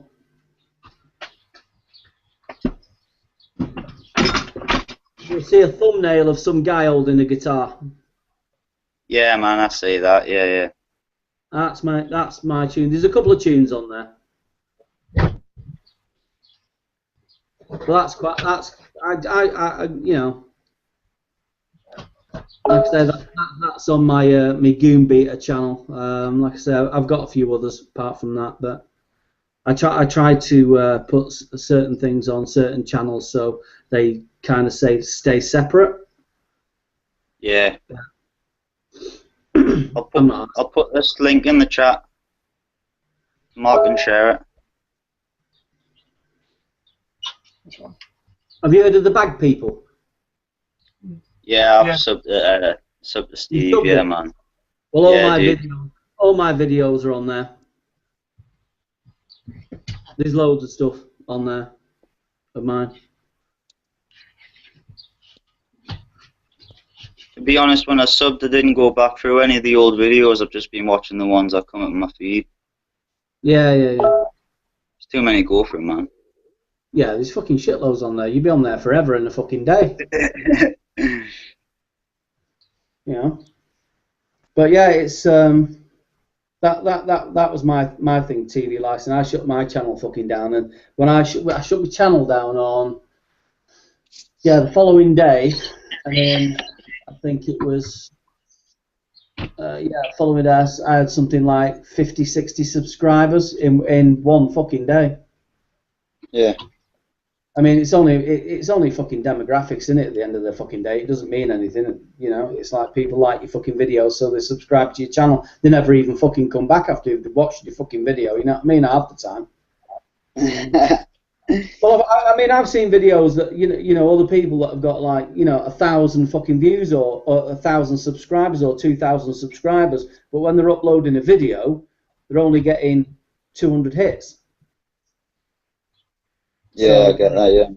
Where's the fucking 2,000 subscribers? commenting on the video. It's really. You've got to take it down that not every clip you watch, someone's going to click a like on, so you're not going to get the same amount that you. Well, I mean, I subscribe to a few channels, and I think I've been doing this. I've had several fucking channels on YouTube. I mean, seriously, I know I've just closed them when they've got too fucking on top. Because some of the comments I've come out with over the fucking years is just, I mean, I remember having an argument with some guy, Ahmed fucking whatever his face was, about Allah and fucking, you know, he was a paedophile, he married this fucking girl at 12, blah, blah, blah. Or he might even been earlier. Oh, I've had fucking conversations and arguments that have gone on for months and months and months. And it just gets too intense. So I just when it gets all too on top, I just fuck it off and open another fucking channel. I can't be dealing with the aggravation, to be honest. I mean, this is the only channel that I don't really want to close, to be honest.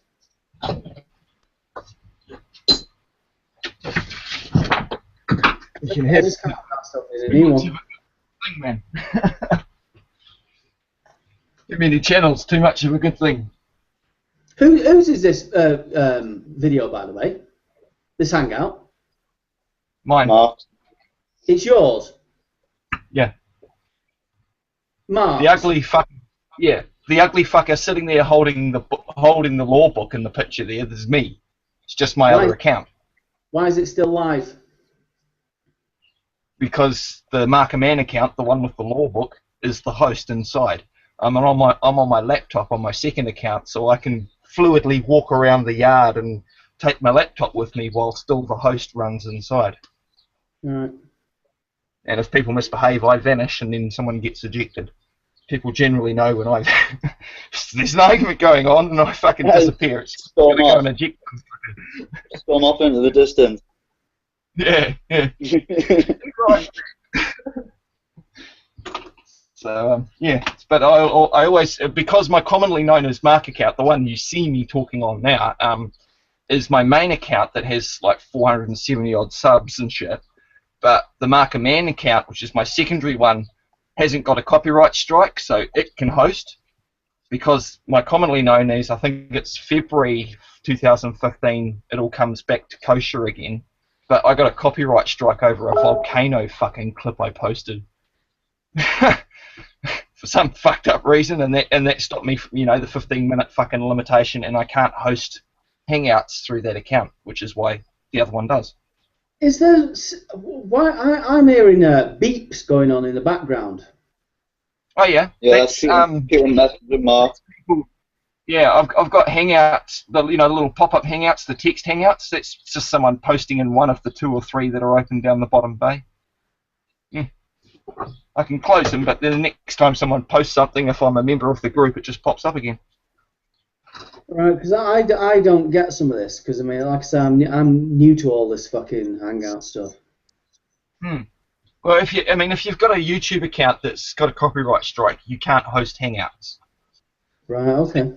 Because you can't host something that's longer than 15 minutes long. Right. Yeah. So yeah. Did you not get a warning though, Mark? Did you not get a warning, or did it just? I got the copyright strike, and yeah, I guess I didn't respond in time. I didn't actually take much notice, and then they limited to the 15-minute. I didn't respond. I had a copyright warning on like one of my very first videos because a song that was playing in the background. Yeah, exactly. I think it just said like you can't monetize it or something. Yeah, what I do these days is I just say yep, and I'm not monetizing, because I don't monetize anything, and it's out there under fair use. I have my disclaimers and shit on every video that I post, so if there's an issue, no skin off my nose.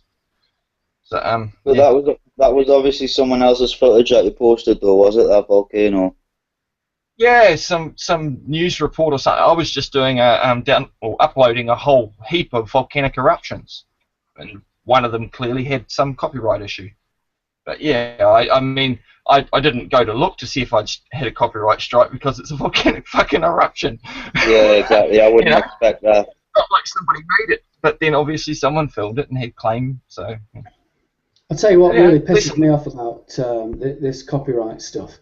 If you monetize your channel and you've got a video up there and you're making money from it and somebody's copied it, I get that. I understand that. However, I don't believe that I don't believe that YouTube and that sort of shit should be about that. YouTube should be about, getting information out there to people that don't really, watch the fucking news. Alternative media, tell you the fucking truth. Why would anybody want to fucking copyright the stuff put on social fucking media? It's a bit of a what's the word I'm fucking looking for? It's too late too early in the morning. The horse has already left the gate, mate. I get it. It's already out there in the public domain. So how can you copyright something? And that's where the fair use bullshit comes into it. You just say, look, fair use. I'm not making any money out of it. So you just acknowledge whatever the copyright thing is. I am not making any money. Fuck off. I mean, if you look at my icon there that I've got, if you look at the icon, it's of Homer Simpson. Yeah. I took that off a T-shirt that I've got. To alcohol, the cause and solutions to all of life's problems. Now, somebody could turn around and say, well, that's fucking copyright because that image is... And what a load of bollocks that is. Exactly, because it's off of something that you own. And you paid for that shirt or whatever, so therefore you own it. It's 90% yours. But that's the same. That's what they did over here with the Rugby Cup in 2011. The International Rugby Board wouldn't allow any advertisement from anybody that wasn't affiliated with the International Rugby Board of the All Blacks. We had to say, are you going to watch the national rugby game? You weren't allowed to use All Blacks. You weren't allowed to use, certain phrases because they'd copyrighted it, and they were fucking going after every fucking corporation that was doing it. Big on copyright, mate. It's all money. It's all it is. I tell you, what's his face puts YouTube buddy of mine, Stephen Aman. Yeah. On videos that he puts, it's all about fair use, copyright, blah blah blah blah blah, and he puts it on his videos, and none of them get taken down. Yeah, that's exactly why I do it. I put a fair use notice. I put a disclaimer. I say I'm not monetizing anything, and if anybody has an issue, let me know, and I'll sort it out. It's all that simple. So they can't say they weren't notified. But people that don't put those disclaimers on can be jumped on. It's just a learning, like I say, it's a learning curve. Well, it's like on my videos, I've got the a Goon Beater channel, and I've put a couple of tunes on there about Jimmy Savile and the BBC and so on and so forth. They're pretty funny, actually, some of them. Well, there's only two, to be honest. One's a bit of a piss take of myself, but at the beginning, I put a copyright, and there's still copyright on the mechanical copyright and the words that, well, nobody would want to fucking copy it anyway, but I did, and I said it can't be uploaded at all. Now I've learnt, I don't give a fuck what people do with it. They can put it anywhere. But like I say, it's still under copyright because it's my work. It doesn't have to say copyright on it. Yeah. It doesn't. It's my work. I made it. It's mine. Yeah. So fuck 'em. But anybody can download it. Anybody can use it. I don't care. But if it makes anybody money. I'll give you an example. Like for instance, I posted a hidden in plain sight video about Network. The 1976 movie with I'm mad as hell and I've had enough. That movie, and basically I just went through it and I cut 30 minutes worth out of the movie of all the different things that are hidden in plain sight throughout the movie, and I posted it, and I got copyright, fucking boom boom boom, and I just went, not making any money, all the notices are there, no problem, I just replied to it, and now it's up there. So that's how it works. Yeah, I think if you're making money off somebody else's work, it's not on. But if it's, you see, at the end of the day, if you're not making any money, it's free advertising for the person that you're putting the fucking video up for, isn't it? Exactly right. You're only give them credit. Exactly. Give them credit, fine, innit? I mean, I don't upload anybody else's videos to my channel. I do my own stuff. I don't see the need, to be honest, for me. I do post links to other people, but I don't upload anybody else's stuff. But if I did, I would upload the link to it, and you know, put a little message underneath. If there's a problem with anything, just let me know, and I'll fucking take it down. It's not an issue. Yeah. You know? Yeah. All I'm doing is advertising your fucking video. At the end of the day, in which I need paying for uploading your video. You get me? Advertising rights. What's that you're on there, Wardy? It looks good. Oh, this. Yeah, what is it? It's just a bit of green, man. It's not very good at the minute, to be honest, dude. Better nothing, though. What's that? I got offered some amnesia last week or week before. Oh, right, yeah, man. But it's I had some as it was Christmas. I had some really quite nice hash. But the green, if it's really strong, because of the nerve condition that I've got, it ruins my nerves, man. I can't hack it anymore. My nerves are fucked. Right. So not my nerves like mental fucking nerves, just my nervous system's fucked. So if I start smoking strong green, and that's why I declined the amnesia. It was like, no, I can't be doing that. It just no. Too strong. Mate, fucking hell. It's not called amnesia for nothing, though. Well, I mean, the stuff that they've got nowadays is it is fucking strong. I've got to say, but I mean, the strongest thing I've ever had or smoked in green wise was a strain called Jack Herrera. Yeah, Jack Herrera. Yeah, I've heard that, man. Fucking hell. Yeah, just fucking hell, man. We heard of that down here. Do what? We've heard of that even down here. Mate, I kid you not, in the mid 90s when it first came out, Herrera. I think it was mid 90s. Would be, yeah, Jack Herrera.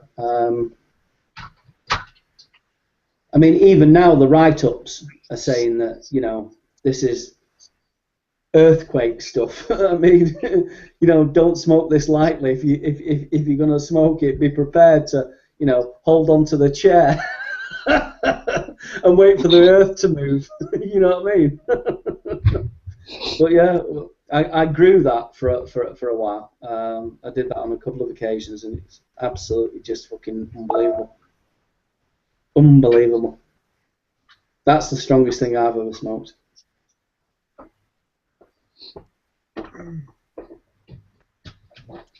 Greenery wise. Apart from, I've got to say this, it had been about 1998, maybe something like that. I got some, it looked like some standard weed from, it's actually come from Cambodia. And all my mates were smoking the skunk. And, you know, they were at the time they were paying $1.20 an ounce for it. Now it's about $2.40, $2.20 or something like that. And this was like, you know, £60 an ounce. And they're all smoking this fucking super skunk and whatever, and all the fancy, you know, named weeds.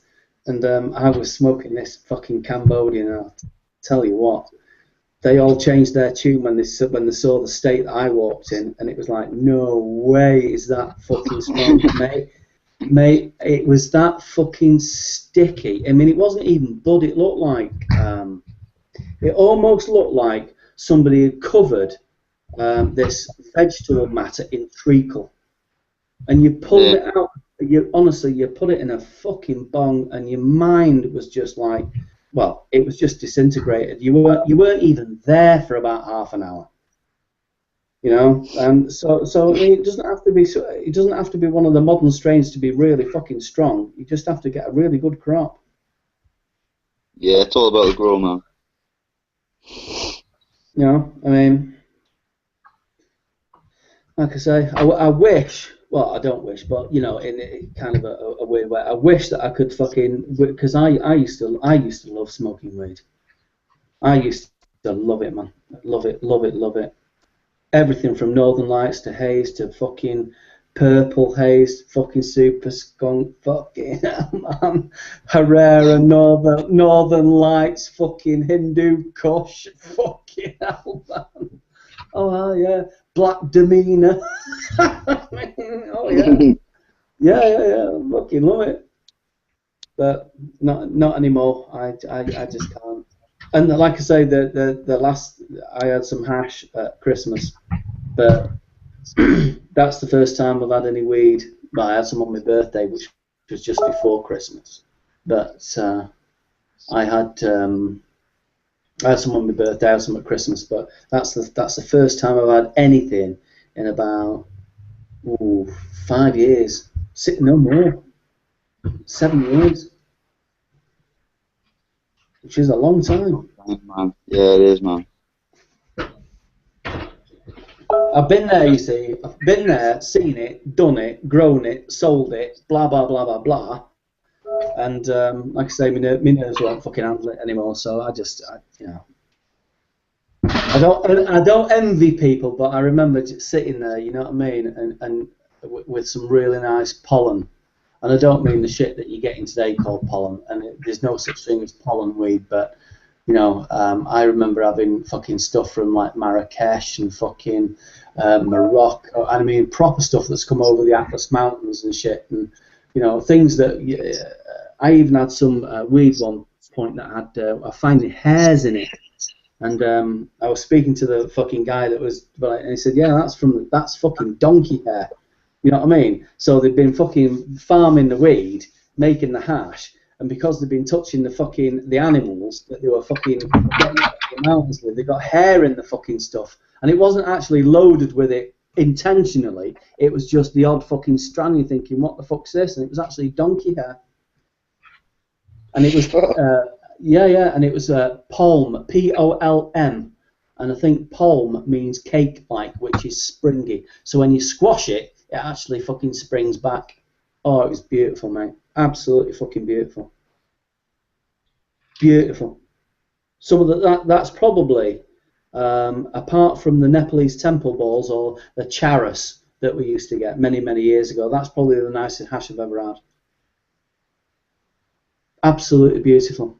And the fucking smell and the flavour that you get from it, oh, mate. Fucking hell, I wish I could go back fucking 15, 20 years. I do, honestly. And have a new set of lungs where I could, like, fucking, you know, hammer them again.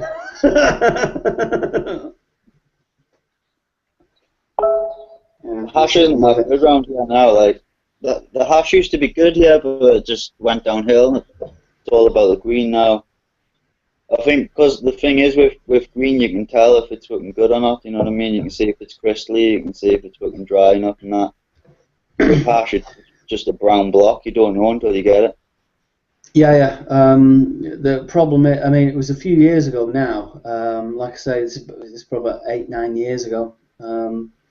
We were getting hash, weeds, you should say, that was blasted with glass.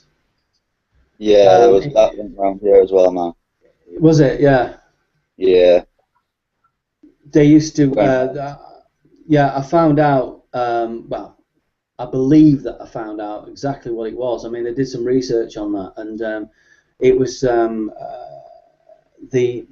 you etch glass and you do like you put like let's say, squirrels on a glass or some birds on a glass. You need like glass beads, and it has like an oil that lubricates it so they can get a really nice etching on the fucking glass, you know, like Stella or something that's engraved on the fucking glass. And that's what they were doing. They were firing the fucking glass beads of about fucking 0.2 microns or 0.1 micron or 0.5 of a micron into the fucking bud itself and absolutely hammering it so it goes right into the fucking into the weed, so it looks all crystally and nice, and when it's bought and it's sold, what can you fucking say? It's all gone on it. Dreadful fucking stuff. And there was, I think there was a world, a Europe-wide bulletin on that. I smoked some of that shit, and it fucking hurts your lungs, man.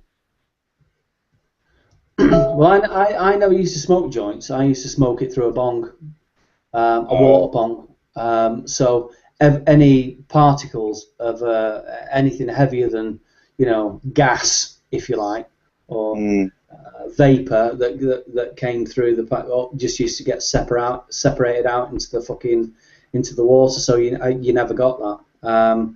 Although you were ingesting the fucking oil that they use, or the lubricating solution that they used to use with the glass beads to fire into the fucking weed. You'd ingest that, but nobody knew about that until it was fucking too late. So it didn't matter what you fucking smoked it through in the end, because even if the glass beads didn't fucking get you, the chemicals in the lubricating fluid would. The oil shit. Yeah. I mean, it was nasty stuff. I did a lot of, at the time I did a bit of quite a lot of research into that, and like I say, it was all over Europe.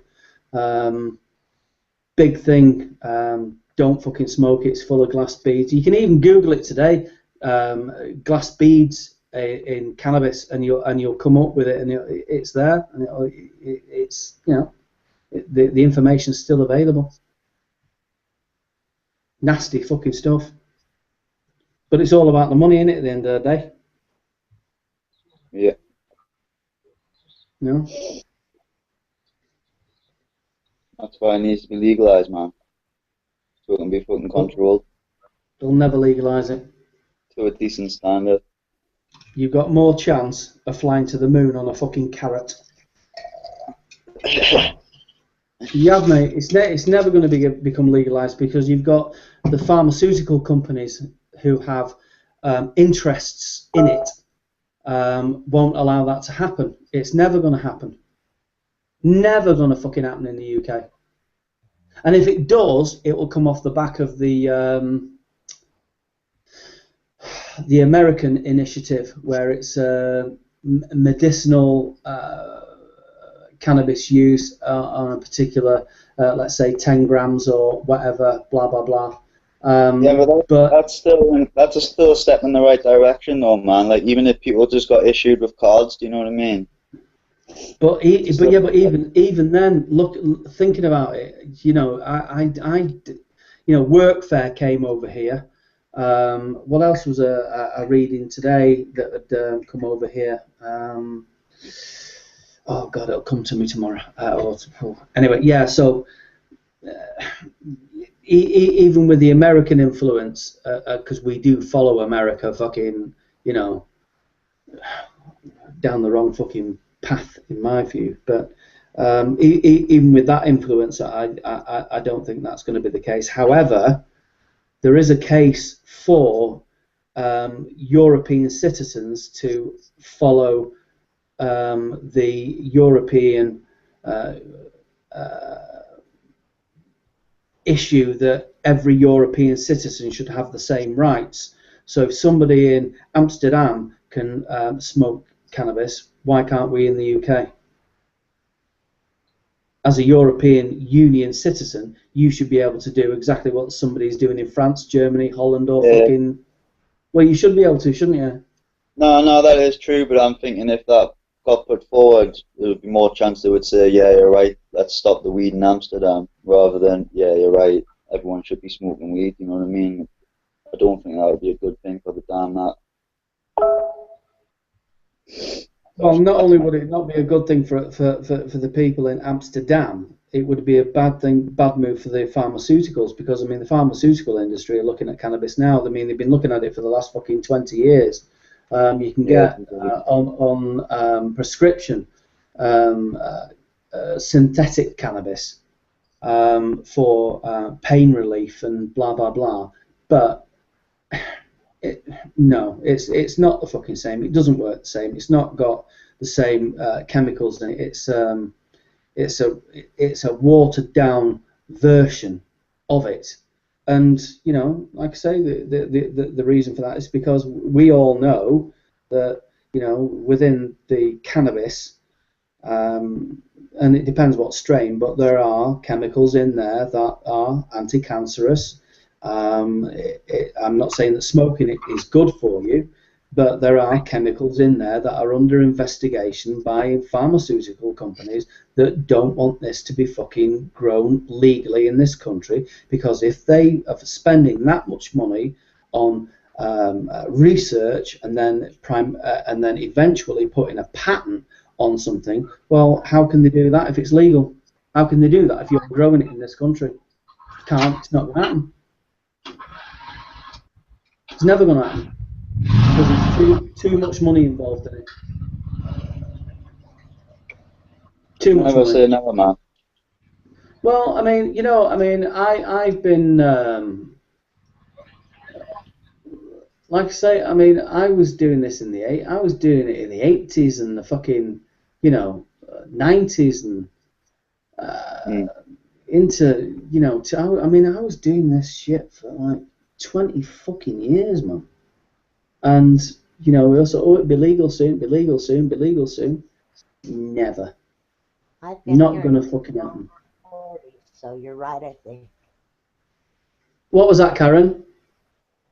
I've been hearing the same rhetoric for over 40 years, so I know what you're saying. Yeah, it's never going to happen. I mean, in the States, I mean, I'm led to believe that now all 50 states have legalized it for medicinal use. No, but you can't. It's not true. There's a form that they have. It's called CDB, but it has no chemicals in it to make you high. All it does is used as a medicine. Well, I mean, forgive me, because all I'm seeing what's on the news and what's on YouTube and things like that people can actually go into shops and buy cannabis in bud form and walk away with proper Californian big bud and various other strains quite legally, as long as they've got a certificate from the doctor saying, I can use this. It's not approved across the board in all the states. I think there's only 4 that you can actually get it for medicinal purposes. Right, because in the UK it was reported a few weeks ago that in all 50 states it's actually become legal for medicinal purposes. I'd like to know where I could get it then. I'm moving to the States, man. I know Colorado, California, Washington, and District of Columbia you can. They're pushing for Nevada now and a couple of other states, but it's not across the board. All right. There's no dispensaries that I know of in all of Utah, so. I think Utah was one of the places where it was legal. No. Is that where you are, in Utah? Yes, uh-huh. I know somebody in Utah, actually. You know, too, somebody. Who do I know? I do. She used to live in about 15 minutes away from it. Somebody called Lorraine Mendenhall. Don't know the name. It's a big place. Yeah, it is a big place. Yeah, I wouldn't expect you to know. Yeah, but they moved to Utah about 20 years ago. I've lived here almost 61. Almost 61. Well, I'm 61, but I haven't always lived in Utah. 1 year shy, I think. Is it not cold? Very cold. I'm laying here on the couch under about 5 blankets. I couldn't do that. I like the sun, me. I've got to be in the sun. Saying that, I live in the UK and there's no flaming sun over here, I'll tell you. Mark, you're muted. Unmute yourself, mate.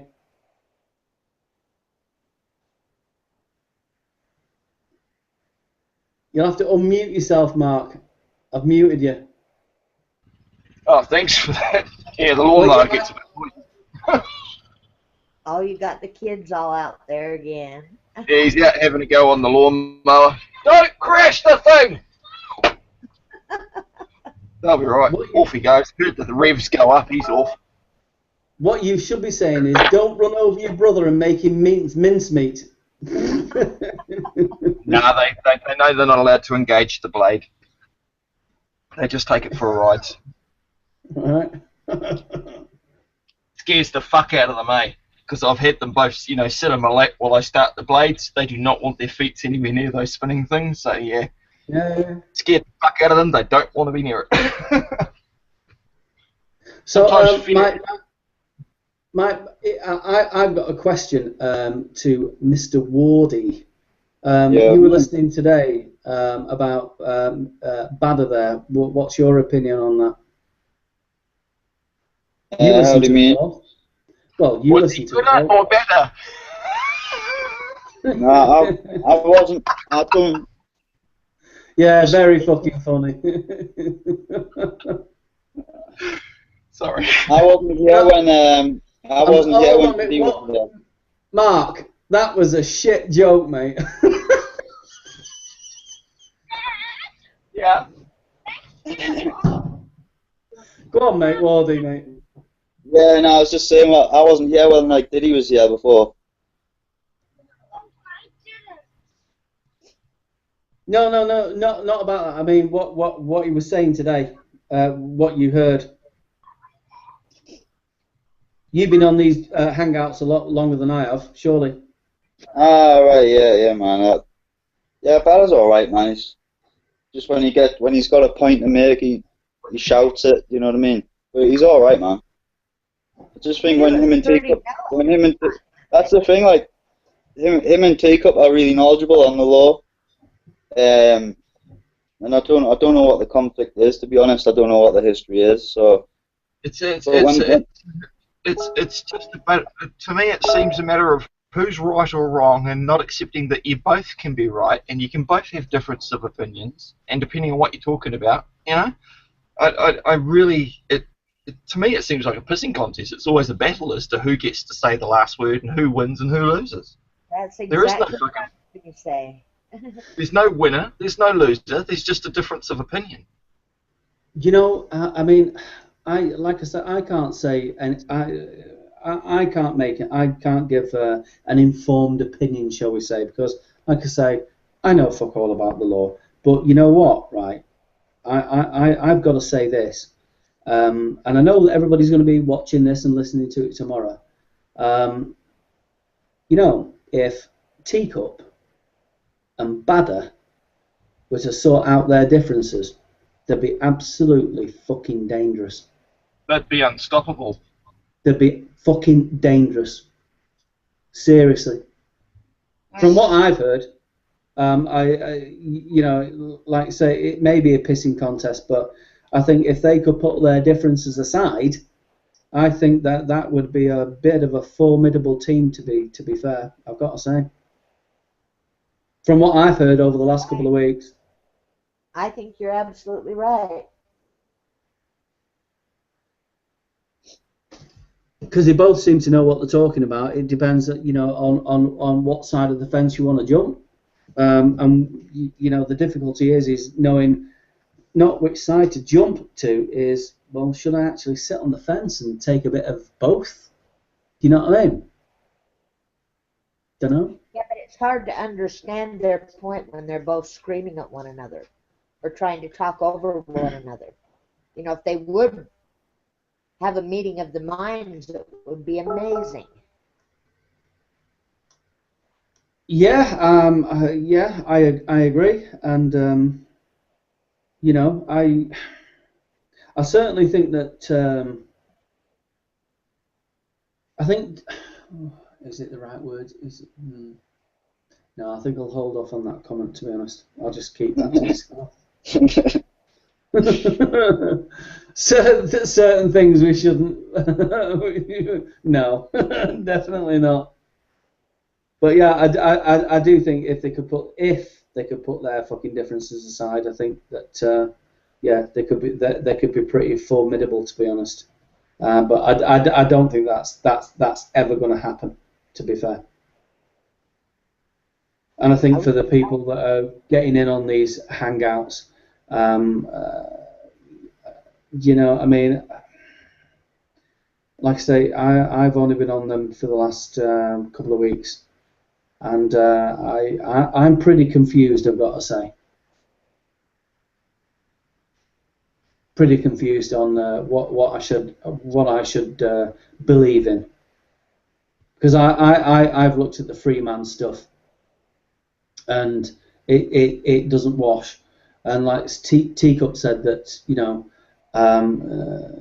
ignorance is the issue here. It's not free man on the land stuff. It's ignorance of the law. If you know the law and you understand the law and you can quote it eloquently and correctly, well then you've got, like, you know, you're on, aren't you? And then you've got, you know, Badr on the other hand, that comes across with his points of view, and like I say, to me, they do sound very similar. They're just kind of they're just coming from it from a different perspective, I suppose. Well, it's all in the wording. It's, yes. You know, and it's, you know, how you come across to everyone, not just the legal system, but, and you can't argue with someone that's yelling. You cannot argue with someone that's raising their voice. Well, no, but like, you know, and I'm not taking sides here, but it's like your man Badder there said, you know, it's if you come in on an argument and it's halfway through, you can obviously be seen to be the aggressor, and you're actually not. I don't know whether that's true or not. Like I say, I'm not taking sides, and I can't take sides, and I won't take sides. But I see various points of view, and I think that's the important thing here, not to judge anybody, but just see their points of view. And if you can do that, I think you can come to, eventually you can come to an informed choice of who you believe, or what you believe, or whether you believe both. And you have to maybe take certain things from both perspectives, and maybe you'll come up with the right answer for you. I think that's the best way I can explain that, or come across. That makes any sense? Oh, it makes perfect sense. The only problem is when they're not allowed to finish making their point, then it gets all over the place, and nothing gets answered or settled. Well, I saw a different side to Badr today. I did too. I left for a while, and then I came back in, and it was toned down. I'm not saying that he's in the right. I'm not saying I'm not. Like I say, I'm sitting right on the fence because I don't know. In the next couple of months, I'll be able to make a choice, an informed choice of who I believe, or whether I take different points of view and amalgamate them into my own point, or my own opinion. I think it's an individual thing, to be honest. Although other people will argue that the law is the law, and that's it. However, with law, if law, in my view, was black and white, we wouldn't need solicitors or barristers or anything else to argue a particular point. I think I every think case is different. Every issue is different and has its merits and has its weak points and its strengths. We can't be straight across the board, like you said, black and white. indeed. But it's like, you know, Teacup. I've heard a lot of the stuff that he's come out with, and yeah, it sounds absolutely right. And I mean, he's completely clued in. I wouldn't say it was remarkable, but I would say this, that he said to me that, not personally, but it was on a hangout, that I asked him the question, you know, how come he, because he was quoting passages from the Bible, and I said, well, how come you understand the Bible? What is it with the Bible? His reply was, if you don't understand the Bible, you don't understand law. That I get. Because God's law, isn't it? Isn't everything sweet uphold God's law? Yeah. So I you know, I understand that, and I think that's probably I think that's the most relevant point that is actually made, to be honest. Not a religious person myself. Don't believe in God. Don't believe in the Almighty. I believe in nothing. I believe in myself, and that's it. However, I understand where God's law has come from over the last couple of thousand years. Well, yeah. It's a hierarchical structure with God at the top, Archbishop of Canterbury, the Queen, then Parliament. It's just a asymmetric structure like any other. There's someone at the top, and that's him or her or whatever it may be. There was a comment in the. Did you have a problem with Teacup earlier on this evening? Because because there was a comment, somebody, Mark, and there's been a few Marks on tonight. Okay, and I can't say. I mean, at the start there, we all got along fine.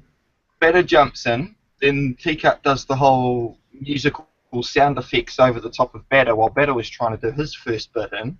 Then the yin yang jumps in between him and they have their little fight. And when I had enough, I was as soon as I spoke, my computer froze. I was speaking to say, will you two stop fucking screaming over the top of each other, because I couldn't hear neither of you. But as I was saying that, my computer shut itself. So I then spent half an hour resetting the router, resetting fucking the internet, because the wife's Warcraft was also giving her grief, and got everything up and running, only to get this just open and booted, and then Teacup going, well, are you going to kick him? He's just blocked me, we can't have a conversation or something or other, and I just fucking popped my head back in and just went, what the fuck's going on? And then Teacup dropped out. So I don't have an issue per se with Teacup. I thought that Teacup was blocked or barred or something. It was because Batter had ignored him or something, which meant when Teacup was talking, Batter couldn't hear him, and then the two of them just kept talking over the top of each other, which made the hangout useless. Once one ignores the other, when they're both speaking, they can't hear each other talking, but everybody else just hears garble. It's that simple. Yeah. So when Teacup jumped out, I mean, he could have jumped back in, I suppose. I don't know. No one had blocked him. I was the one hosting it. I mean, still am, and I haven't blocked nobody or ejected nobody from this hangout. Okay. No, it was Diddy that was saying I got blocked, I think. Yeah, well, Diddy showed up just as I had to go in and do lunch with the boys, and we were talking about law and stuff then. And then Diddy jumped in about the theory of everything, and the theory of evolution and shit. Yeah. That's what I recall, but no issue with Teacup whatsoever. I just, I would have appreciated without the sound effects and the childish antics, you know, when I just want people to get along and talk nicely and respect each other's views. If you don't have to get along with them, just let others. Yeah, I mean, I've got to say, I'm a kind of people. I mean, I don't suffer fools lightly, to be honest. I really don't. I've got no time for people are wasting my time. I'm not thick by any stretch of the imagination. I wouldn't say I'm not well educated. Schooling, I would say, from A levels and O levels and degrees and so on and so on. I've got a couple of O levels, but that's nothing to shout about. But I can take, but it's able to process information that people give you and come up with the right. I mean, right is or correct is subjective, but being able to navigate, I would say, through the minefield of information that you're given and come up with, the right way for you or the correct analysis, I would say. But I've got to say, I listen to Bada. Him and I didn't get off on the right foot, but I listened to him today and the other day, to be honest, and it was very, very measured. I've got to say, measured is the right word. Pardon? Sorry. Just complimenting my boy on reversing. But Teacup there, I mean, he knows his shit, and if you were to dismiss him, you're making a rod for your own back, I've got to say, because the guy talks sense. He really does. He talks fucking sense. Yeah. I totally get where both points of view are coming from, because I've spent a lifetime watching all of this crap to see where it all goes wrong for most.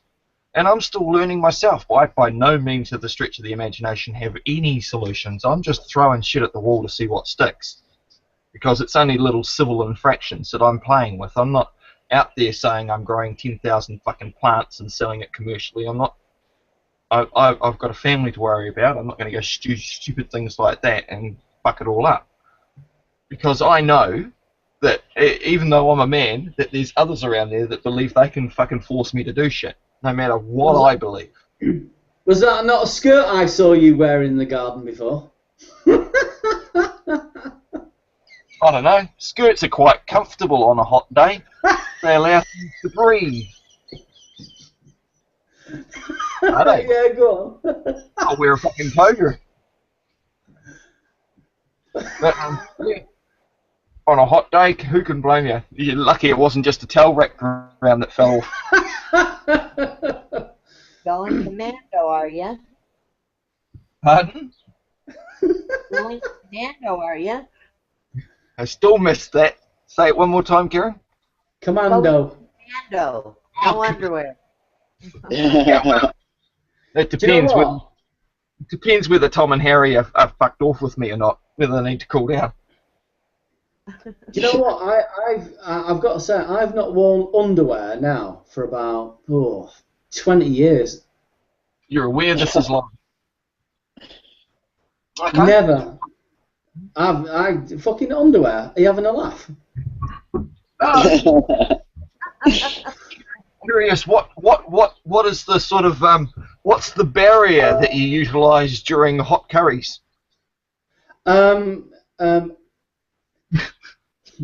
think no. What it is, my anal sphincter's still quite strong, so I'm able to keep that in until I need to go to the toilet.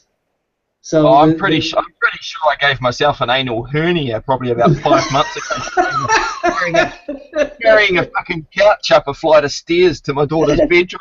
I still haven't gone to the doctor and got that one sorted, but I'm sure I will sometime. How's that for anal retentive? But when things start hanging out too much and I can't push them back in, I'll worry about it after that. Oh my dude!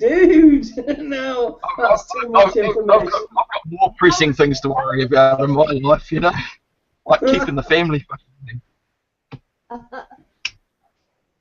No, fucking underwear. I mean, have you seen the price of underwear nowadays? It's like 10 quid for a pair of boxer shorts. Nah, $2 shop. You get 5 pairs for $5. Yeah, but that's nylon.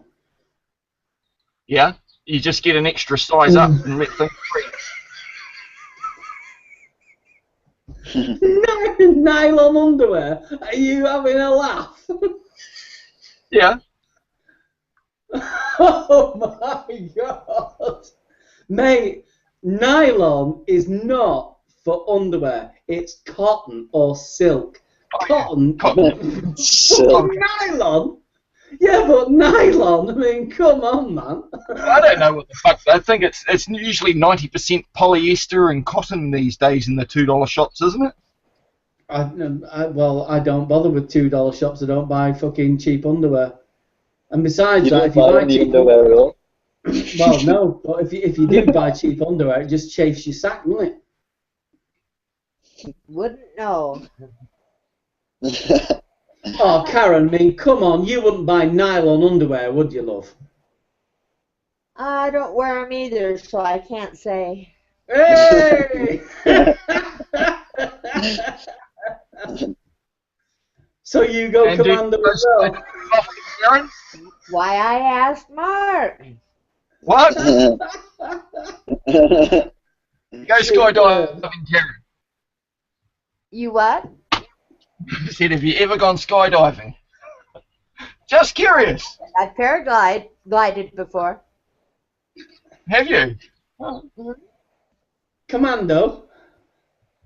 Well, I had pants on. Curious if there was. Just curious if it was a whistling wind that day. Oh, it's a proper letdown, that, Karen. I mean, come on. We're all sick. The wind up your chuff, I tell you what. Can't beat it, mate.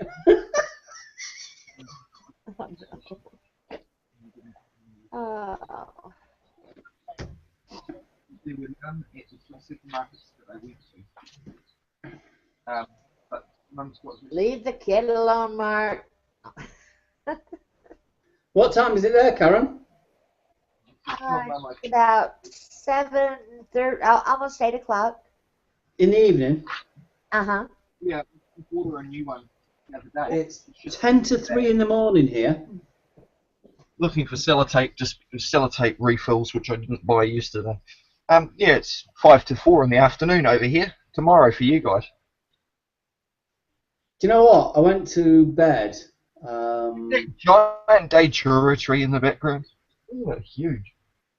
I've actually been up for 48 hours now. Nearly 48 hours. I've had no fucking sleep.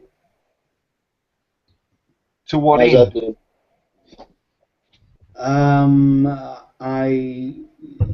Day before yesterday, I had to go over a lot of legal, and here's me not knowing anything about the law, legal stuff for a friend of mine that's got problems with claiming some compensation for an injury. She fell over a dog in a care home, so I had to go to. So I was working on that with questions and so on and so forth, and points to put to the solicitor. And by the time I got in bed, it was about 7 in the morning. I didn't sleep all day, didn't sleep all night, and this morning I woke up loosely speaking. I was just resting in bed, so 48 hours. I went to the solicitors today in the middle of Manchester. Had a meeting with the solicitors with friend Winnie, and sorted that out. So now, like I say, it's nearly 48 hours since I've had no sleep. I've had a bottle of wine and half a bottle of whiskey, and hopefully tonight, this morning, I'm going to sleep. So I'm probably not going to go to bed, whether I come off this call or not, now until probably. So it's 3 o'clock in the morning nearly. So I'll probably not sleep now for another 12 hours. So by the time I go to bed tonight, I'll be ready for a really good sleep. Yeah, I was in here chatting with Mark the other night, and I'd been awake for 36 hours and had to go in the next day and get a CT scan and eat. Oh, was that when I was doing the colloidal silver? Yeah, that was that night, and I was just. I appreciate you putting up with me. I was just a mess. No trouble at all, dear. I saw your colloidal silver generator, mate. Oh, yeah? Like that.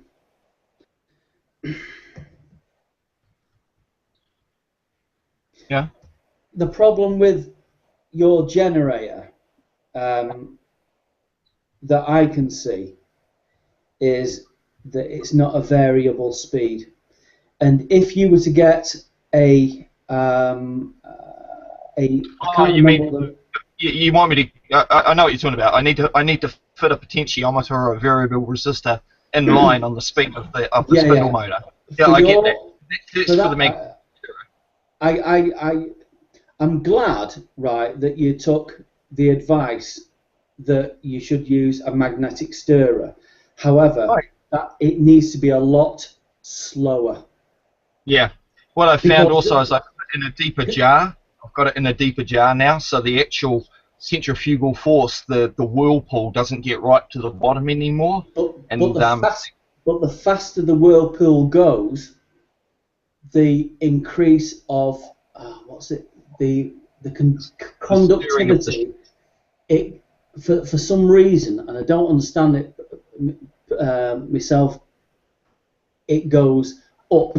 So if you're reading .1 or 2, it goes up to something like 0.6 or 7 or 8 or 9, which is not good for making colloidal silver. It should be slow. Even though you think that the particles should be dragged from the silver rods itself at a massive speed, that's not right, because the conductivity goes up, and it should be at a particular conductivity. Another one I've seen is just a fish pump with a variable oxygenator. So you just got a bubble going. No, because what you're doing there is, by using a fish pump, is introducing particles from the air into the water, which is not what you want. Yeah, that's what I was wondering about that one. Yeah, no. I've got to tell you, man, right, that colloidal silver, I mean, there's not many, seriously, right, and it's a good few years ago, I got into making this stuff, and I've gone from using, I always use pure silver, but I went through heating it up in a pan, blah, blah, blah, using different, I use a battery charger, 12 volts, sticking that through it, and so on and so forth.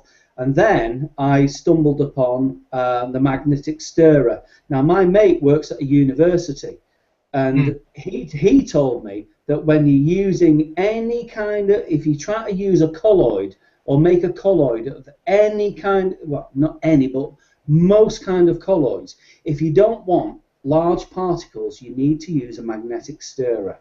Now, he's a guy that sets up fucking experiments for everybody in the university, right? So I would suggest that I have to take his advice on that. And as I've done that, I've noticed that I can get up to, and I've only ever worked up to this, about 27 parts per million, and my fluid is still clear. And if you get a laser, a red laser and a green laser, and you can buy them cheap. They're only about fucking £3, I think, from Amazon. I think a green one will cost you about £5, which is about $9 or something like that. If you buy a red and a green laser, red shows the larger particles, I think it is, and green shows the smaller particles, or the other way around. I can't remember now. I've got a red laser already, so I can easily test that. So if you put your laser through your solution, you should find that you will have sparkles, but not massive sparkles. And if you put your green laser through, you'll find that the particles are a different size and a different. You get a different reflection. When I went to the pantry and I was going to use the steaming box, how come it's so different? Because it came from Waimaku's theory. It's all right. It's just because Cal, the guy that owns the shop down at Waimaku, he gave me that box. That was all. I thought, yeah, of course you can, Donna. Good boy for asking. Sorry. So yeah, so your colloidal silver, you always check it with your parts per millimeter and a red and a green laser, and that's the only way that you can do it. Apart from, I mean, I asked my mate to when he was using there's some kind of equipment that you can use to determine the size of particles that are in your particular your particular solution, and the stuff that I gave him, I think it was about 2 point something microns, which is really fucking small. Well, on the 1 or 2 attempts that I've had so far with the magnetic stirrer, I've managed to get 22 and 21 parts per million with my TDS meter. Yeah, and it's still clear. Yeah, and it's clear. Yeah. As opposed to if I'd done that before, it would have been a piss type yellow. Yeah, that's right. Yeah. Your magnetic. So, yeah, it definitely makes a difference. And ironically, the most resistant one of all on this fucking property, my wife, who is dead set against colloidal silver, has just asked me to put a couple of drops in her ear because the couple of drops I put in her ear yesterday for her sore earache seems to have worked. So that's another one ticked off. Another converted. Mate, she even said it fucks her right off because it works really well. yeah, well, it does. But I mean, a lot of people, they laugh at you and say, "Oh, colloidal silver is a load of bollocks." Well, I tell you what, right? I've been making colloidal silver now for years and years and years, and that's why I know that if you use a magnetic stirrer, right, to make your colloidal silver with pure silver. I mean, like I say, my silver came from I bought mine on eBay from a guy that had I think it was a maple leaf. 1 ounce. 1 troy ounce of maple leaf silver bar ingot. It cost me, I think it was about 50 something quid, nearly 50 odd quid. Okay. And it's 9.999. So it's not the purest of silver, but it's not got anything added to it like sterling silver, and that's the issue. When you're using sterling silver, they may add tungsten or whatever they fucking add to it for the 0.75% that they're using. When you're buying 9999% silver, it just means that it's refined more. They've not added metal to it. Yeah. So even if you're getting a bar at 999%, it's absolutely pure. There's very little in there that's going to have a detrimental effect on your health. I get 99.9999% pure silver rods for about £15, $30 Kiwi on Trade Me for 2 rods. Yeah. And they've lasted me 6 months so far, but they're getting thin and corroded away. They're getting quite worn. What do you use to clean your rods to get all the corrosion and the oxidation off? I used, one of those scouring fucking things that you get. It's like a little sponge with a green scour on it. Yep. I scrub that off. Yeah, scrub it off properly. I wash it with your normal fairy liquid or whatever you're using. But before I use it, I soak it in. I get a jar or a cup, not fill it, but put some distilled water in there. Put my rods in the distilled water, swill it round, and then I do that twice to make sure that there's no chemicals left or residue on the cup. So you're rinsing the rods with distilled water after the soak. Absolutely, yeah. and I do that 2 or 3 times. I don't touch the rods before I put them into the solution that I'm working with, or the distilled water, so it's as clean as can be, really. Yeah. It's not laboratory conditions by any stretch of the imagination, but it works really. And a lot of people will say that you need distilled or super distilled or triple distilled water. I use something from the water I use is in fact, just hold on, I'll show you the water that I use. I'll tell you the water I used. It's the stuff out of the tap that I've then put through a 9-hour water distiller, and it comes out at 0 parts per million afterwards. Solves that problem. Did you buy that distiller, dude? Yeah, I just bought the distiller. Cost about 60, 70 bucks New Zealand, so 30 quid. Oh, that's not bad, man. Yeah. Just gotta I just waited for a couple of months until one come online at the right price. You know, there's always someone selling something that they don't know what it's worth. I suppose, yeah, man. I just buy my water now. Oh, I don't. I mean, I've bought the different types of, you know, water around the place, and I've tested them all for parts per million. Some of them are quite scary, you know. But there's one pure dew. What is it? This stuff here, actually. That stuff there is only 2 parts per million, which I was quite chuffed with. So that's the winner so far. But I've got bottles and bottles of this shit stored up, you know. One of those look out just in case days. But yeah. So I fucking just use that or the tap water and just throw it through the distiller. I get a 4-litre barrel of perfectly pure water. And it tastes like shit because it's got nothing in it. Pure water tastes real bland, eh? It's missing shit. I hadn't had, but yeah, I suppose, yeah, man. Right, here we go. So let me put my earphones in. So I use this particular water. It's not distilled, but I don't think that matters, to be honest. I think this is what's important. Okay, let me turn my camera on. There's my camera. There we go. Okay, so I use this. Purified. Oh, yeah. And this is what they use for making medicines and ointments and it's pharmaceutical grade water. Purified water, BP, 2 litres. It cost me about a couple of quid. And it works absolutely fucking brilliantly. There's no two ways about it. And I just use tap water and that. Just put it in the 0 parts per million. So. You see, when you've got, this is the water that I've got it's purified. There's very few particles in it.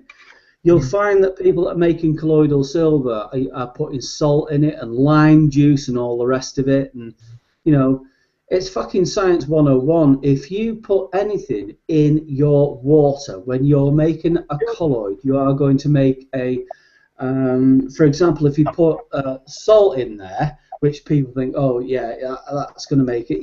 I think you're making carbonated soda. You bake.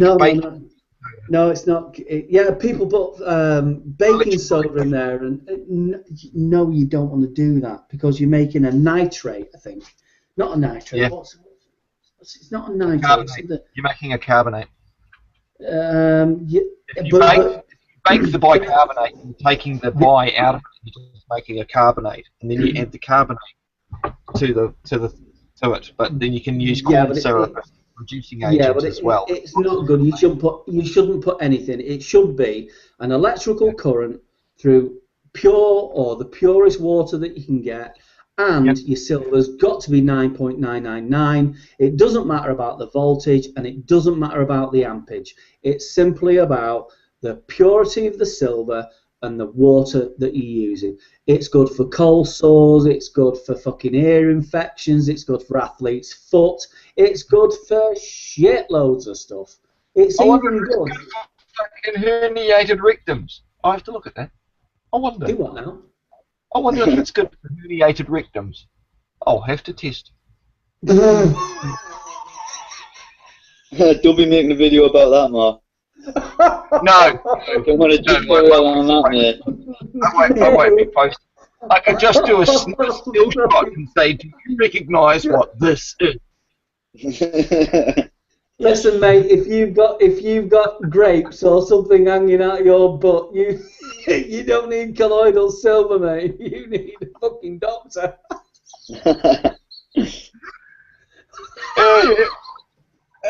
Someday. Oh, please do not put a video on YouTube of Mark's ass. No. No. Have you seen this man? No. No, I won't. Dude. Oh no, mate.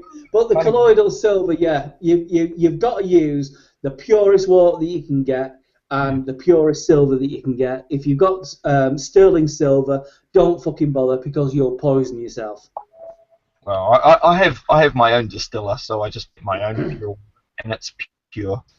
Absolutely pure. If you can do that, and I would say this, if it's topical that you need to use, for example, if you've got cold sores or blah, blah, blah, blah, blah, any kind of skin infection, and I know this for a fact because, I mean, my mum's husband, and he's not my dad, my mum's husband has had some serious fucking leg ulcers.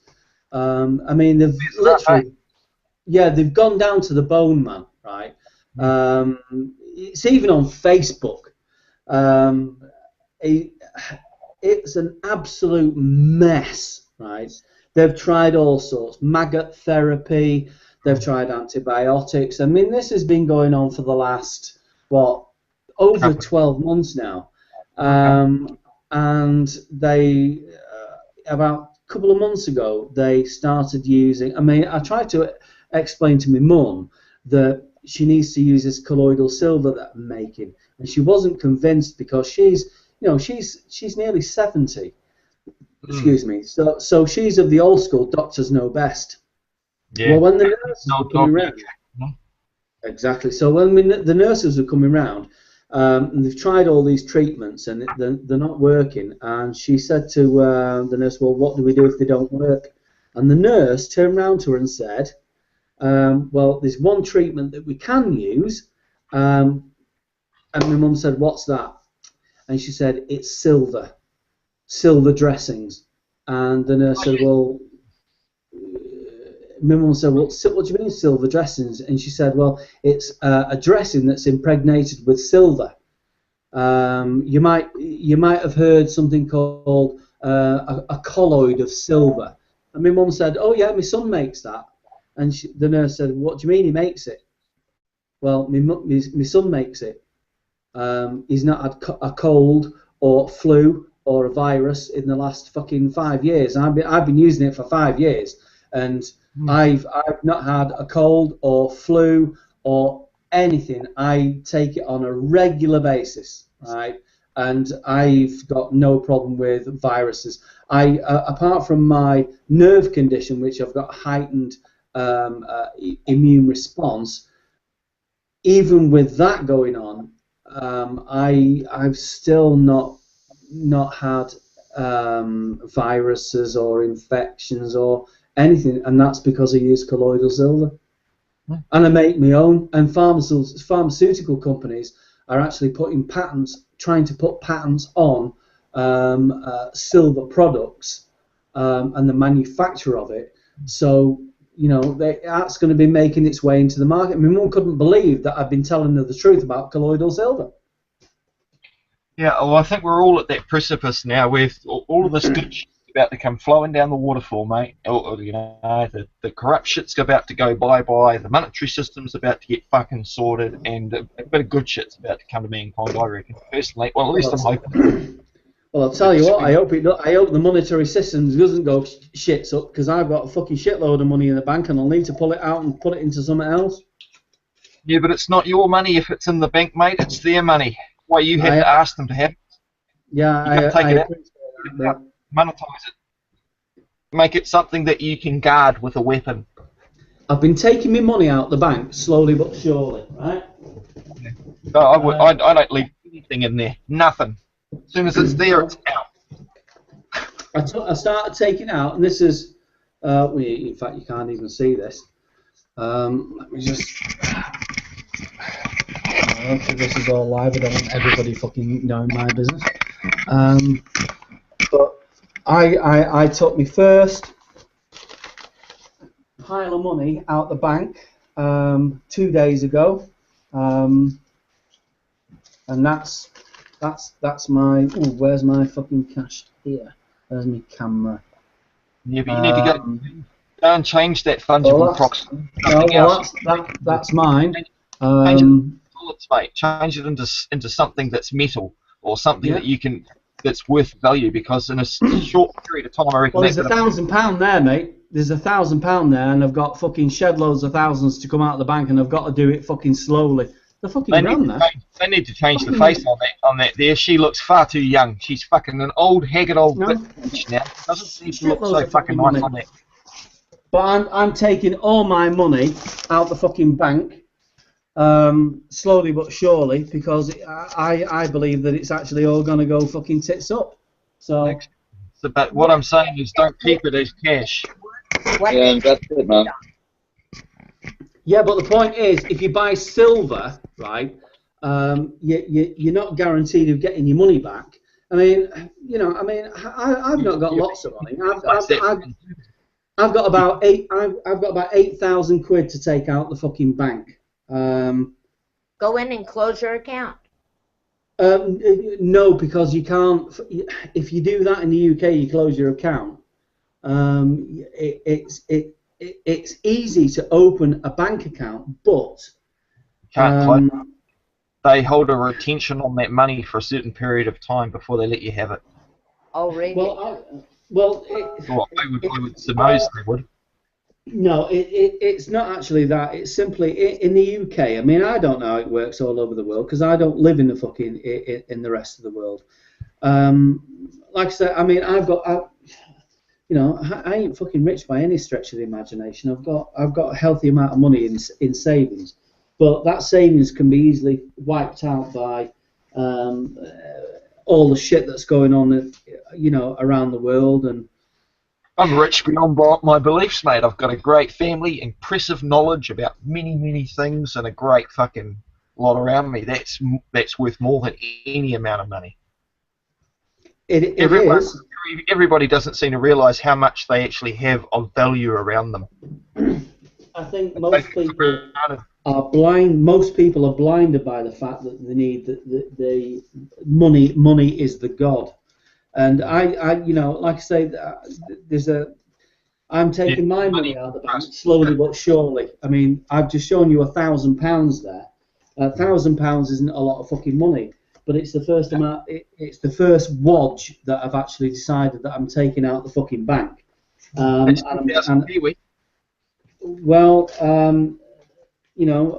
people have got a shitload more money than I have. The point is, your money over here. Well, the point is that I'm not talking through my arse. I can actually fucking back up what I fucking got in the bank. I've got enough, but at the end of the day, my money is only valuable if the government says that it's valuable. Exactly. They can pass a law tomorrow saying it's all void. Yes, and if you, I mean, I looked at buying silver a couple of years ago, and last year, in fact, and you can do your own checks. If you get onto, if you put in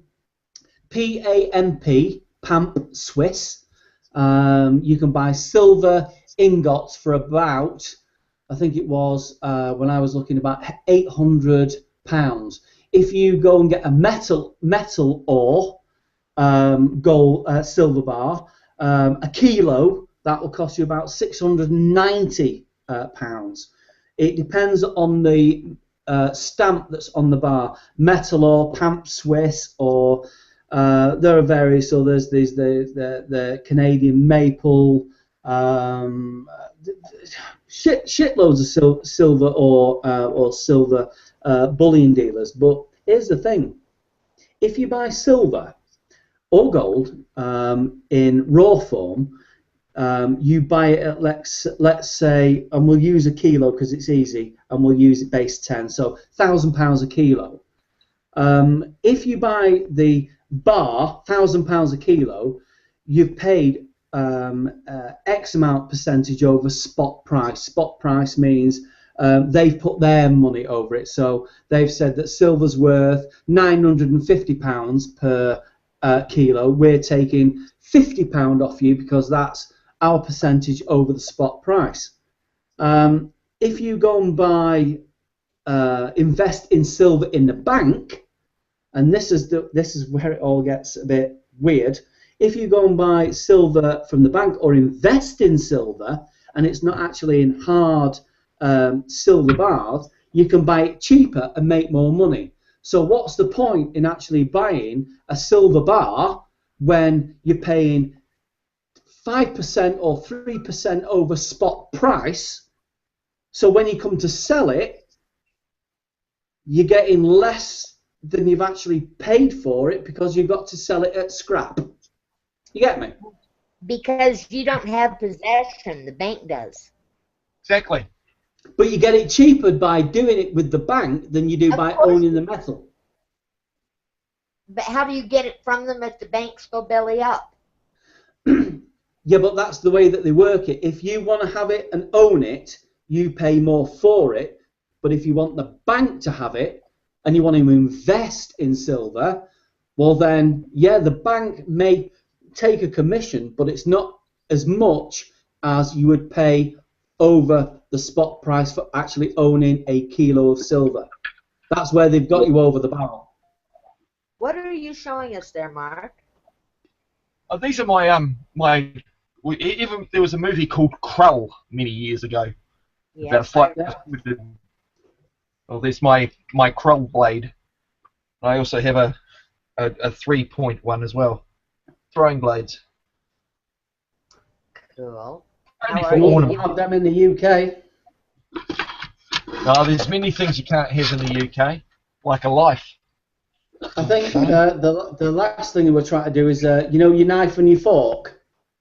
Yeah. I think they tried to say that you could only have spoons. You only have a spork now. It'd be a spork.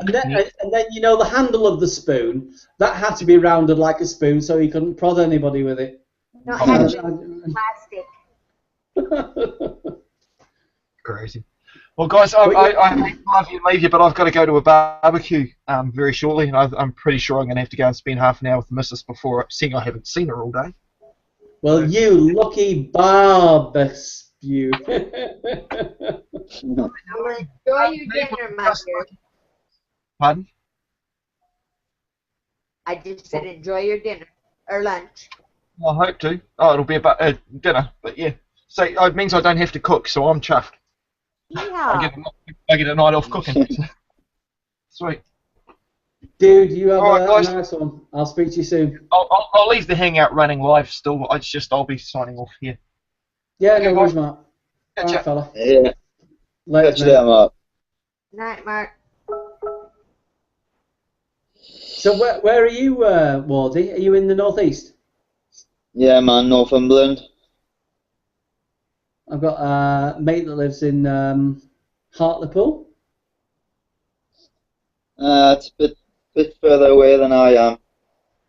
I'm right on the coast, dude. On the coast? Yeah, like right at the beach, man. You say it like that as it's a real fucking nightmare to live on the beach.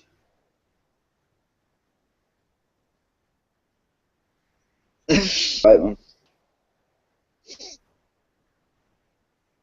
Is there no work up there or something? Or it's just the area that I live in. It's not very nice, man.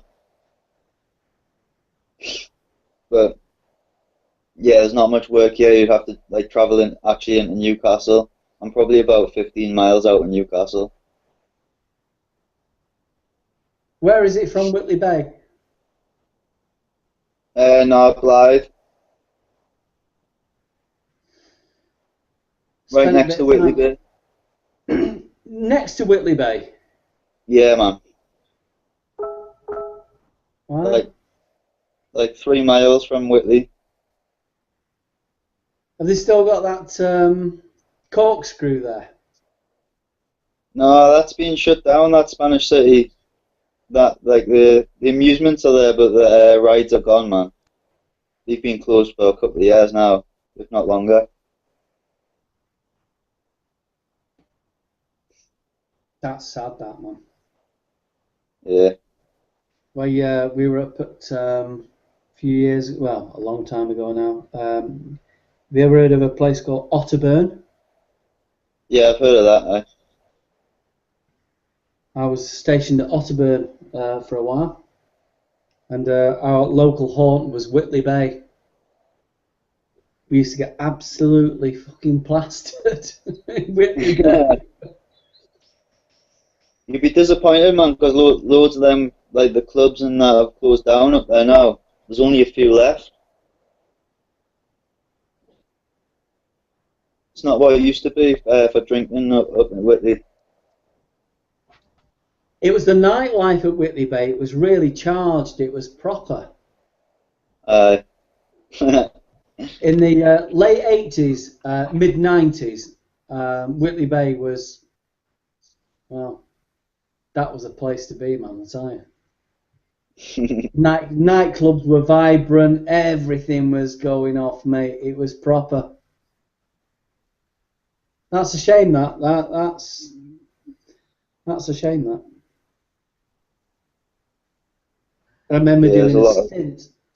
I remember doing a stint in Whitley Bay, and I got absolutely arseholed and ended up in the hospital. And my sergeant major to fucking add me on a charge for wasting everybody's time because I was arseholed, and I got dragged back to the fucking camp. Just fucking hell. I got a fine and everything. Oh mate. Oh, man. Well worth it. Well worth it though. Well worth it. It's good. Whitley Bay. It's famous, man. Yeah, I've had some good times there. But like I say, a lot of the places are closed down. I think people are like moving like into Newcastle rather than on the outskirts.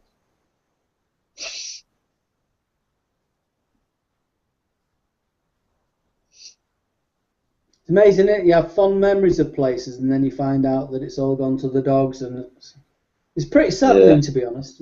It's pretty saddening, you know. It is. That's all it is now, isn't it? A memory. That's something they can't take away from you, though. Yeah, man. No. I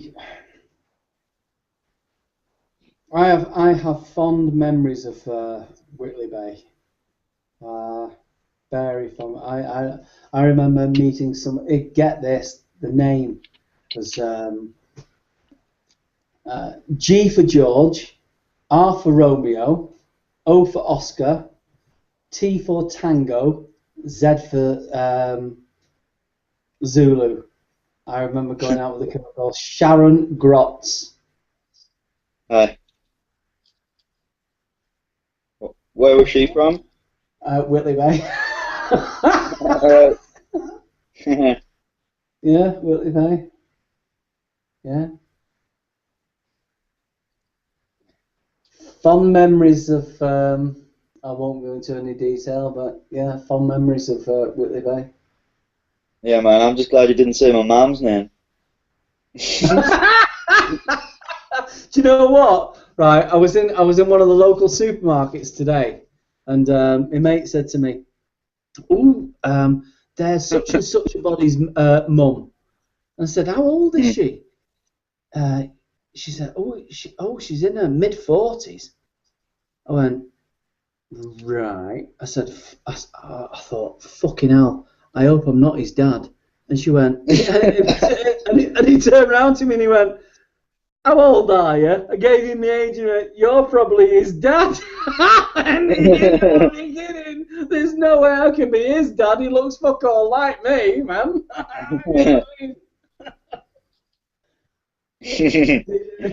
Dude. How old are you? Oh dear. Who, me? Yeah, you're not fucking 35, are you? Nah, man, I'm younger than that, dude. Excellent. No family connection then. Yeah, imagine if you met your dad on a hangout, man. That's completely wrong. On so many levels.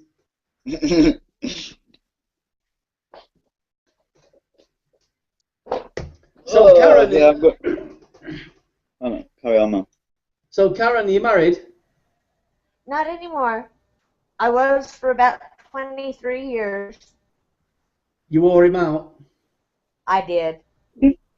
He just couldn't handle it. No, he liked his alcohol too much, and I didn't like it. So then he got into drugs, into meth real bad. And that was it. No more. In the what? Sorry. You what? He got into the what? Sorry. He got into meth. Methamphetamine. Yes. Good God. I'm a pothead, but I don't go any further than that. Or at least not to meth. So I do fry and all that stuff back in the day, but not anymore. So can I ask you, you're 62 now, maybe 61? I'll be 62 in June. Okay. If you were to be caught where you were smoking a weed, would they throw you in jail? No, it'd just be a simple possession charge. Unless I was in or about a vehicle with intention to drive, and then I might go to jail. But you'd have to possess over a couple of ounces to really get in trouble and have to go to jail for it, because then you've got possession with intent to distribute. Right. Or be growing it, cultivation, but they won't catch me doing that. That's because you're I'm not home doing it. all by myself.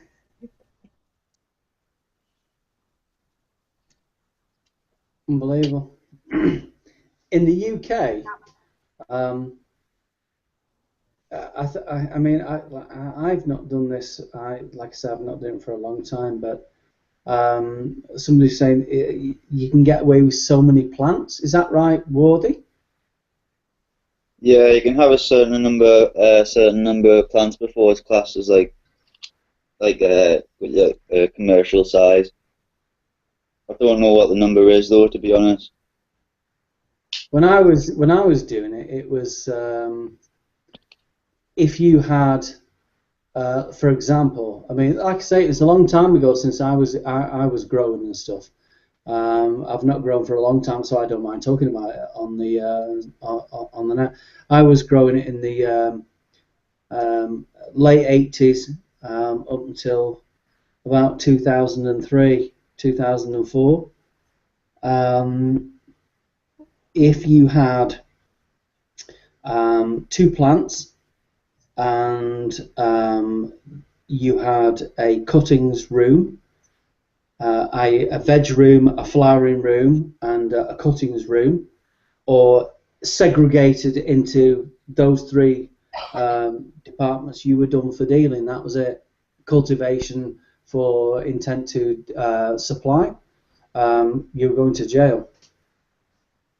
Here, if you got caught with just one plant, you'd get it for cultivation, but you wouldn't get it with intent to distribute, unless you had scales or packaging material for it. So I was caught growing many years ago, about 1990, and I had digital scales. I had grow lights, plants in the wardrobe, plants in the bedroom, and when I got busted, they tried to say that, I mean, the plants weren't flowering, so the police tried to say that I was going to get done for dealing and this, that, and that, and the other. I went to court. I got a £140 fine, and I went to collect all my lights and my scales and so on and so forth. And the guy, what was he called? Fucking Spencer, his name was, DCI Spencer. A right shitbag he was. Thought he was fucking absolutely rock hard. Obviously because of his badge. And interestingly enough, when they actually knocked on the door and gained access to the property, I knew that I was going to go to the police station. I knew I was going to get arrested, and I went. I thought, well, I said to him, I said, you don't mind if I go to the toilet, do you? I need to go for a shit. Pardon the French. And cheeky bastard turned around to me and said, I often have that effect on people. Oh my God. I said, I tell you what, mate. I said, don't flatter yourself, because I'm not that sort of fucking person. And when we got out of the police station, me and my girlfriend were arrested. She wasn't charged. I was charged. And when I was on the loo, the police officer turned around to Elaine, my missus at the time, and said, he's not a snapper, is he? She said, what do you mean he's a snapper? Has he got a bad temper? Is he liable to kick off? My missus turned around at the time and said, well, piss him off and see. Seriously, piss him off and see. Well, when I went to the police station and I was under interview, I could see him. He was sat on the chair and he was rocking back and to, so on the back of the chair legs, because he was getting that disgruntled, because I was smart-mouthed and treated him like he was an imbecile. I wasn't fazed at all. I'm not just saying that, I wasn't fazed at all. Went to court, got £140 fine. Paid it that day, and went along my merry way and carried on what I was doing. And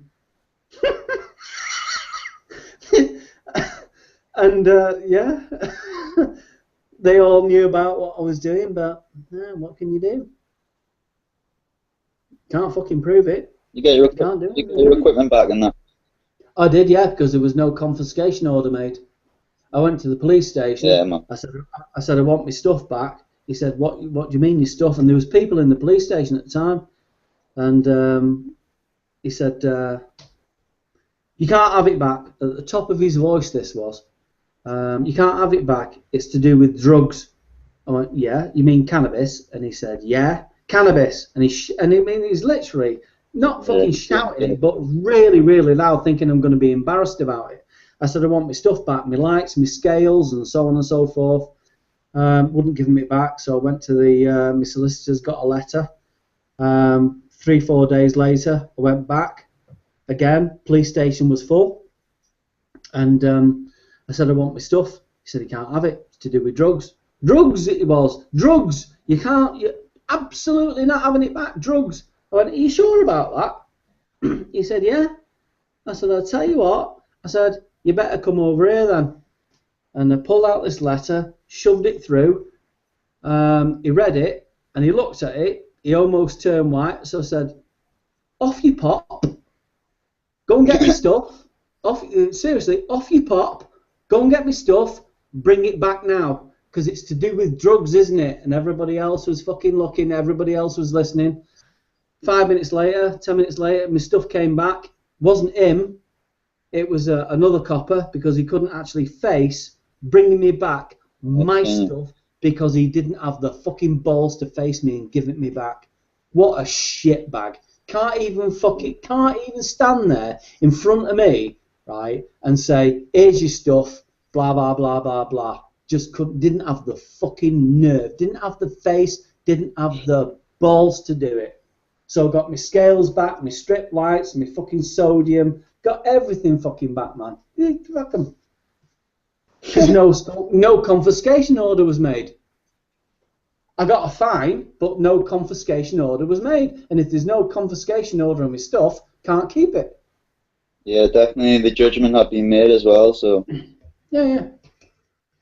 But in the UK, Yeah. I mean, go on, sorry. No, you carry on. I was about to say I'm going to drop out, but I'll listen to what you're about to say. No, it's all right, mate. It's what, fucking 20 to fucking 4 now, isn't it? 24, man. Yeah, I've got shit to do tomorrow, man. I need to renew my driving license and shit. But yeah, I'll probably catch us in a bit, yeah. Dude, have a nice sleep. Yeah, it's good speaking to you. See you later, fella. Bye. Yeah. Hi, Karen. So it's just me in the UK. Yep, it is. I tell you what, why you've got your arm behind your head. You look like one of these. Don't mean to be, but one of these like porn stars. You what?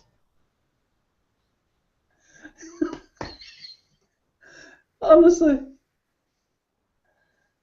What's that you've got in your hand? Is that a cat? No, it's my Rottweiler. Hold on, let me just bring. I've got two screens here, and I can't. Oh yeah, I've got it now. I've just brought him down here onto the screen. Yeah, she's part Rottie, part Irish Shepherd, Irish Sheepdog. Is it a bitch or a dog? It's a little girl. Okay. She's a good kid. She's my second Rottweiler. She's a mix though, so she's a lot more even-tempered, I think. How old is she? She will be 2 in May. She's still a pup. What do they live to? About 7, 8? What's her what? Life expectancy 7 or 8. Well, that's what they say, but my last Rottie lived till she was 14 years old, so.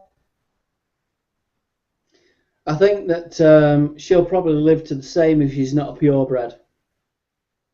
Well, my other one was purebred, and everybody told me, she's probably 7, 8 years old, and then, she'll pass, but my other one lived till she was 14, and she got real sick and couldn't walk. She lost the use of her hind legs, so got her into the vet, and she had cancer all through her body. She was an amazing dog, though. So's this one. My other one's name was Betty Boop.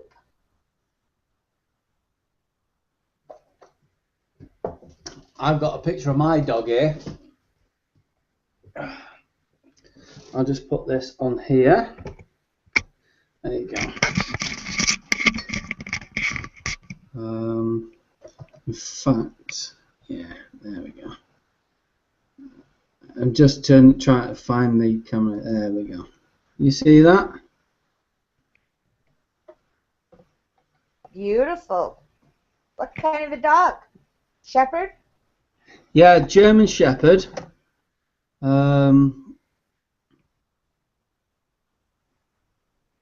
And we were on a beach called Mother Ivy's Bay, and that's me howling with my dog. And you can see the bottle of wine in the distance there. All right. Absolutely beautiful animal. Beautiful animal. Lost him about 4 years ago. Yeah, I lost my little Boop about 4 years ago too, and I got her last May. This one here, and got her all microchipped and had her fixed so that she's not pestered by the other dogs, and she's a good girl. Isn't she?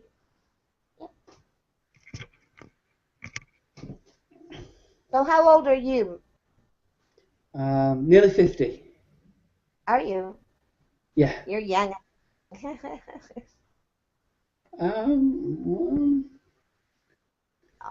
50 years old, I don't feel young, to be honest. Oh, I know. I hate getting old.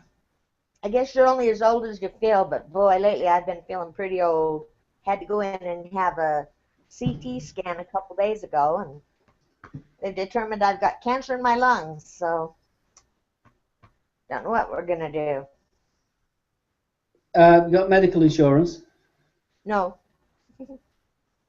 No, my CT scan wound up costing me about $4,000. Just let me put these earphones back in. Do what now?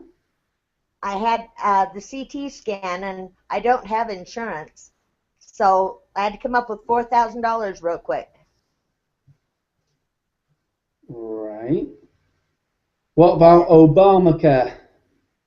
Well, I've got a form of insurance called Primary Care Network, but they won't pay for CT scans, so that was an expense I had to absorb. Will they pay for your treatment, though?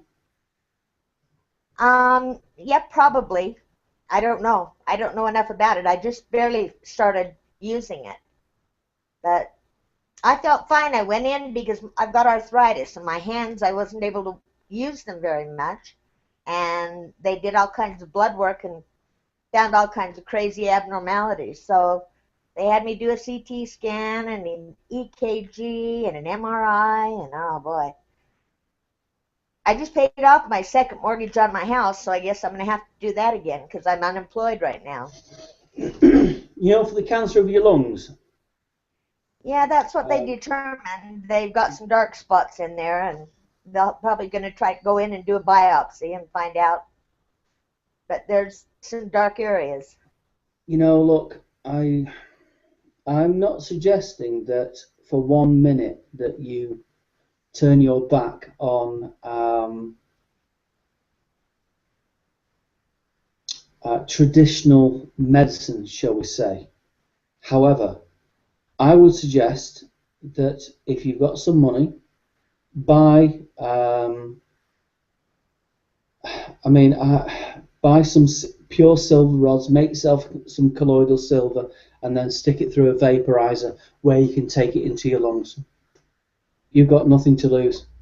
That's very true. You've got I won't go absolutely, for chemotherapy and radiation again. I just won't do that. So mate, you've got absolutely nothing to lose. absolutely nothing. And the only thing you have actually a couple about $150. Well, I can come up with that a heck of a lot easier than I can the chemo treatments. Well, there you go. And seriously, you can do your own. And I'm not saying it's going to work. I'm simply saying you can't not give it a try. Get a mobile phone charger, strip it, just pull the wires off it. You know the ends of the end of the mobile phone charger where you put it in. In fact, let me just show you mine. I'll show you what I've done.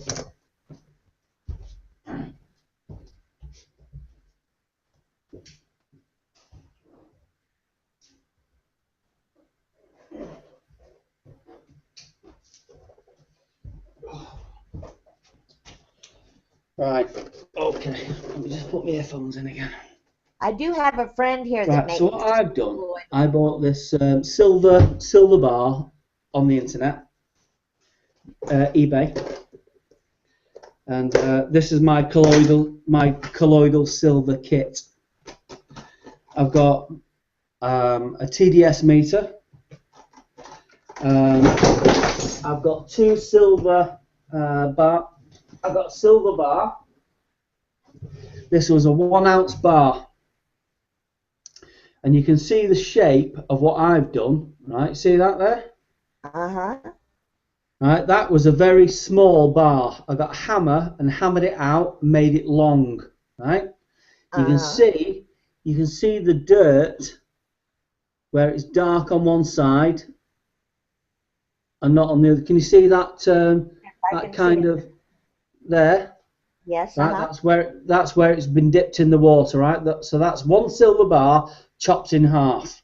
If you can't chop it in half yourself, buy a solid silver 9.999. Buy 2 bars. You'll be able to buy that for $100, right? Get a mobile phone charger, right? That's mine.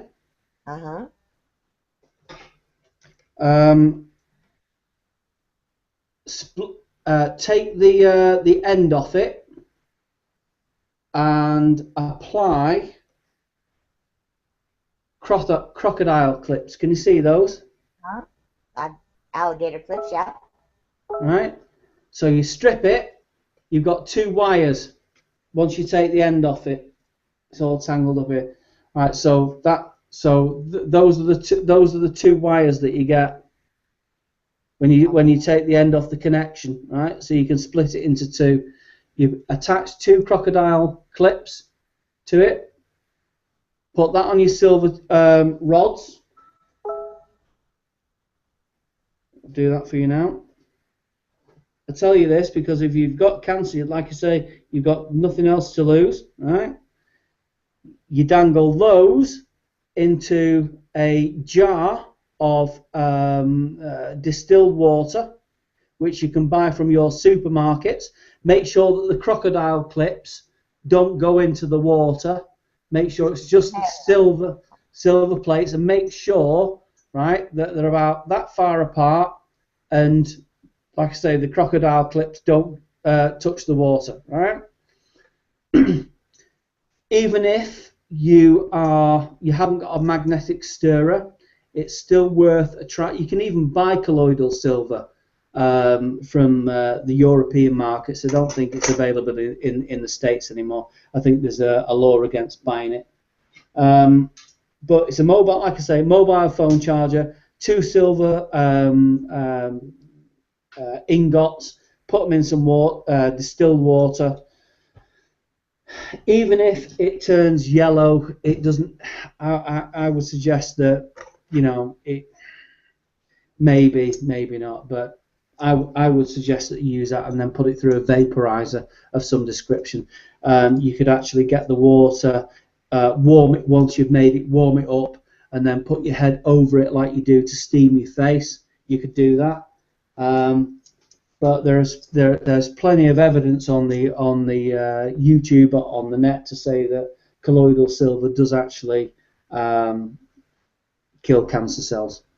Well, I do have a friend here that manufactures it, so I'm sure that I can have him hook me up that way. And then have the nebulizer, and I could just put it in that. Yes, and that's exactly the way that you want to go. There's also a product out there called CBD, which is a derivative of cannabis. Yeah. Without the product, it doesn't make you high. You just take it, and it's like a honey that you use. You put it under your tongue, and that's supposed to help. It's really helped the children that have epilepsy and go into seizures and stuff, and really help them a lot. But it's supposed to cure all kinds of things. The problem is with that, it's not got all the other things in it that's natural, and it's like vitamin C. If you get vitamin C in its pure form, it's pure vitamin C. But if you get vitamin C from an orange, you've got all the flavonoids in there, and it's the flavonoids that are attached to the vitamin C that it's believed that that's the important thing. It's not just the vitamin C. No, but you can get medical quality vitamin C too.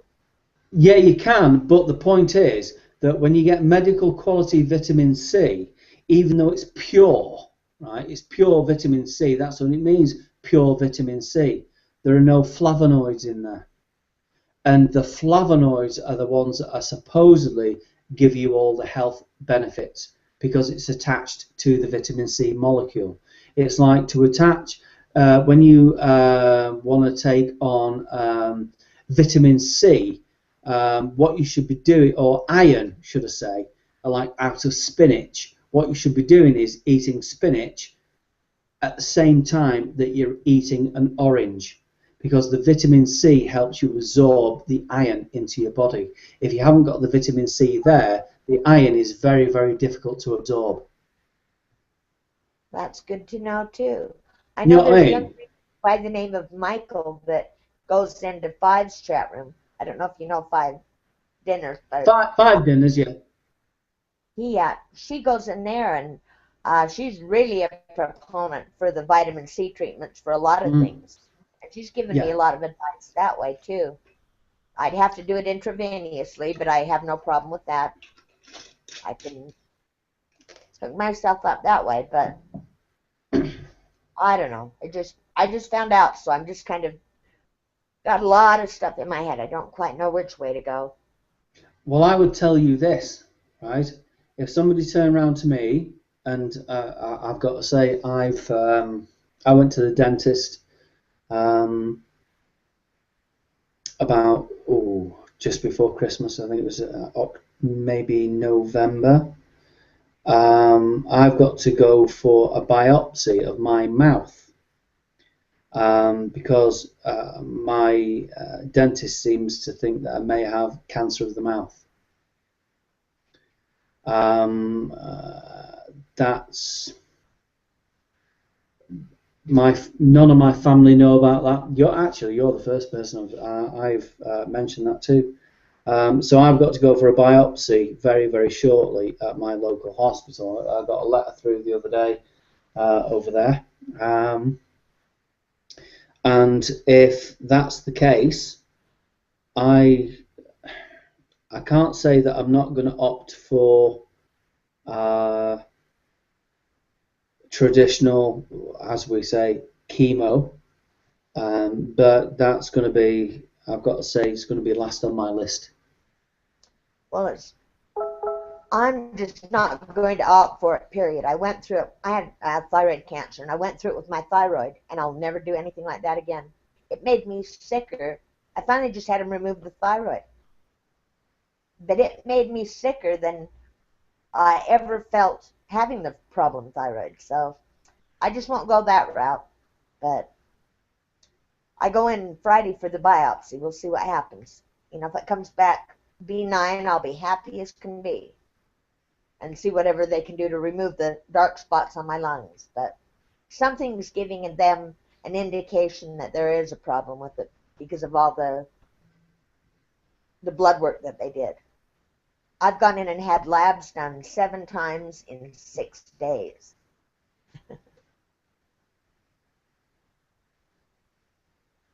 And I don't feel sick. That's the thing. I don't cough. I mean, I just don't understand. And all I did was think about my arthritis. I think it's really difficult to. There are many facets to healthcare. Pharmaceutical companies have to make the money. GPs or doctors have to make their money. Surgeons have to make their money. Everybody has to make their money. It may be that it's not cancer, because cancer is usually, as far as I'm aware, has to be, I think it's a white cell blood count that has to be abnormal. Mine is abnormal by about 16 points. That's the problem. But that doesn't mean it's cancer. That can mean lupus. That could be just a lot of things. I know. Yeah. So spots on your lungs don't actually mean anything until you've actually got the diagnosis that's correct. And I think that many people are. I would suggest that many people are scared into taking on treatments that are not actually necessary because of their health insurance will cover it. Well, mine won't. I don't know. But I'm not going to take on any treatments without another opinion, and I want to think positively that it isn't. Because I haven't had a chronic cough. I haven't had difficulty in breathing.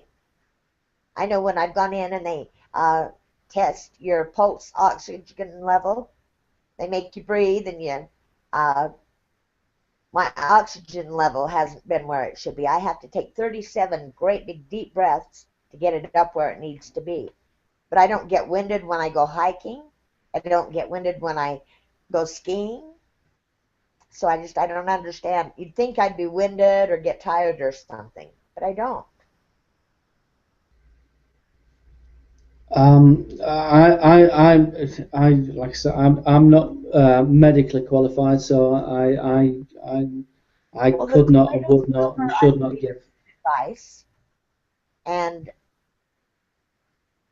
there's all types of homeopathic medicine that I can try. I remember. Sorry, I remember watching a YouTube video, and it's a YouTube education again. Some guy says that he was taking molasses and colloidal silver and cured himself of cancer. I think I saw that same video. Matter of fact. You know, I mean, there's all sorts. I mean, in the States, you can get is it proton beam therapy? I don't know. Yeah, proton beam therapy is simply instead of giving you chemo, which affects the whole of the body, they target the tumor or the possible cancerous part of your body, and direct a laser beam, so it's pinpoint. So if you've got your arm there, and you imagine the thumb is the cancerous bit, they fire a proton beam and it hits the thumb instead of all the other parts of the hand. So that's therapy, but I believe that's really quite expensive. But again, it's 200,000 equity in my home. If it all comes down to it, I can do a refi and pull the equity out. But I hate to use that money if it's. I don't believe in chemotherapy, I guess is what I'm trying to say. Can I ask you, and it's personal again, you got any children and stuff? Yes, I do. I have a boy and a girl. I've got 4 grandchildren and 3 great-grandchildren. Okay, so is your boy and your girl working good jobs? Yes, Okay. I would suggest then that if your children are working and they've got good jobs and they don't need an inheritance, I would suggest that if you have money in your house, equity, your house is only a building. It doesn't mean diddly squat. Your health means everything. And if you can take, if you can take money out of your house, you take every fucking, I don't mean you take every fucking penny that you can to make sure that your life is as long as possible. That's what I would say. Well, and that's what my kids have both said too. My son knows about it. See, I have a handicapped grandson, and it had been my intent that to leave my home to him, because he's going to outlive his father. He's going to outlive all of us. And I wanted him to have something set aside for his care. And Tom says, Mom, don't worry about it. And he came over the other day and he brought a bank book over and showed me. And Alex in his account has about $750,000 to take care of him when Tommy goes. And Tommy continues to put money into it. So that's something I don't have to worry about. And he's told me that. Yeah. But yeah, that's his thought on it too. Mom, do what you have to do. I mean, take care of you and take care of your business. Being the lungs, and it's something you need to live. Yeah. We'll find out what the biopsy says Friday. And he said it could be a lot of things. I could have liquid in my lungs. It could be a lot of things that are causing the dark spots. but they don't know what's causing my raised white cell counts, and they don't know what's causing my elevated red cell counts, because they're both elevated. Your white, it could be to do with arthritis. Well, that's what I thought, but they said there's no indication of arthritis. The Rh factor isn't there. Look, if you know that your bones are sore and you've got problems with your joints and so on and so forth, I wouldn't say 2 and 2 make 4, but I would suggest that if you are suffering with symptoms, maybe osteo. Yeah. But I get up in the morning and I have to hold my coffee cup with 2 hands. I can't hold it by the handle because I have no grip. I can't close my hands beyond about that. It's bad. Oh, hell, I gotta go to sleep, I think. I'm about ready to conk out. But you can use your hands now. Is that because you've smoked some weed? Well, I haven't had any. I haven't harvested yet.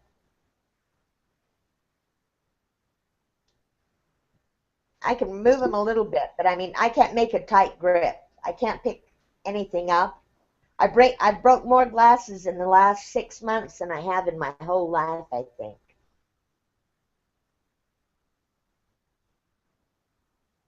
Don't get old, I tell you. It's a bitch.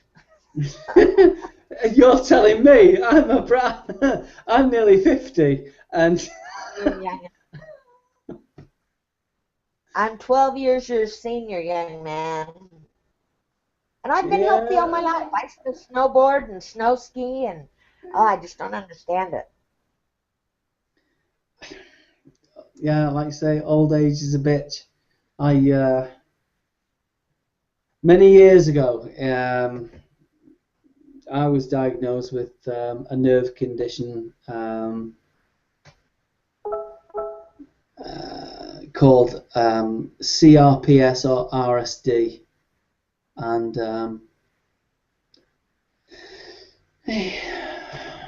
that's the nightmare that nobody ever wants to face.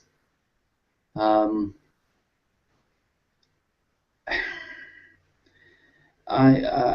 I'm not going to go to bed on a downer, but that's the most painful disease on planet Earth. When it kicks in, there is nothing worse. Teacup. Sorry? I haven't heard of it. What is it exactly?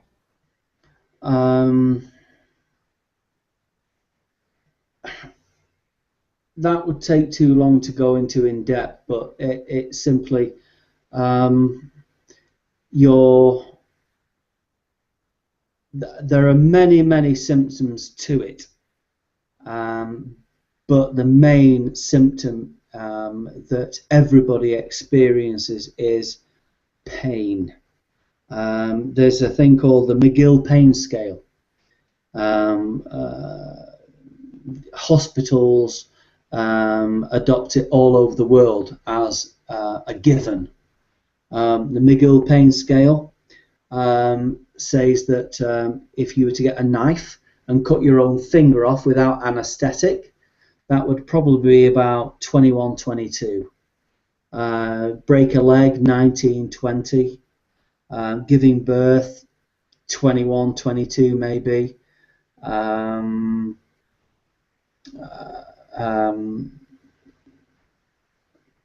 RSD is the scale goes up to 50, and RSD or CRPS is 45.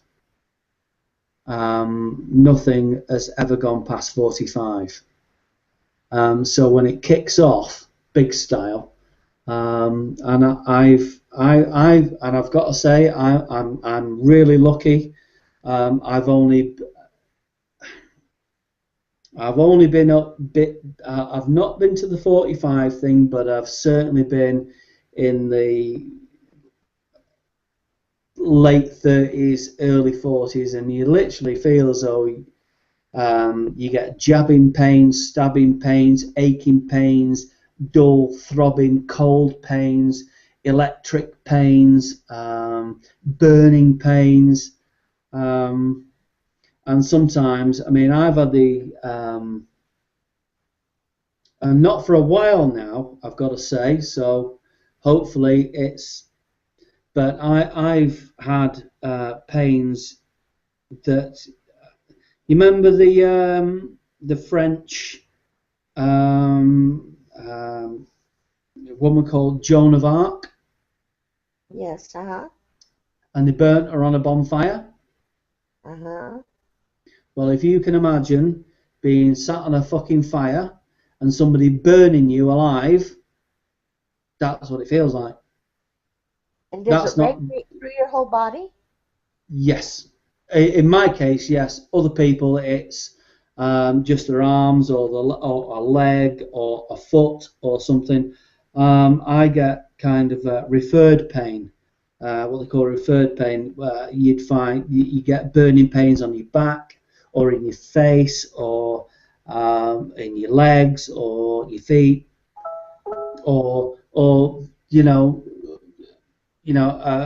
a couple of pains in your arms, and then the other arm will kick off, or then your face will kick off, then your back, then your legs, and blah blah. So yeah, it's fucking painful. It's absolutely really, it's absolutely nasty. But you don't complain. You just put up with it. You go through what you've got to go through. Teacup. Yeah. He's got the same condition. Oh, does he? Yeah. Teacup's got the same condition as I have. Yeah. I didn't know that. Yeah. You can Google it. It's not my opinion. It's the medical profession. It's Roger Simon David RSD or CR Christopher Romeo Peter Simon CRPS or RSD. It's nasty. I have to do that. Bless your heart. But Teacup, he smokes weed and he gets relief from it. As I said to Wardy today, if I smoke, and this is why I try to steer away from that kind of stuff. Not that I've got a problem with it. I haven't. I've got no problem with people smoking weed. I think it's fucking great. I mean, smoke it all you like. But for some reason, that my nerves, it sensitizes them instead of desensitizing them. So instead of feeling relief from it, my nerves end up on fire. Oh, and sometimes, and sometimes you literally feel as though you're burning alive, and it's fucking nasty. I'm not after sympathy. I'm simply saying that's what the condition is. Oh, So I people when they've I asked. Yes. yeah, people when they've got RSD or CRPS, you think, and they say, my arm's burning. Because you can't see it on fire, it's not on fire. But to the person that's got the condition, it's on fire. And it literally is. It feels as though you're on fire.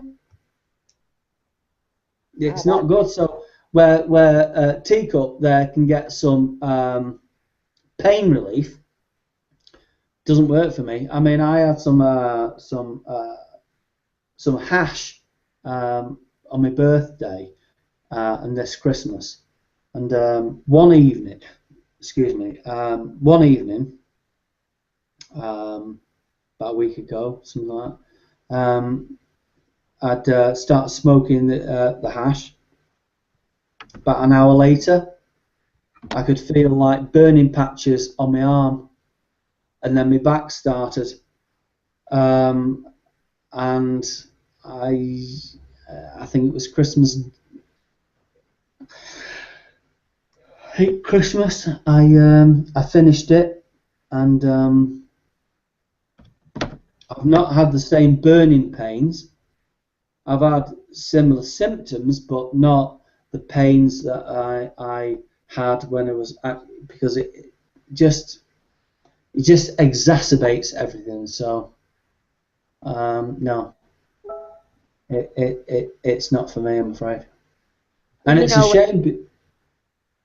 I get relief with my arthritis, taking a couple hits off the bong in the morning. I feel like I can get flexible again, and I can start moving around again. But everybody is different, so I know it helps me.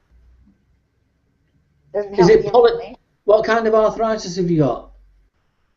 Well, they say it's not rheumatoid. They say it's osteoarthritis. Because it's osteo, polyarthritis, and I think there's about 5 or 6 different types, isn't there? Yes, there is. There's osteoporosis, osteoarthritis, and women tend to get it as they get older.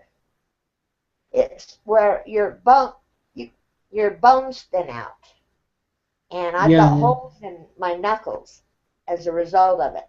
Not the joint or the synovial cushion and all that. It's holes in the knuckles, and then that catches on the little pads, bumpers or cushions that you have in your joints. Cartilage, yeah. So that's, I think, what mine's all about. They did a bunch of x-rays of my hands, but they're starting to be malformed, and they hurt. But no, I can't, not anywhere compared to what you have to be going through. That has to just be horrible. No, understand me, please. It's not every day. If it was every day, I would seriously fucking top myself. I kid you fucking not.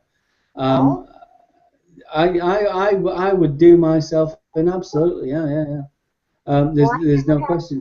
With my hands at all, with the arthritis, until last February, I fell from a ladder and I broke my right arm in 3 different places.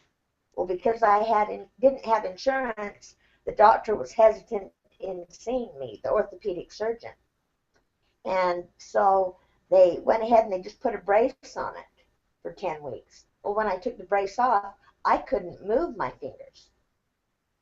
I couldn't force them to move. They were just frozen in place. So after almost 4 months of physical therapy from home, I was able to move them a little bit.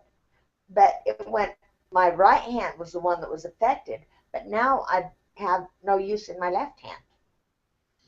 Can I just say this to you, right? Okay, my ex-mother-in-law, and this may help, right? Now, because it's winter in the UK, I can't wear them, but I wear gold rings on all my toes. Now that might sound a little weird, right? No, gold treatment. I've heard that a lot. My ex-husband has rheumatoid arthritis, and he had the golden. So I know what you're saying. So I've worn gold on my toes, and I say it's winter, but all the rings kind of because I don't wear boots all the time. I wear sandals or what I call mips, just like a mule. I wear gold rings on my toes most of the year, apart from winter when they fall off, because obviously your skin shrinks in the winter, doesn't it? You know what I mean? But I wear gold rings on my toes. My hands aren't that affected, but my toes are. Now, my ex-mother-in-law she's got rheumatoid, polyarthritis, and blah blah blah, and the fingers are misshapen and they're bending and so on and so forth. And the only finger that's not affected is a wedding ring finger, right?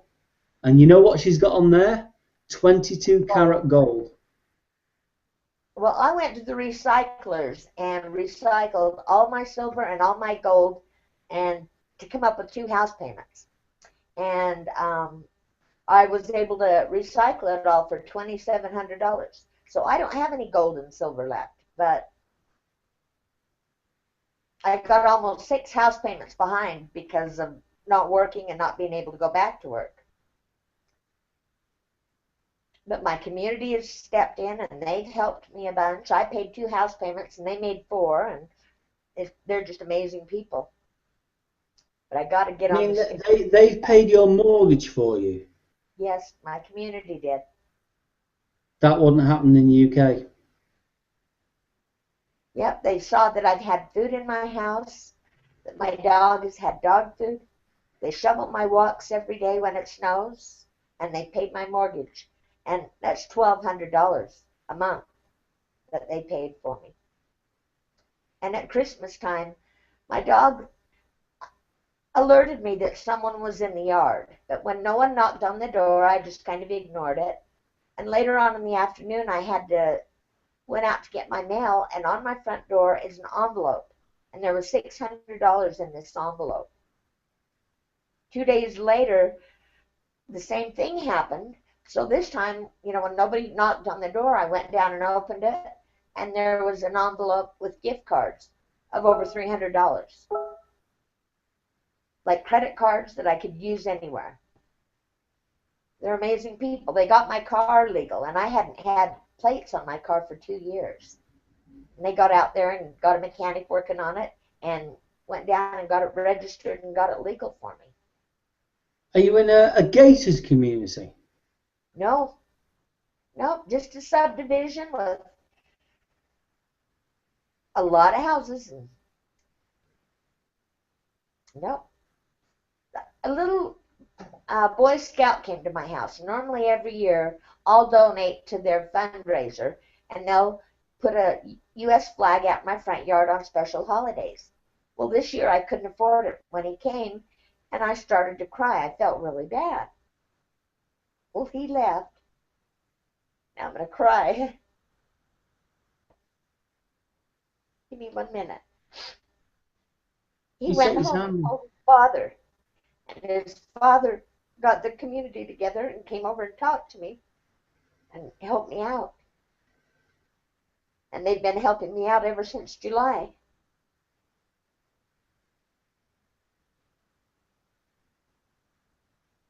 Amazing people, amazing, amazing people.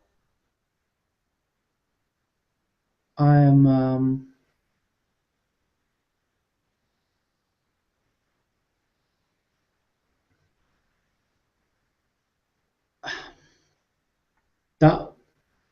that would be very, very rare in the UK. Communities in poorer areas are important to a lot of people, and I've seen some videos on YouTube where communities stick together, but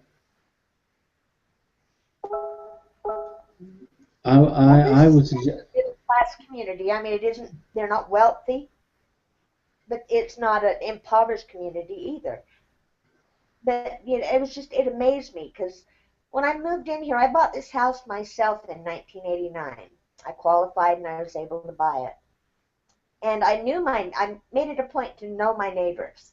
Well, since '89, so many of them have moved on to other places that I've gotten out of touch with most of them. I know some of the Boy Scouts, and of course, the kids will come over and they'll ask if my dog can go out and play and stuff like that because she's so fun to be around. But I really don't know many of the adults. And it took this little Boy Scout to come over and see I was distressed, to go home and tell his dad. And his dad and mom came over and sat down and talked to me and asked me what my situation was. Well, I told them. And the next thing I know, I got a letter from my mortgage company telling me that they're not going to foreclose or take my house away, that my payments had been caught up, out of the kindness of their heart.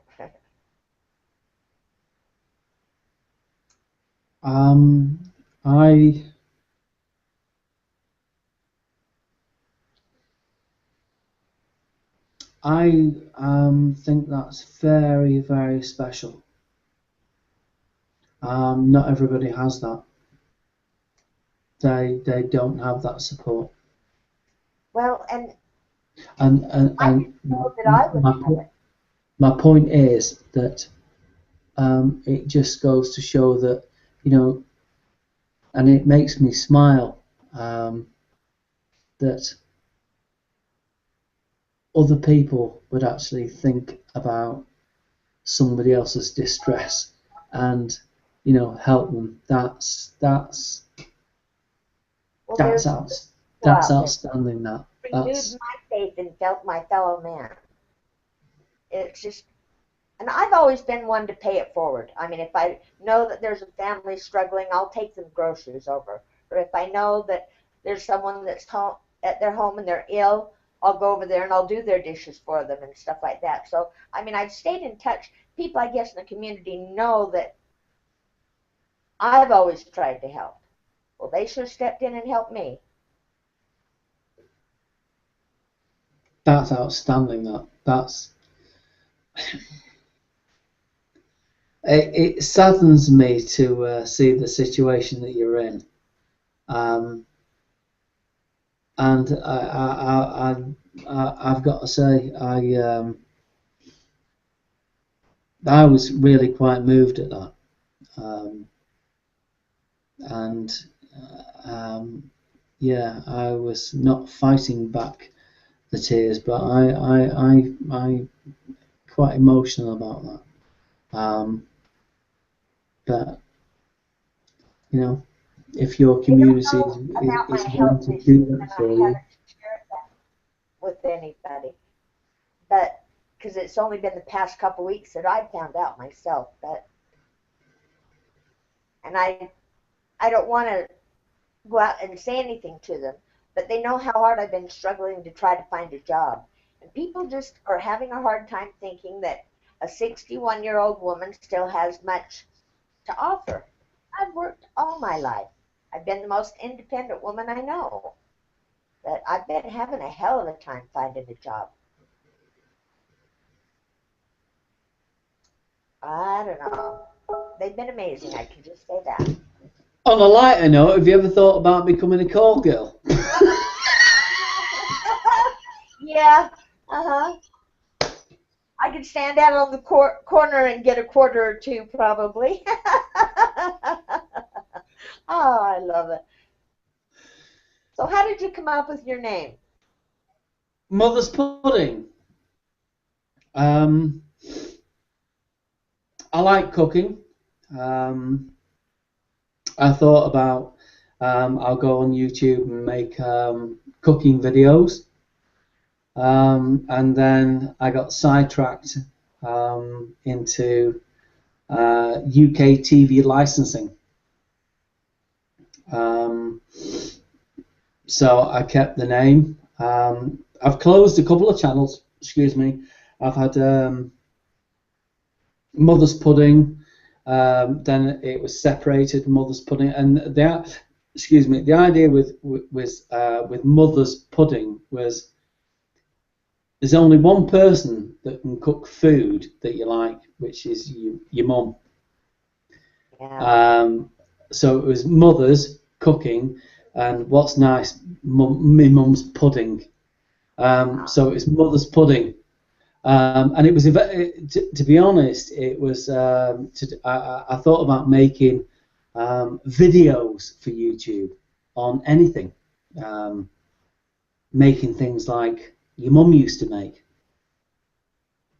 And like I say, it got hijacked into TV licensing, and is your TV licensing. I mean, we have public broadcasting, free public broadcasting, and I can't see how in the world someone can make money off of a live broadcast. The problem that most people have in the UK that do not pay their TV license is simply they don't want to pay it. I don't want to pay it. Why should you? Why should you pay? Because the law says that if you have a TV and you have TV coming through your live TV, you should pay money for receiving that signal. Sky have encrypted television signals. So should the BBC if we don't want it. But you've got to remember that the BBC is the propaganda arm of the government, and it's always been that way. Doesn't make So it that, right. yeah, so that's where Mother's Pudding come from.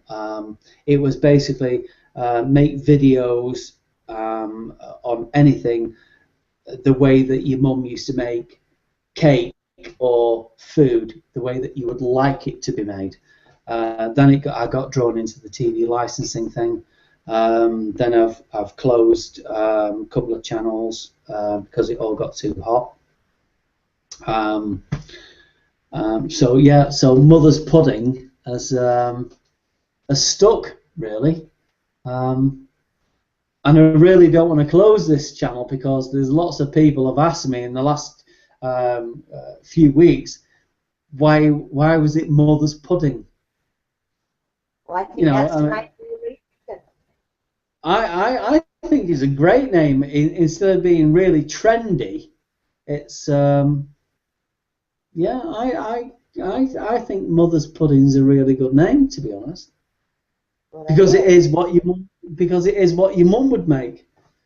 I'm not saying that I can make TV or videos as good as your mum could make food, but that was the initial, you know. I like Gordon. Sorry? Gordon Ramsay. I'm just giving you a bad time, being a wise guy. Oh yeah. Good. Gordon Ramsay? No. No. He's actually a very good chef. One of the best on the planet, actually. I didn't like him when I first saw him, but I've taken a lot of tips from Mr. Ramsay, and I've got to say that you know, there are millions of chefs around the world and millions of cooks around the world, but there are two people that I take my well, there are three people that I take my cooking skills from, which is Gordon Ramsay. You've got what's the French guy called? Oh God. Do you know what? I've been awake now for nearly like 50 hours. So I can't even. Yeah, Gordon Ramsay.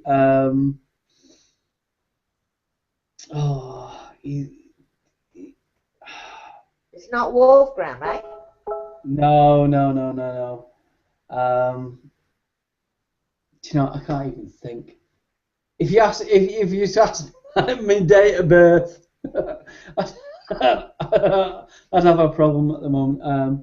But yeah, so it's yeah, that was where Mother's Pudding came from. And it's like, you know, the BBC is it's a fucking nasty corporation. Honestly. Sending those goons out to people's houses and. Yeah. Have you seen? You know, you remember when the World Trade Center went down? Yes, I do. Okay. Was it Building 7? Well, if you Google Building 7 BBC, you will see a report from the BBC reporting live, suggesting that Building 7 had already fallen. Building 7 was behind the reporter, still up when she was reporting it was down. And it came down 20 minutes after the fact that the BBC are reporting that it has already crashed, which means that the BBC were complicit and knew about the imminent destruction of Building 7, which means they are complicit within terrorism because they knew about it and they never told any fucker about it. Pardon the French. You know what? I think the U.S. knew about it too, though. It was an inside job, Karen. Absolutely inside job. Implosion, not an explosion, but an implosion. When Yes. the glass was flying out about midway down. I woke up that morning and was watching the news, and I get up every morning. If I'm not up by 5 o'clock, there's something wrong with me. And I woke up, and I was watching, and I saw it, and I kept saying, what the hell? What? Because I've been to World Trade Towers 3 times in my life, and I knew exactly what had been hit, but it wasn't like the airplanes had hit it. The implosions happened after the airplanes, or before the airplanes. Excuse me. And I was dumbfounded. I lost some really good friends there.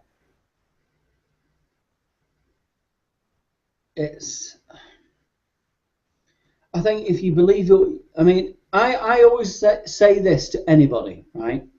I think that this wraps it up in a wanna.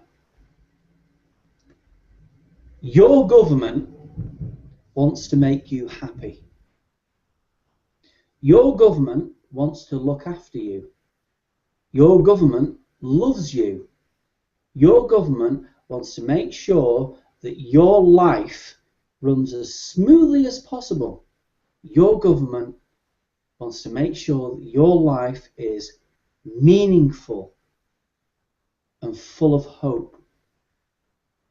How does that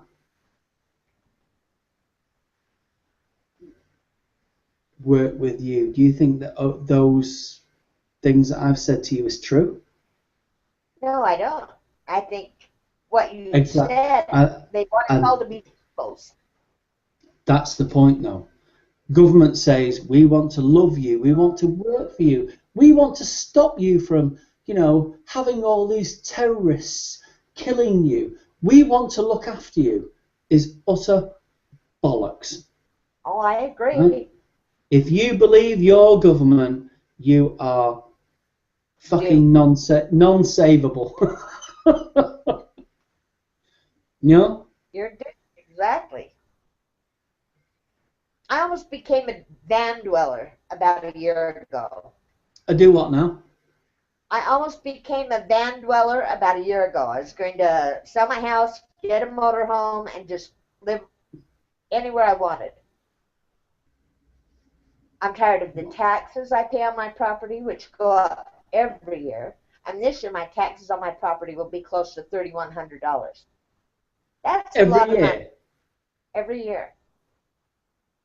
Taxes on property that I'm buying, that with money that I've already paid taxes on, it's ridiculous. And just some of the regulations, all the utilities and stuff that I have to pay. But then I like stuff. I have all kinds of really weird collections. Blue glass. I'm sure I could live without it. But why did I start saving it? Why did I just start collecting it if I was just going to throw it away and say, okay, I'm done? I think the point is, Karen, that at some point in your life, you have to maybe, not everybody, but maybe you just have to do what you need to do, whether you need to move into a caravan or a motorhome, whether you want to pay your taxes. I mean, it's each to their own, isn't it? You know what I mean? But I would say this, that when you start getting into your 60s, you don't really want to be living in a caravan. You want to have, you've worked all your life. You want some comfort. You've paid your taxes. the world's not fucking fair, is it? I mean, it's just not fair. And you know, the only people that are making money or profiting from your work are people that work in government. They're the parasites that are bleeding your money, because most of your, I mean, I did a bit of research. I mean, not too much, but I think there was a 1998, I think there's a hole in the American economy. It was something like $5 billion or something, where they couldn't account for where the money had gone.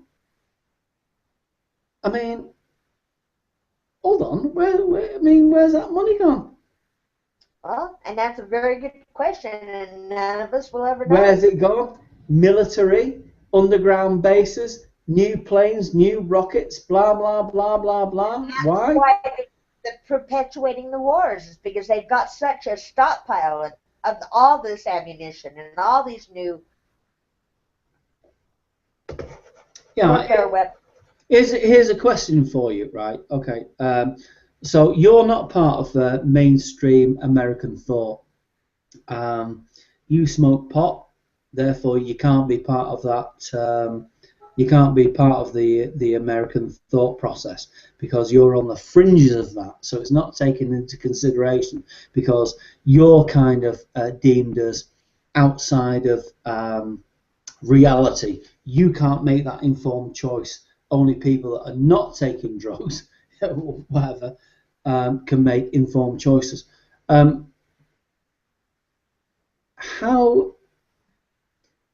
do your friends view America on the world stage? They're very disillusioned. They see things that are wrong that are happening, but I don't see any of them doing anything about it or knowing what to do about it.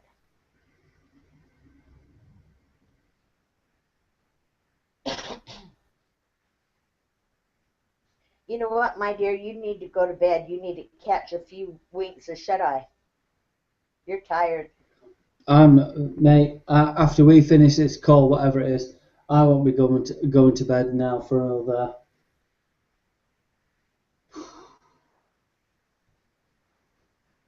18 hours. Why? Because if I go to bed now, I will not be getting up until tomorrow at 4 o'clock in the evening, and then I won't be going to bed until such and such a time. So I'm just going to watch the TV and go about doing my stuff until it gets to about. Up, young'un. Sorry? You've got your days and nights all mixed up, don't you? After the last few days, yeah. So tomorrow I want to hang out with at 10 o'clock with Teacup. I'm not actually looking forward to that, to be honest. Because I can see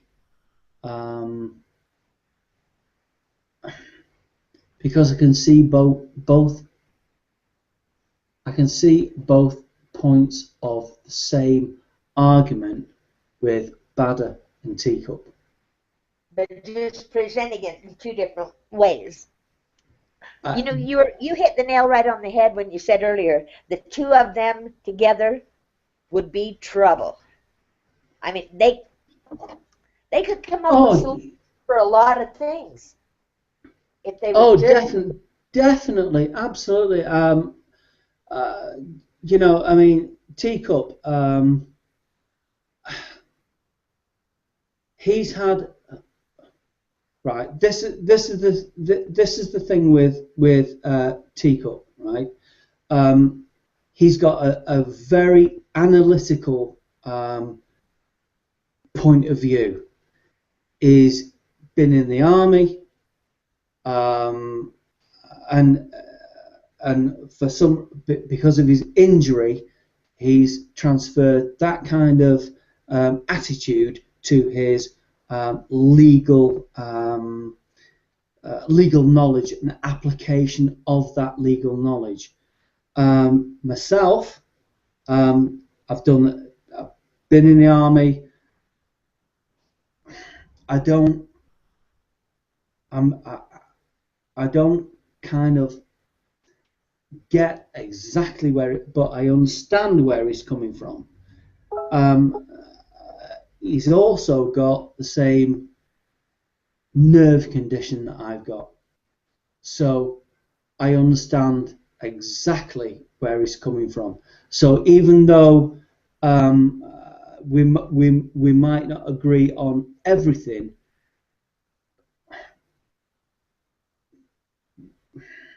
we are kind of. I don't mean to say that because we're not family, we're not brothers, but he understands exactly where I'm coming from as far as my nerve condition is concerned, and he understands. We've got this common understanding of what we're both coming through or going through. So that's an issue. With the badder thing, I've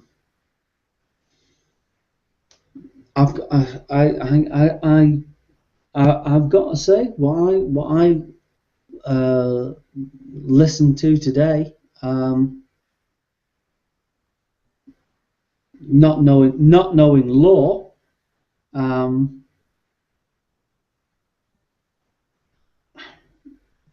I can't condemn the guy. I can't. I understand where he's coming from. I don't mean fully, but I do. I get it. And let me change my phrase. I don't understand it, but I get it.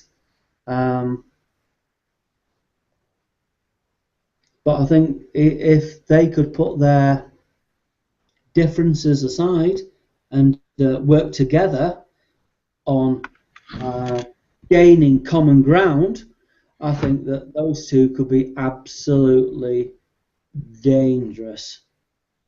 I mean that. I think they're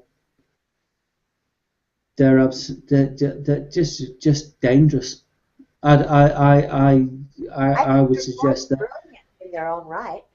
Sorry. I think they're both brilliant in their own right. Yes, but can you imagine them coming together and gaining some common ground and then going, well, this is what we'll work on, and those two together? Exactly. Well, let me put it this way: I wouldn't like to face them in court. Fuck the barristers. I would like to stand in front of these two, going, "Oh yeah, right, okay," and they go, "Yeah, but," and then they give it you, and no. I think they are I think the same side of the same coin, but they don't realise it. That's my opinion. They may disagree, but I don't. I think they're arguing about. Side to batted at night as well. And what do you think of that? He was talking. He wasn't talking over people. He wasn't trying to dominate the situation. He was just being better.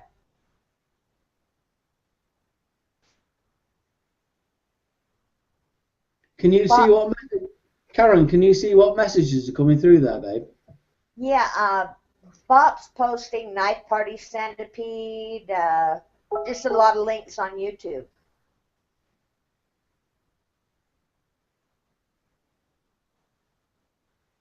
Oh, I thought that says barbecue mothers. I thought barbecue meat on the barbecue as a sacrifice. Okay. No worries. But yeah, I mean, yeah, I think they both, I think they both talk sense. But there again, like I said before, I reiterate, I wouldn't know.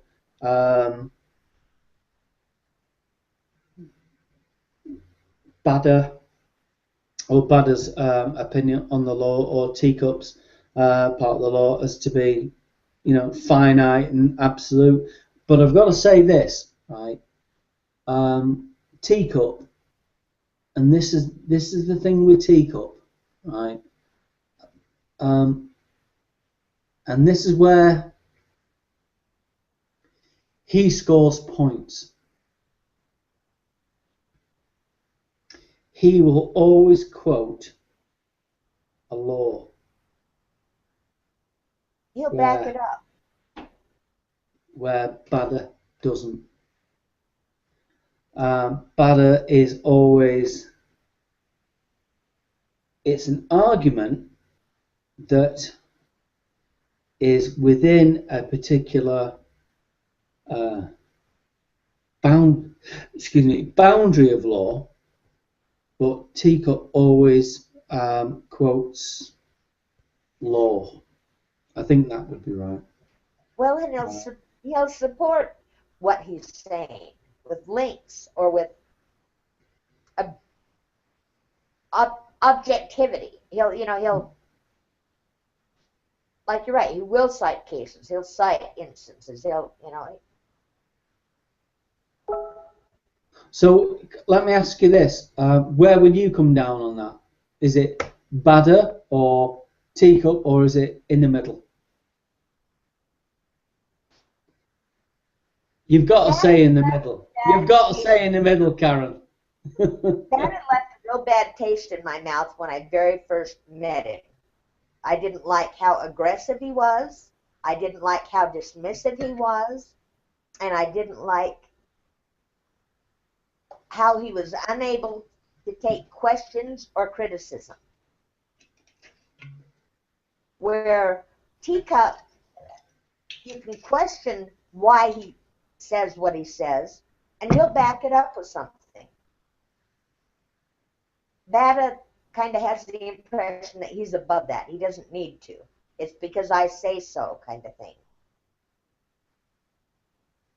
Where Teacup is a little bit more reserved and willing to show you why he thinks that way or how he came to that conclusion.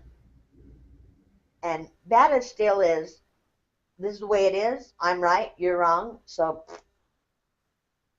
And he can't take any kind of questioning, and I'm not saying criticism, I'm just saying anybody questioning what he says. And he's got to learn to do that, I think.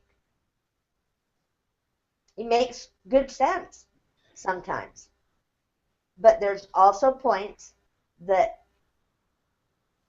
he talks down to people, and I don't like that. I don't like people that do that.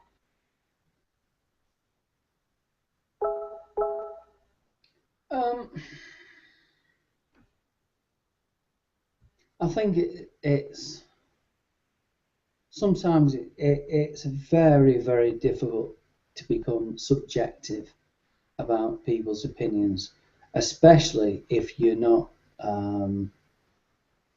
in full view of the facts. I have to say this, that I know he gets a lot of bad press, but I've got to say I understand where Badder's coming from.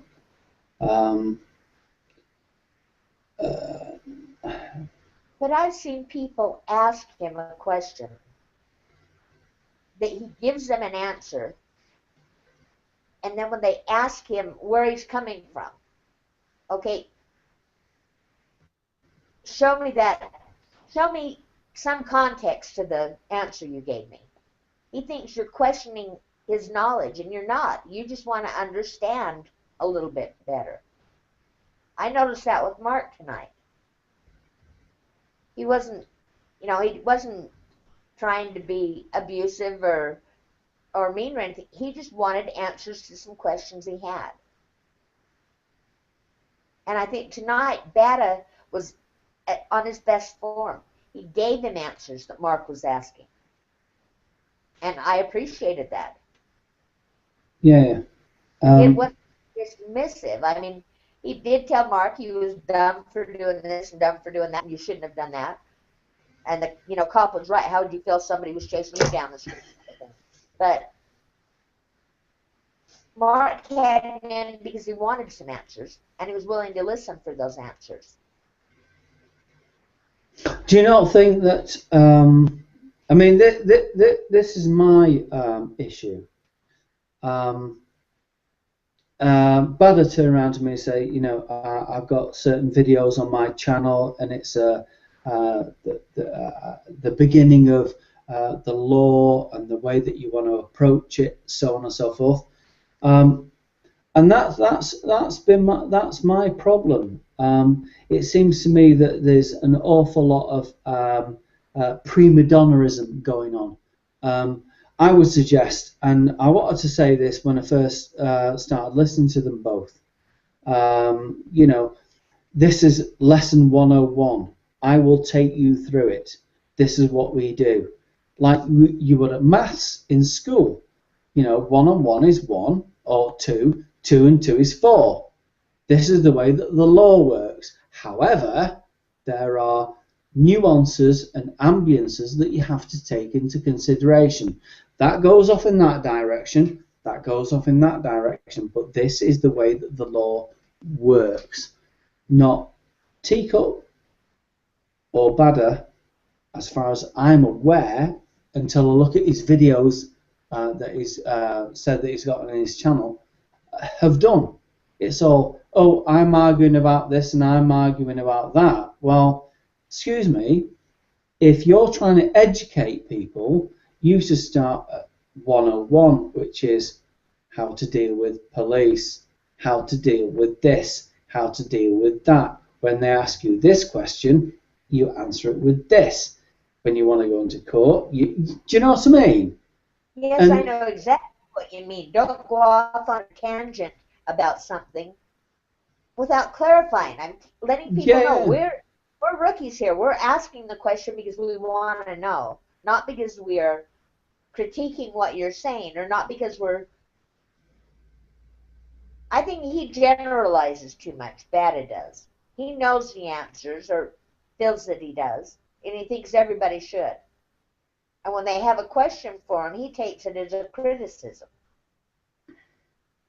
I could be wrong. I've only been in... No, I don't think you are wrong, to be honest. But I've got to say, and I'll tell you what, I'm going to get slated for this tomorrow.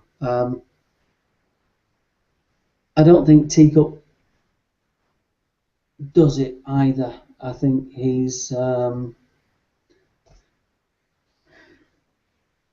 it's all about... And it's not about being rude to somebody or discourteous. It's simply Teacup has his knowledge base, and Bada has his, and if anybody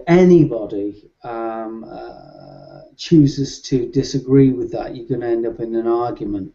And that's not the way it should be.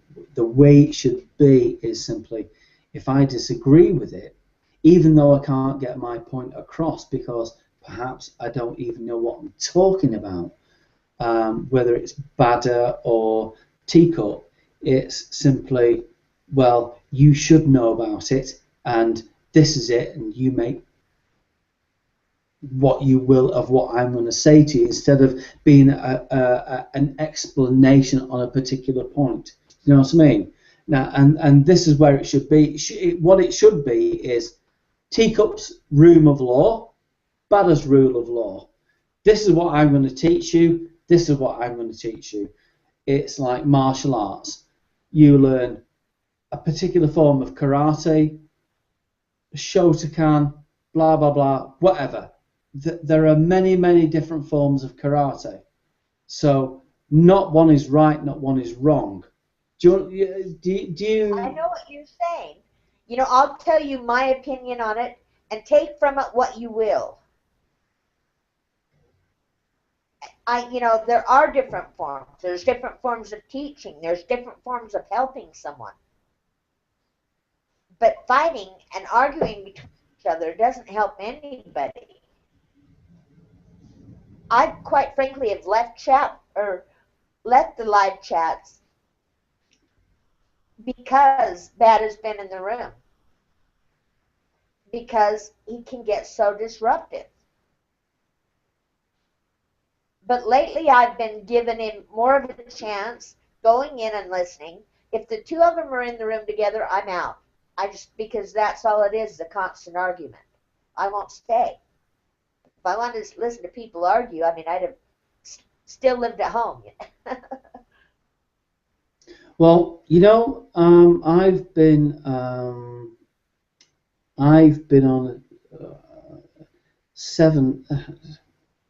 probably 7 or 8 maybe Google Hangouts,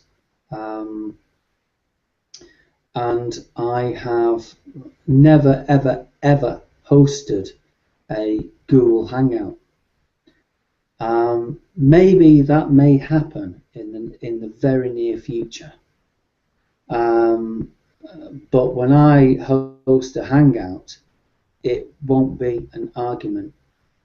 It will simply, you put your fucking point across, and if you step over that line, you will be muted, blocked, and when the other person has come in and given their opinion, you'll be allowed back in.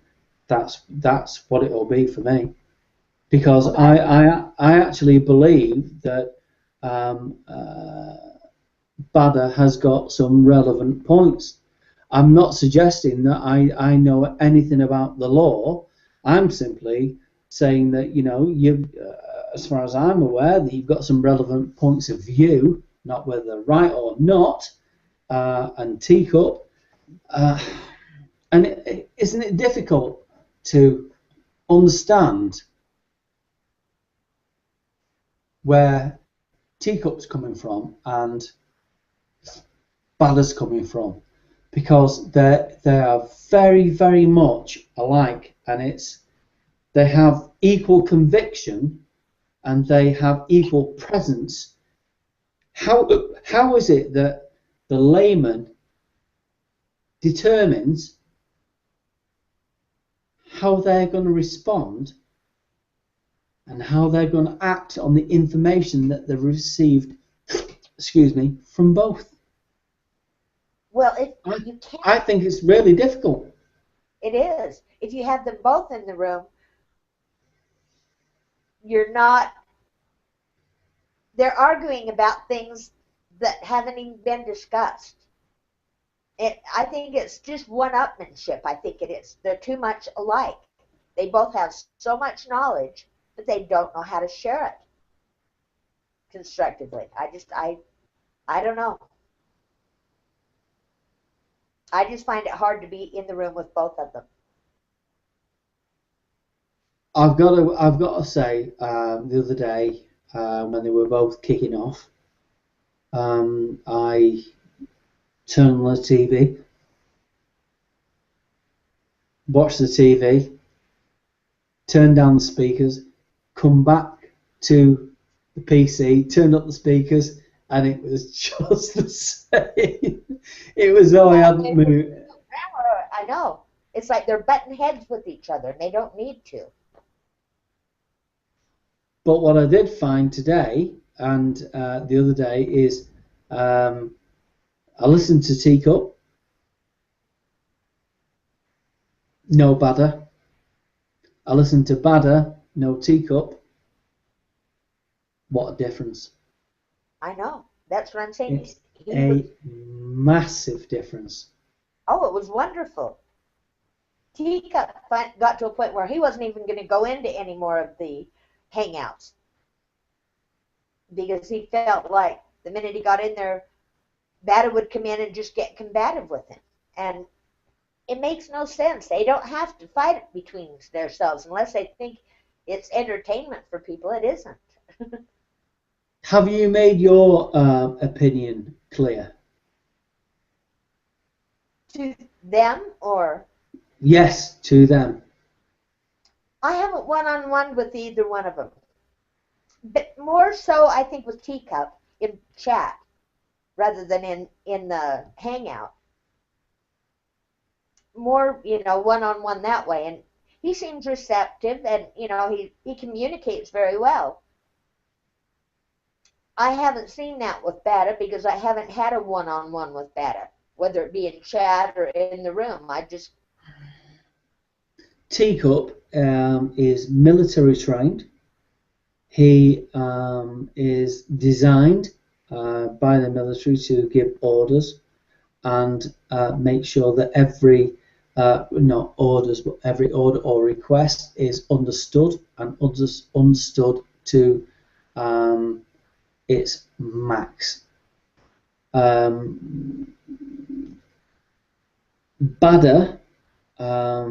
does not have the discipline that Teacup has. Exactly.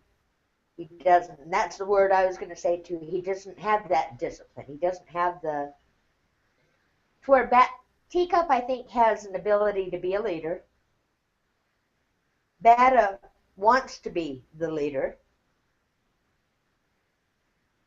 And can't have anybody, outdo him. I think it's just like Mark said, it turns into a pissing contest.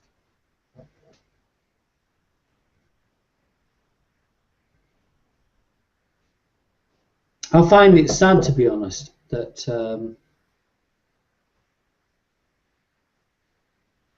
I find it sad that I have to be in the position where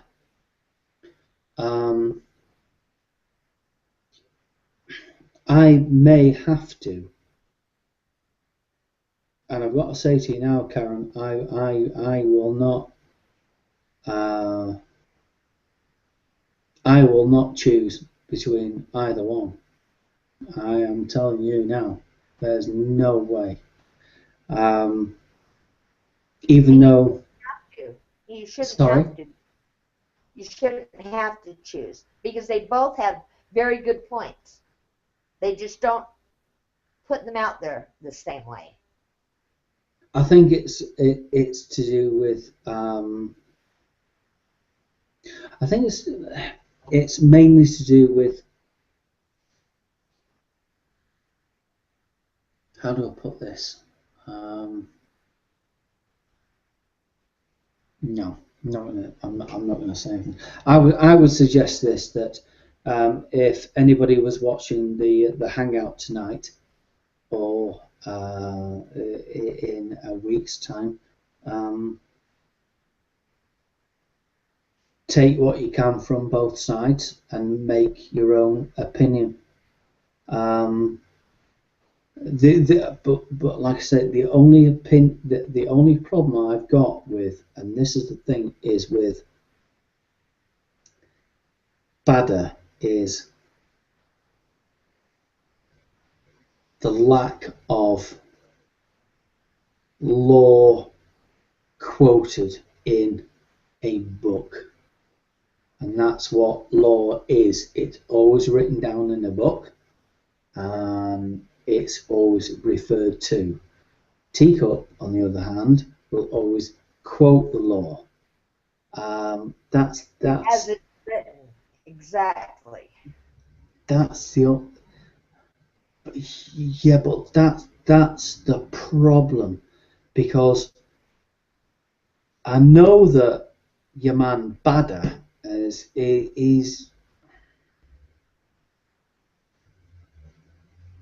there, he's on the fucking money, pardon the French, but it's not coming across the way it should. But tonight, I've got to say, after listening to him tonight, right, my opinion has gone up immeasurably. I've got to say, mine too. It has, and I know it's going to I know it's probably going. I mean, I do most of my social interacting on YouTube or what's it, IS and blah blah blah, but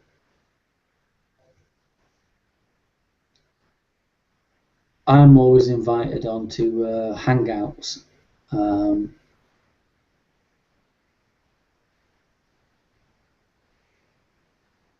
It's very, very. The more I get into this Hangout thing, the more I think it's actually quite toxic, to be honest. It can be, but it can be constructive too. If everyone's allowed to express how they actually feel, it's just, it could be dangerous. But on so many occasions, people are just not allowed to say what they say. On Hangouts, it is toxic. I mean, if you have looked at the Teacup Bopalot Badder Hangouts, it's toxic.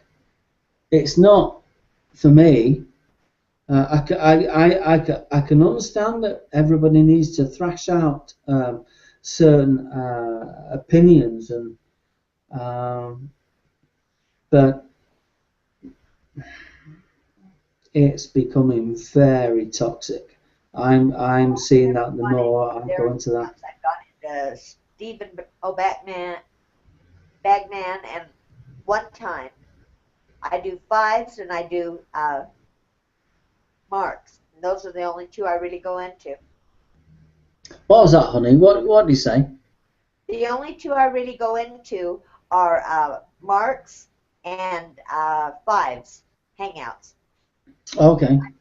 5 dinners. Yeah.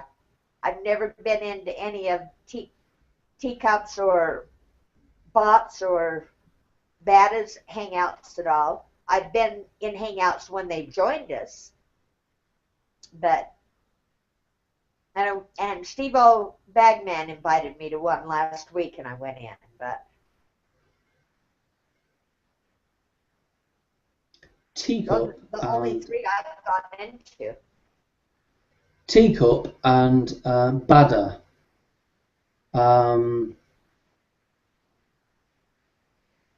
Fucking hell, they're not even an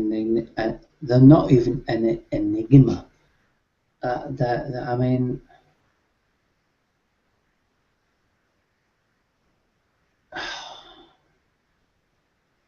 I don't get it, mate. I've not been obviously on the Hangouts for that long, and therefore I'm not going to be able to work out, what angle they're coming from. Like Banner pointed out today, obviously I don't know, and I, like I said, I don't know. I'm not going to suggest that I know anything about the two. All I can, comment on is how they've been behaving the last couple of weeks, and to be honest, school children. To be honest, no disrespect to Teacup or Badder, or the other members in the live chat. Well, I keep getting,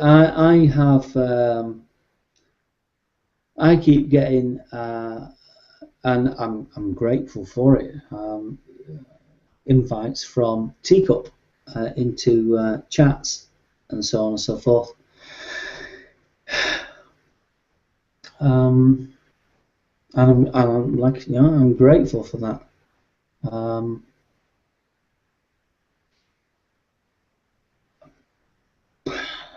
I am too. They don't know me from Adam, but they've invited me, and I'm more of a listener most of the time. Yeah, I am too, Karen. But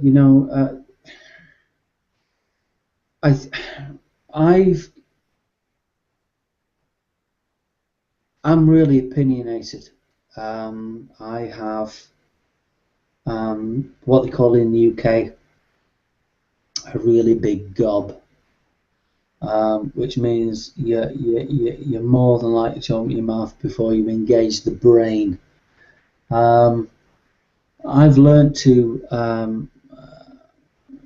how should I curb that, and kind of, you know, work out what somebody's saying before you open your mouth. And I don't just mean, I mean analyse what they're saying before you open your mouth and come back with your response. That's where I've got, and some of that is to do with YouTube, because you've got to be absolutely switched on. And if you go into one of Teacup's hangouts, you have to be very clear in what you're saying, unless you ask for a little bit of, not lenience, I would say, but certainly, I don't know anything about law. Please don't slap me down for my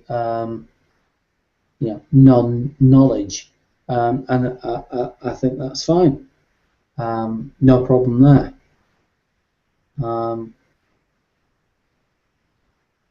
But today, I listened to Badder and the way and what he was saying.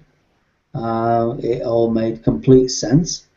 And I have a book. Whether you see that book there?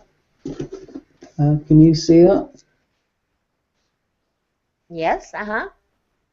That's a book on law. I've had that for about 8 years, 10 years. Law Made Simple. I'll be studying that. I'll do a page a day, and then every couple of days I'll test myself, on that page, and we'll see how we go from there. So eventually, when it comes to, what is it? It's 300 fucking pages. So eventually, learning this book, it will take, about 300 pages. So in about 5 years, I'll know what this book says, and then in another 10 years, I'll know what everybody else's book says, and in 30 years, I'll know exactly what everybody says, and then I'll be dead, and I won't even bother fucking reading a bastard book in the first place.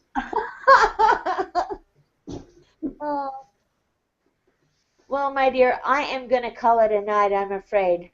I got to get some sleep. And absolutely, babe.